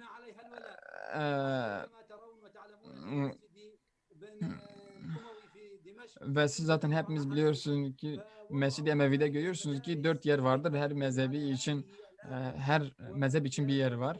Ve bizim de aynen o şekilde mezhepsel üstü bir bakış açısı içerisinde olmamız lazım. ve Nureddin Zengin'in ve Selahaddin Eyyubi'nin iki devlette birçok mescid, birçok eğitim ve cami açmıştır. Ve bunların hepsi onun yapmış olduğu surlardan çok çok daha fazladır. Yani Selahaddin Eyyubi'nin o derin anlayışıyla birlikte ciddi anlamlar gerçekleşmiştir. Ve aynı şekilde ve Nureddin Zengin Kudüs fethedilmeden 19 yıl önce kendisine minber yapmıştır. Ve bir kesinliğin gerçekleşmesi, tarihi bir olayın gerçekleşmesi için önceden böyle bir hazırlık yapılmıştır. Ve gerçeklikler ve yakin o hayallerle gerçekleşmez. Ve bunu bugün maalesef düşmanlarımızla beraber olan insanlar için söylemek istiyorum. Ve İmadeddin Zengin'in 19 yıl önce yapmış olduğu minber ve gerçekten de yerini buluyor. Nureddin Zengin'in başlatmış olduğu ve Selahaddin Eyyubi'nin devam etmiş olduğu şey mezhepsel üstü bir bakış açısıdır. Ve bu İslam ümmetinin izzetini bir araya getirmesi ve Mescid-i Aksa'nın fethedilmesindeki en büyük etkendi. Aynı şekilde Selahaddin Eyyubi'nin başarılarından bir tanesi de Fatimi Devleti'nin yok edilmesiydi. Ve o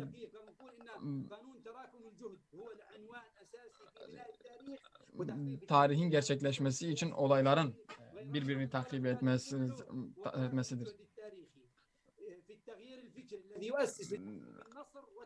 Zaferi oluşturan şey tarihi olayların birbirini biz bugün İslam ümmeti olarak ilmi, fikri ve neslimizi yetiştirmektir. Ve bu nesil de gerçekten kendi vakasını okuyan, ufku açık ve akidesini bilen ve o doğrultuda hareket eden insanlardır. Ve fikri bazı kurumların açılması lazım ve İslam ümmetinin bir daha fikren ruhen yenilenmesi gerekmektedir. Ve birbirimizle zıtlaşmaktansa birlikte çalışmanın ön planı ve ön ayak olmamız lazım.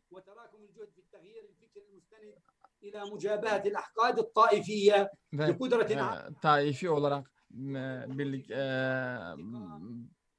mezhepçi üzerine bir bakış açısındansa toplumsal bir bakış açısını gerçekleştiririz. Yani Selahaddin Eyyubi Mısır'a gittiğinde yapmış olduğu ilk şey o yapılan duayı değiştirmekti. Ve hepinize çok teşekkür ediyorum. Allah'ın selamı sizin üzerinize olsun.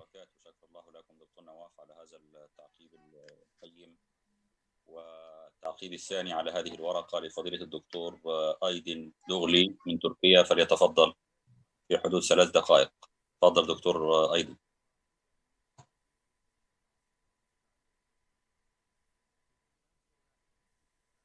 دكتور أيدن موجود معنا؟ دكتور أيدن. Aydın hocam sesinizi açabilir misiniz? Aydın hocam sesinizi açabilir misiniz? يفتح الميكروفون. دكتور أيدن تفتح الميكروفون وتفضل. أتسمع صوتي؟ نعم نسمعكم. تفضل سيدي. أعوذ بالله من الشيطان الرجيم. بسم الله الرحمن الرحيم. Bugün Selahaddin Eyyubi tecrübesini rahimehullah konuşuyoruz. Tarihi bir tecrübenin bugünü aydınlatmasını umuyoruz, bekliyoruz. Dinleyicilerimizin aklına şöyle bir soru gelebilir. Acaba tarih bugüne ışık tutacak bir özelliğe sahip mi değil mi?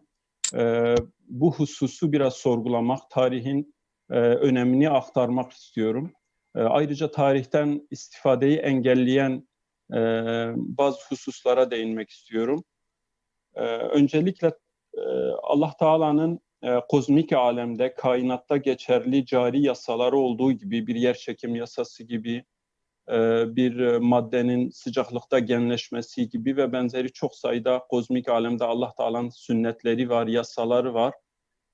Aynı şekilde toplumsal hayatta da Allah Teala'nın cari sünnetleri vardır ve bu sünnetler daimidir, değişmezler. Bunu nereden biliyoruz? Ayet-i kerimeden de buna işaret vardır ki estağfirullah. فَهَلْ يَنْظُرُونَ إِلَّا سُنَّةَ الْاَوَّلِينَ فَلَنْ تَجِدَ لِسُنَّةِ اللّٰهِ تَبْد۪يلًا وَلَنْ تَجِدَ لِسُنَّةِ اللّٰهِ تَحْو۪يلًا diye buyuruyor Allah Teala. Geçmişteki toplulukların, ümmetlerin yaşadıkları sünnetler var ve Allah Teala'nın sünnetinde değişim de dönüşüm de olmaz. Bu sabittir, değişmezdir. Allah Teala'nın böyle tarihte de toplumsal hayatta da sünnetleri vardır. Fakat toplumsal yaşamdaki sünnetleri, Allah Teala'nın toplumsal hayatla ilgili kurallarını, yasalarını bilebilmek insanın kendi sınırlı ömrü içerisinde çok çok zordur. Neden zordur? Çünkü bir toplumsal olayın varıp dayandığı noktayı bilebilmek için, yani bugün girilen bir yolda, bugünkü bir duruşun, bugünkü bir tavrın, toplumsal hayattaki bir duruşun sonucunun ne olacağını bilebilmek için belki 100 yıl, 200 yıl sonrasını beklemek gerekiyor. Haliyle insan ömrü de 60-70 yıllık insan ömrü de bu tecrübeyi yaşamak için, bu tecrübeyi edinmek için yetersizdir. Peki bu durumda ne yapmalıyız? Elbette ki bu durumda tarihe bakarız. Çünkü uzun tarihi süreç içerisinde toplumsal süreçlerin sonuçlarını daha iyi görebilir, girilen bir yolun nereye vardığını daha iyi görebilir ve ona göre oradan tecrübe alır, bugünümüzü aydınlatmış oluruz. Bu konuyla ilgili de ayet-i kerime var ki Estağfirullah. قَدْ خَلَتْ مِنْ قَبْلِكُمْ سُنَنٌ فَسِيرُوا فِي الْأَرْضِ فَانْظُرُوا كَيْفَ كَانَ عَاقِبَةُ الْمُكَذِّبِينَ هَذَا بَيَانٌ لِلنَّاسِ وَهُدًى وَمَوْعِظَةٌ لِلْمُتَّقِينَ. Burada Allah Teala geçmiş topluluklarla ilgili başına gelenleri bir sünnet olarak niteliyor ve diyor ki buradaki haza farklı tefsirler olmakla beraber bir tefsire göre de ki buradaki işaret zamiri, yani bu geçmiş milletlerin yaşadıkları sünnetler, bu yasalar hem bir açıklamadır, bir beyandır bizim için, hem bir hidayettir, rehberliktir, kılavuzdur, doğru yol gösteren bir kılavuzdur, hem de bir mev'izedir, bir açıklamadır, bir öğüttür, hatırlatmadır. Yani özellikle hidayet ve beyan edici sıfatları ki Allah Teala bunları genelde ya kitapları için ya da elçileri, peygamberleri için aleyhisselam kullanırken bunu tarih içinde kullanmış olması son derece önemlidir. Yani tarih bizim için bir kılavuzdur, bir rehberdir. Biz toplumsal yasaları oradan çıkarıp öğrenebiliriz. Ama bununla beraber دكتور أيضا أوشك الوقت. تفضل. انتهيت. أكمل فيما تفضل. Bazı küçük sebepler bizim tarihten istifademizi engelliyor. En önemli sebeplerden birini zikredeceğim. Vakit çok dar. Tarihi sadece bir övgü ve yergi sebebi kılmamızdır. Yani bazı tarihi olaylarla övünmemiz veya tarihi şahsiyetlerle övünmemiz, bazen ibret de almamızı, hatta bu övüncün bizde oluşturduğu sahte tatmin duygusu bugünkü yükümlülüklerimizi yerine getirmeyi ciddi şekilde etkilemektedir, engellemektedir. Tarih bir övgü ve yergi malzemesi değildir. Ki Allah Teala Kur'an-ı Kerim'de Estağfirullah tilke ummetun kad halet laha ma kesebet ve lekum ma kesebtum ve la tusalun amma kanu ya'malun. Yani onlar gelmiş geçmiş bir topluluktu, yaptıkları lehine onlarınki onlara, sizin size, siz onların yaptıklarından sorumlu değilsiniz. Tarihi bir övgü ve yergi olarak değil, sadece ibret nazarıyla bakmak son derece önemli olacaktır. Sempozyumun başarıya ulaşmasını temenni eder. Tüm katılımcılara saygılar sunarım. Velhamdülillahi Rabbil alemin. Barakallahu fik fadilü Doktor Aydin Dağlı على هذه المداخلة القيمة والتعقيب القيم.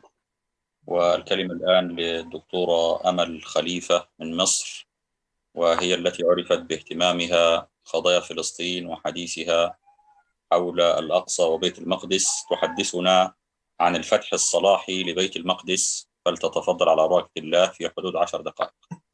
دكتورة أمل خليفة تفضلي. السلام عليكم ورحمة الله وبركاته. عليكم السلام. الحمد لله رب العالمين والصلاة والسلام على أشرف المرسلين سيدنا محمد وعلى آله وصحبه وسلم تسليما كثيرا. اللهم علمنا ما ينفعنا وانفعنا بما علمتنا وزدنا علما. الحضور الكريم، الأمة التي تفقد ذاكرتها لا تملك أن تخطط لمستقبلها، والأمم تصاب بفقدان الذاكرة.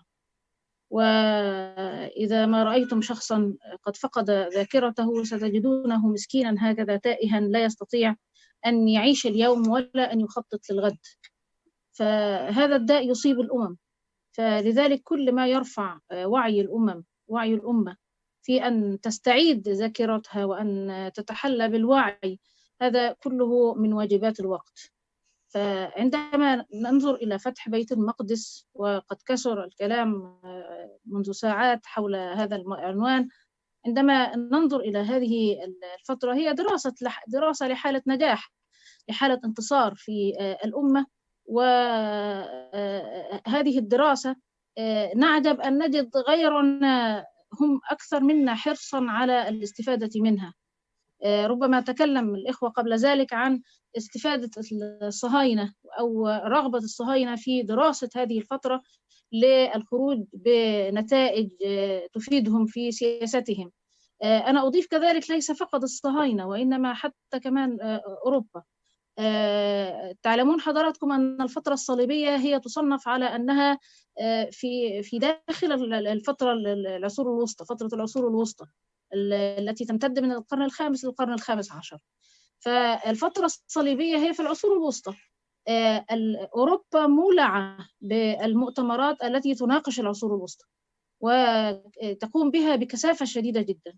والحقيقة أن كل هذه المؤتمرات التي تتحدث عن العصور الوسطى لابد أن يكون فيها ورقة عن هذه الفترة، عن الفترة الصليبية. وعلى تكرار هذا الأمر، هذه المؤتمرات وهذه الورقات التي تقدم دائما ما تكون هذه الأوراق التي تقدم عن الفترة الصليبية الذي يقدمها صهيوني، ليس فقط يهودي وإنما يكون صهيوني، ويعني يعرف بأنه هو إسرائيلي يعني عندما يقدمها. أوروبا هناك من يتكلمون في التعليم يقولون أن منذ بدايات العمل على الاتحاد الأوروبي وهم قد أعطوا يعني الملاحظة للقائمين على التعليم لكي يهتموا اهتمام شديد بهذه الفترة، بالفترة الصليبية. والسبب أنهم تاريخهم دموي، هم تاريخهم كله حروب وكله خلافات، ولم يجدوا فترة من الفترات اتحدوا فيها تحت راية واحدة على رغم خلافاتهم الشديدة إلا في هذه الفترة الصليبية. ويليها الأحلاف التي كانت تقوم ضد الدولة العثمانية بعد ذلك، لأنها كانت فترة ثرية، فترة كبيرة، وقام عدد من الأحلاف. لكن هذه الفترة التي دامت ل200 عام كاملة، هذه الفترة هي الفترة الوحيدة التي وجدوا فيها içerisinde kendilerinin birlikte oldukları ve bir birlik kurdukları tek dönem oldukları tek dönemdir. Garip olan ise bizler bu şu anda buna benzer bir dönemdeyiz.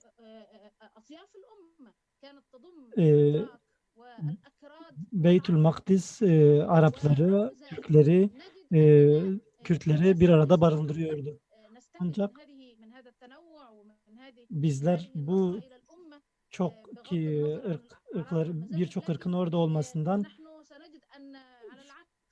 faydalanmak yerine tam tersine Gazali'nin de bir videosundan gördüğümüz gibi o dönem kendisi o videosunda Selahaddin Kürdi hakkında konuşuyordu. Ve orada sadece etrafında olan Selahaddin Eyyubi'nin etrafında olan herkesin Arap olduğunu söylüyordu. Yani ve bunu söylerken de etrafındaki herkesin Arap olduğunu söyleyip bir sorunun olmamasını amaçladığını belirtiyordu. Aynı şekilde üniversitenin yayınladığı araştırmalarda ki nitekim onların elinde bizim elimizde olmayan birçok tarihi kitaplar var.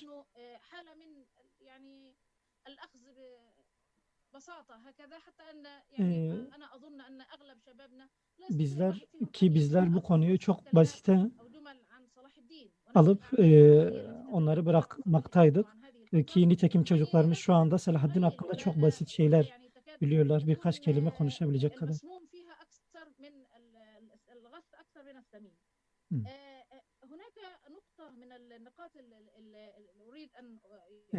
Değinmek istediğim noktalardan birisi de şudur. Nitekim çoğu alana arkadaşlarımız değindi zaten, hocalarımız. O dönemdeki Selahaddin Eyyubi'nin siyasi hareketini, siyasi düşüncesini araştırmamız gerekmektedir. Bu İmadeddin Zingi ve Nurettin Zengi'ye dayanan bir süreçtir. Bu konu daha önce konuşmadığımız bir konu, o yüzden bunu konuşmak istedim.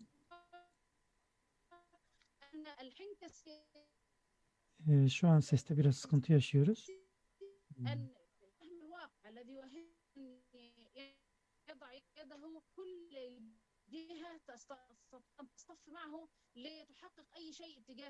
Evet.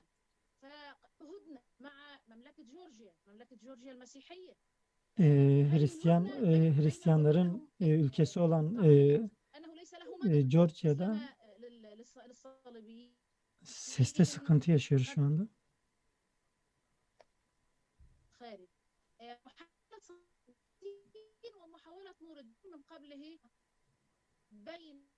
الصليبيين وبين البيزنطيين البيزنطية كانت لم تسقط بعد كان هناك إمبراطور موجود في قسطنطينية. O dönemde Konstantiniye, şu anki İstanbul'da Bizanslıların imparatorluğu bulunmaktaydı. Ses kesildiği için konu yarıda kalmıştı.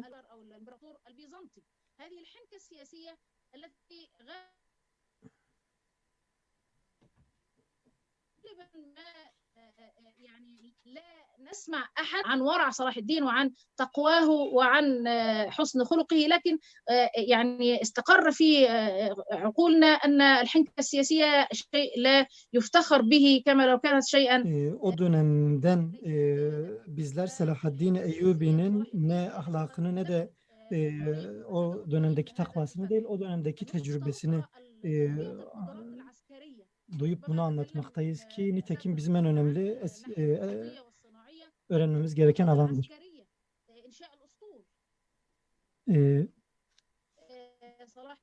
Selahaddin Eyyubi'nin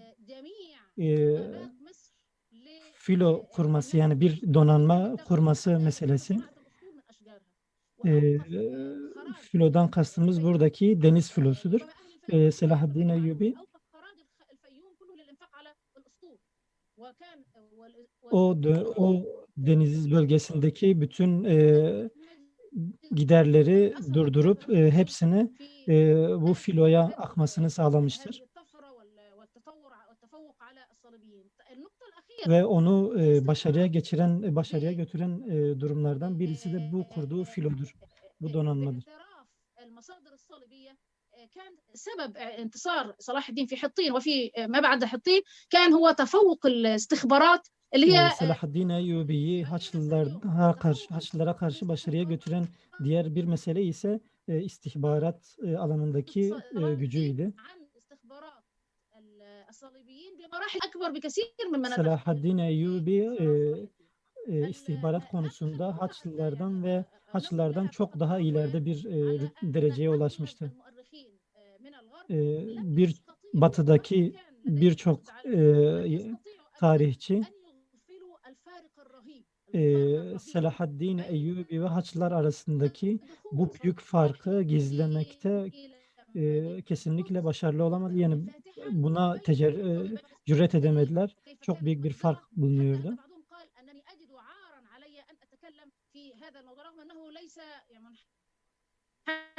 Hatta bazı tarihçiler bu konuda olumsuz konuşmak istediklerinde ben bu konuda konuşmaya utanırım. Çünkü arada çok büyük bir fark var demektelerdi.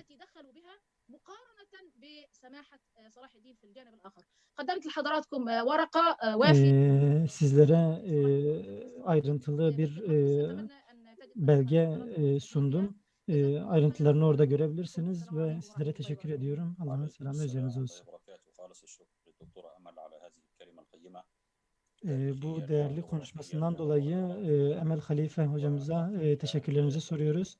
Bu konuyu değerlendirmesi için Amerika'dan Doktor Muhammed Ruhul Emin'i buraya davet ediyoruz, konuşmaya davet ediyoruz. Allah'ın selamı üzerinize olsun. Hamd alemlerin Rabbi olan Allah'a salat ve selam onun Resulü'nün üzerine olsun.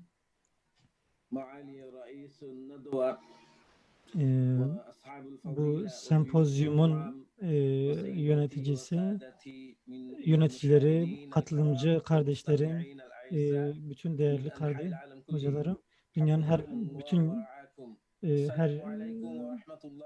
bölgelerinden katılan hocalarıma selamlarımı sunuyorum. Neşkurukum şükran cezila li tanzimi. Bu tarihi sempozyumu düzenlemenizden dolayı teşekkür ediyoruz. Salahaddin Eyyubi hakkındaki bu programdan dolayı, ki bu programda Salahaddin Eyyubi'nin Beyt-ül Makdis'i Haçlıların işgalinden kurtarmasını ve Mescid-i Aksa'yı nasıl özgürleştirdiğini, Salahaddin Eyyubi'nin komutanlığında nasıl özgürleştirdiğini işlemekteyiz.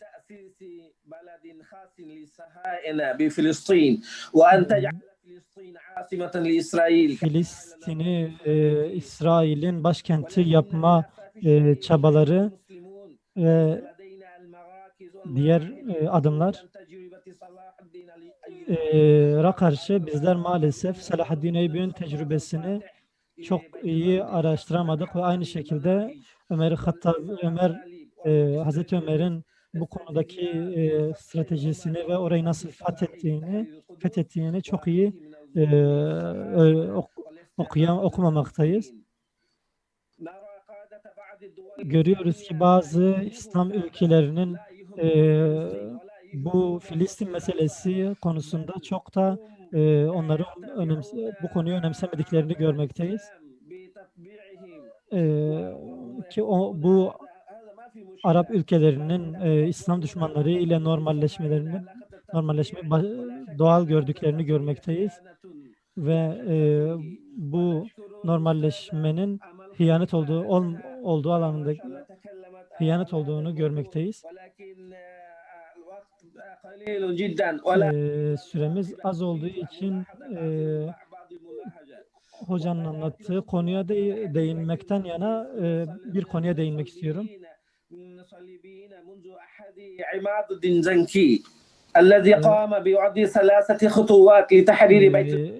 Beyt-ül Makdis'i özgürleştirmek için ciddi adımlar atan İmaddin Zengi'nin adımlarından bahsedeceğiz. İslam metnini birleştirip daha sonra Müslüman Kudüs'ü özgürleştiren İmaddin Zengi öncelikle Şam'ı fethetmiştir ve ardından ömrü kafi gelmeyip vefat etmiştir ve Salahaddin Eyyubi onun yaptığı yerden devam edip İmaddin ve Nurettin Zengi'nin kaldığı yerden devam edip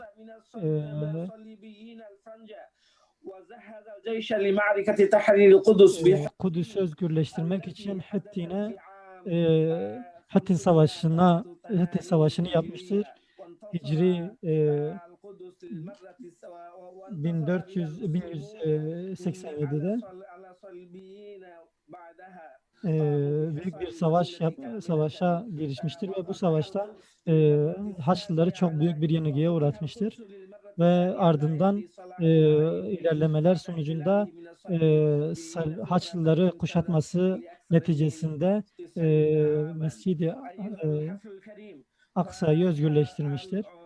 Evet, değerli dinleyiciler, ikinci halife olan Hazreti Ömer ve Kudüs'ü ilk özgürleştiren ilk kişi olan Hazreti Ömer ve ardından ikinci özgürleştiren kişi olarak Salahaddin Eyyubi'nin tecrübelerini araştırmamız gerekmektedir ve bu tecrübeleri uygulamamız, bugünümüzde hayata geçirmemiz gerekmektedir. ve sizlere bu konuda başarılı olmada Rabbimizin yardımlarını diliyorum. Ve bu programı bizlere sundu. Bu imkanı sağladıkları için düzenleyen arkadaşlara teşekkür ediyorum. Allah-u Teala bu yaptıklarımızdan dolayı tüm hayırlarımızı kabul etsin. Allah'a emanet. Bu değerlendirmemizden dolayı çok teşekkür ediyoruz. Amerika'dan, Britanya'dan şimdi de Doktor Hafız El-Kermi'ye devrediyoruz. Buyursunlar hocam. 10 dakika süreleri vardır. Bismillahirrahmanirrahim. Vessalatu vesselamu ala seyyidina Muhammed ve ala alihi ve sahbihi ecma'in. Tahiyya leke Doktor Vasfi ve lil ihva el munazzimin. Cezahumullahu hayran. Kardeşleri, bu programı düzenlemeye de çabası geçmiş olan bütün kardeşleri selamlıyorum. Umarız bu programlar İslam ümmetinde Kudüs'ün hürriyetin anlamında bir inanç oluşturur. Aslında birçok arkadaşımız burada alimlerin ne kadar önemli olduğuna değindi.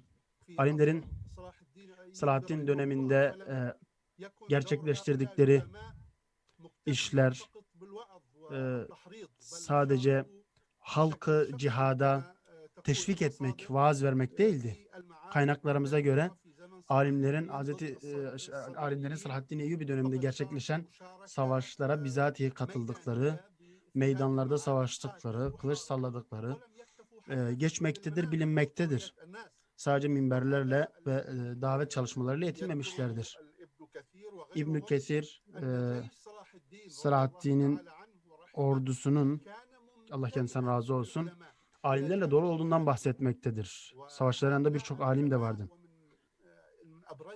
İşte bu alimler, ki bunlardan en önemli isimlerden bir tanesi Şeyh Ali bin İbrahim el-Ansari el-Hanbeli'dir.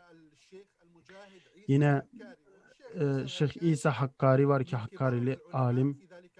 O dönemin en büyük alimlerindendir kendisi.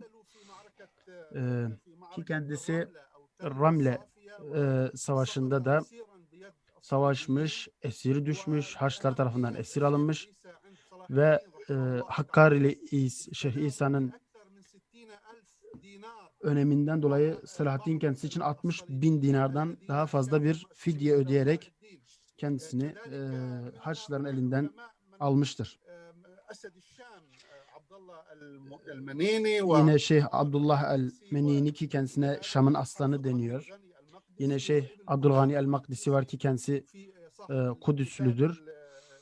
İbn-i Kudame el-Makdisi isimli alim de yine orada bir askerdi ki kendisinin zaten birçok bilinen ilmi kitabı bulunmaktadır.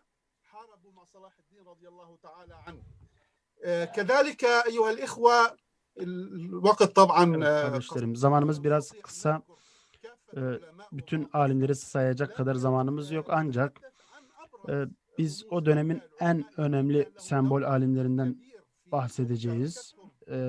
Bizatihi savaşa katılmış, sadece davetle yetinmemiş, sadece ümmeti cihada teşvik etmekle yetinmemiş, bizatihi savaşa katılmış alimlerden bahsedeceğiz. Direniş göstermiş alimlerden bahsedeceğiz.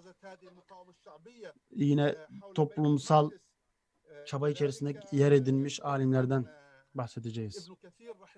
Yine İbn Kesir tarih kitabında Selahaddin'den bahsederken kendisinin Kudüs'ü fethetme amacıyla yola çıktığında birçok alimin kendisine katılmak için yolda ordusuna katıldığından bahsetmektedir.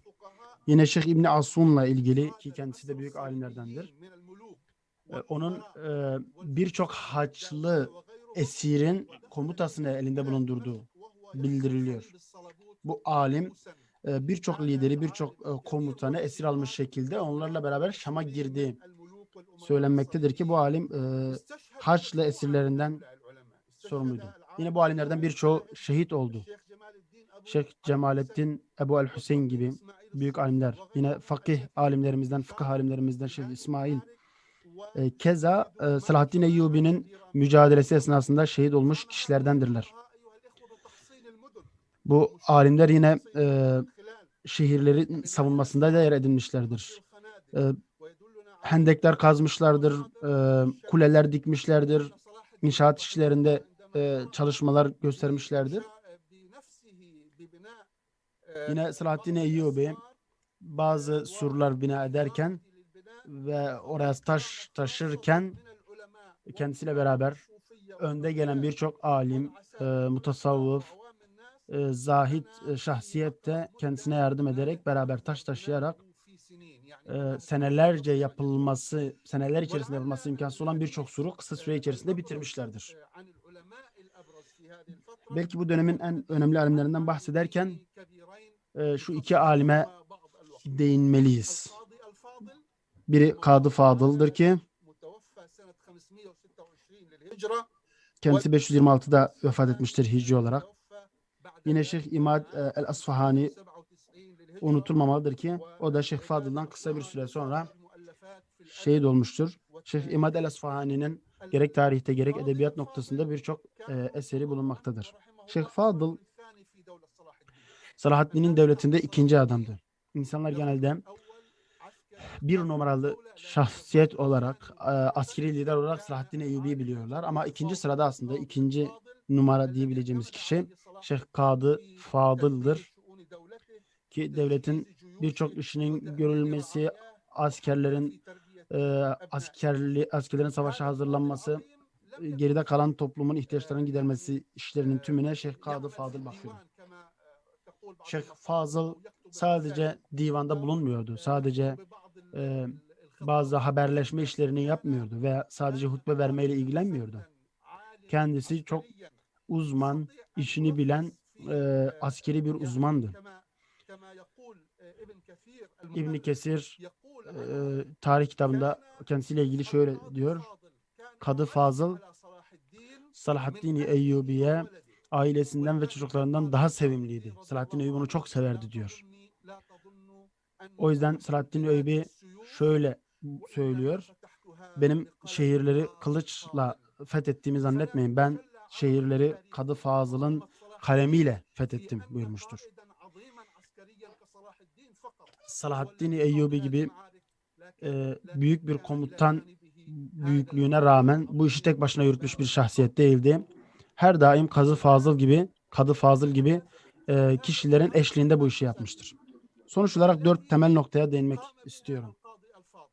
Kadı Fadıl'ın gerçekleşmiş olduğu 4 meseleye basit seviyede, çok da uzatmadan değinmek istiyorum ki bu büyük alimin hakkını vermiş olalım. Hiç şüphe yok ki Kadı Fazıl stratejik bakış açısına sahip bir kişiydi. Selahaddin Eyyubi'nin etrafındaki bütün bölgelerin stratejik değerinin farkında, Şam'ın gerek siyasi gerek ekonomik durumuna vakıf bir kişiydi ki bildiğiniz gibi o sırada Şam Musul'dan ayrıydı. Arada ihtilaflar vardı. الرها وفي غيرها أو الجيوش القادمة للصليبيين في البحر كل هذه البيئة الاستراتيجية gerek Şam bölgesinin şehirleri, gerek deniz tarafından gelen askerlerin nerelerden geleceği vesaire ilgili bütün stratejik bilgilere sahip. Oradaki stratejik ortamı Selahaddin Eyyubi'ye yansıtan kişiydi aslında. Kadı Fadıl bu bilgileriyle Şam'ı Mısır'la birleştirmeyi amaçlamıştır. Yine kendisi Şam ve Avrupa'daki Haçlı askerler arasındaki bağlantılara da vakıf bir kişiydi. Kendisi Avrupa'dan gelen yardımların nasıl gelindiğine, özellikle güzergahlara hakim bir kişiydi. Kendisi öncelikle Avrupa'dan gelecek olan yardımın kesilmesinin en önemli nokta olduğunun bilincindeydi. Yine kendisi Franklerin o zamanki bütün silahlarına vakıftı. Hangi silahları kullandıklarını, sayılarını vesaireyi genel manada bilen bir kişiydi. Yine Kadı Fadıl Mısır halkını Selahaddin Eyyubi'nin arkasından sürükleme konusunda da büyük bir başarı göstermiştir ki bu anlamda şairleri kullanmış, hutbeler vermiştir. Dördüncü mesele olarak Kadı Fazıl askerlerin nefsi olarak, psikolojik olarak bazı yenilgiler esnasında nasıl tekrardan toparlayabiliyor, onlara umut aşılayabiliyordu. Çünkü biliyorsunuz Remle'de büyük bir yenilgiden sonra askerlerin morallerinin toplanmasına ihtiyaç vardı. Ki işte Kadı Fazıl bu gibi bütün ihtiyaçları karşılıyordu. Yenilgi esnasında umut oluyordu. Kendisi maneviyatları, ruh haletlerini, psikolojiyi desteklemek, oluşabilecek umutsuzlukları gidermek manasında çok başarılı bir rol üstlendiğini söyleyebiliriz. Evet, dediğimiz gibi Selahaddin Eyyubi sadece askerine dayanan bir şahsiyet değildi. Sadece silahlarla bu işi başarmış bir kişi değildi. Kendisi etrafında güvenilir, ehliyet sahibi insanları bulundurmakla bu işi başarmıştır ki Şeyh Kadı Fazıl gibi kişilerin fikriyatından, birikiminden, zekasından istifade etmiştir.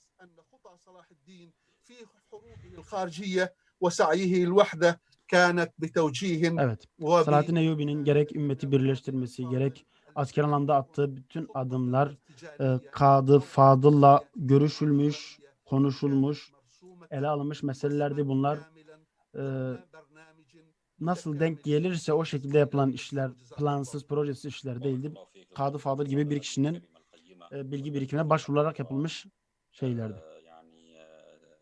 Evet, hocamıza konuşmasından dolayı teşekkür ediyoruz ki konuşmasından anladığımız şu ki Selahaddin Eyyubi'nin dönemindeki alimlerin ne derece rol üstlendikleriyle ilgili aslında başlı başına bir belki de sempozyum düzenlemek lazım.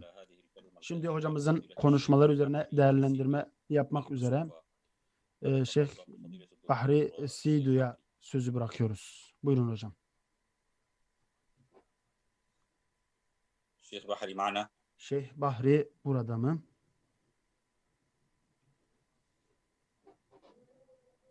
Şeyh Bahri Kosova. Kosova'dan Şeyh Bahri hocamız, Kosova müftüsü.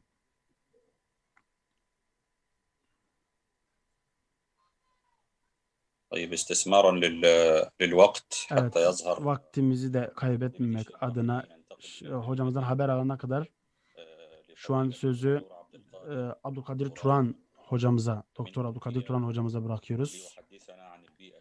Kendisi Selahaddin Eyyubi döneminden de ilgili stratejik konulara değinecek. Buyurun hocam.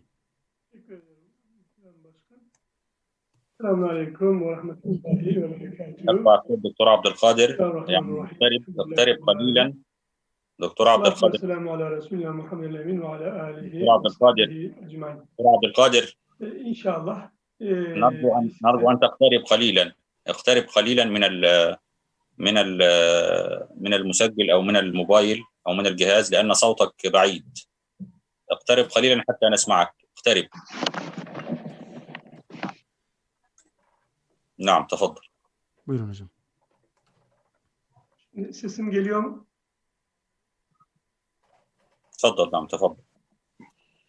Buyurun. Ben inşallah sunumumda size Selahaddin'in Kudüs'ü kurtarma stratejisinden söz edeceğim. Özetle söz edeceğim. Sunumumu özetleyeceğim vaktin darlığından dolayı. Haçlı seferleri miladi 1095'te tasarlandı. Kudüs 1099'da istila edildi. Selahaddin Eyyubi Hazretleri ise 1138'de doğdu. Dolayısıyla kendisi hayata gözlerini açtığında Kudüs'ün istilasının üzerinden yaklaşık 40 yıl geçmiş. Mısır'a emir olup yönetimini kökleştirdiğinde ise istilanın üzerinden yaklaşık 70 yıl geçmişti.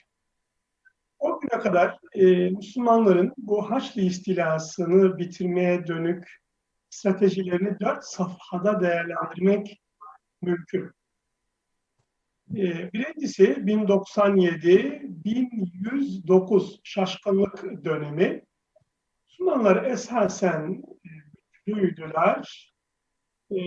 Zaferler de kazandıkları oldu. Fakat bu zaferlerden netice alamadılar.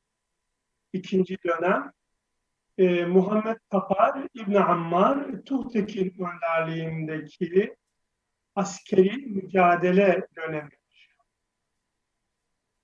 Bu dönemde de bazı sonuçlar alındı, bazı neticelere ulaşıldı. Haçlı istilası durduruldu diyebiliriz. Fakat Kudüs kurtarılamadı. Üçüncü dönem ise İmadüddin Zengi önderliğindeki idari düzenlemeler dönemidir.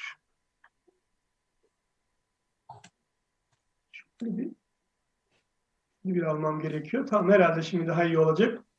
Bu İmadüddin Zengi döneminde de Urfa fethedildi. Böylece istila alanı daraltıldı.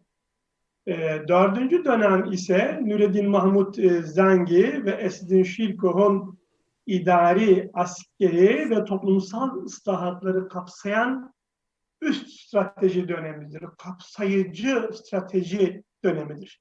Selahaddin bu 4 dönemi birlikte değerlendirdi.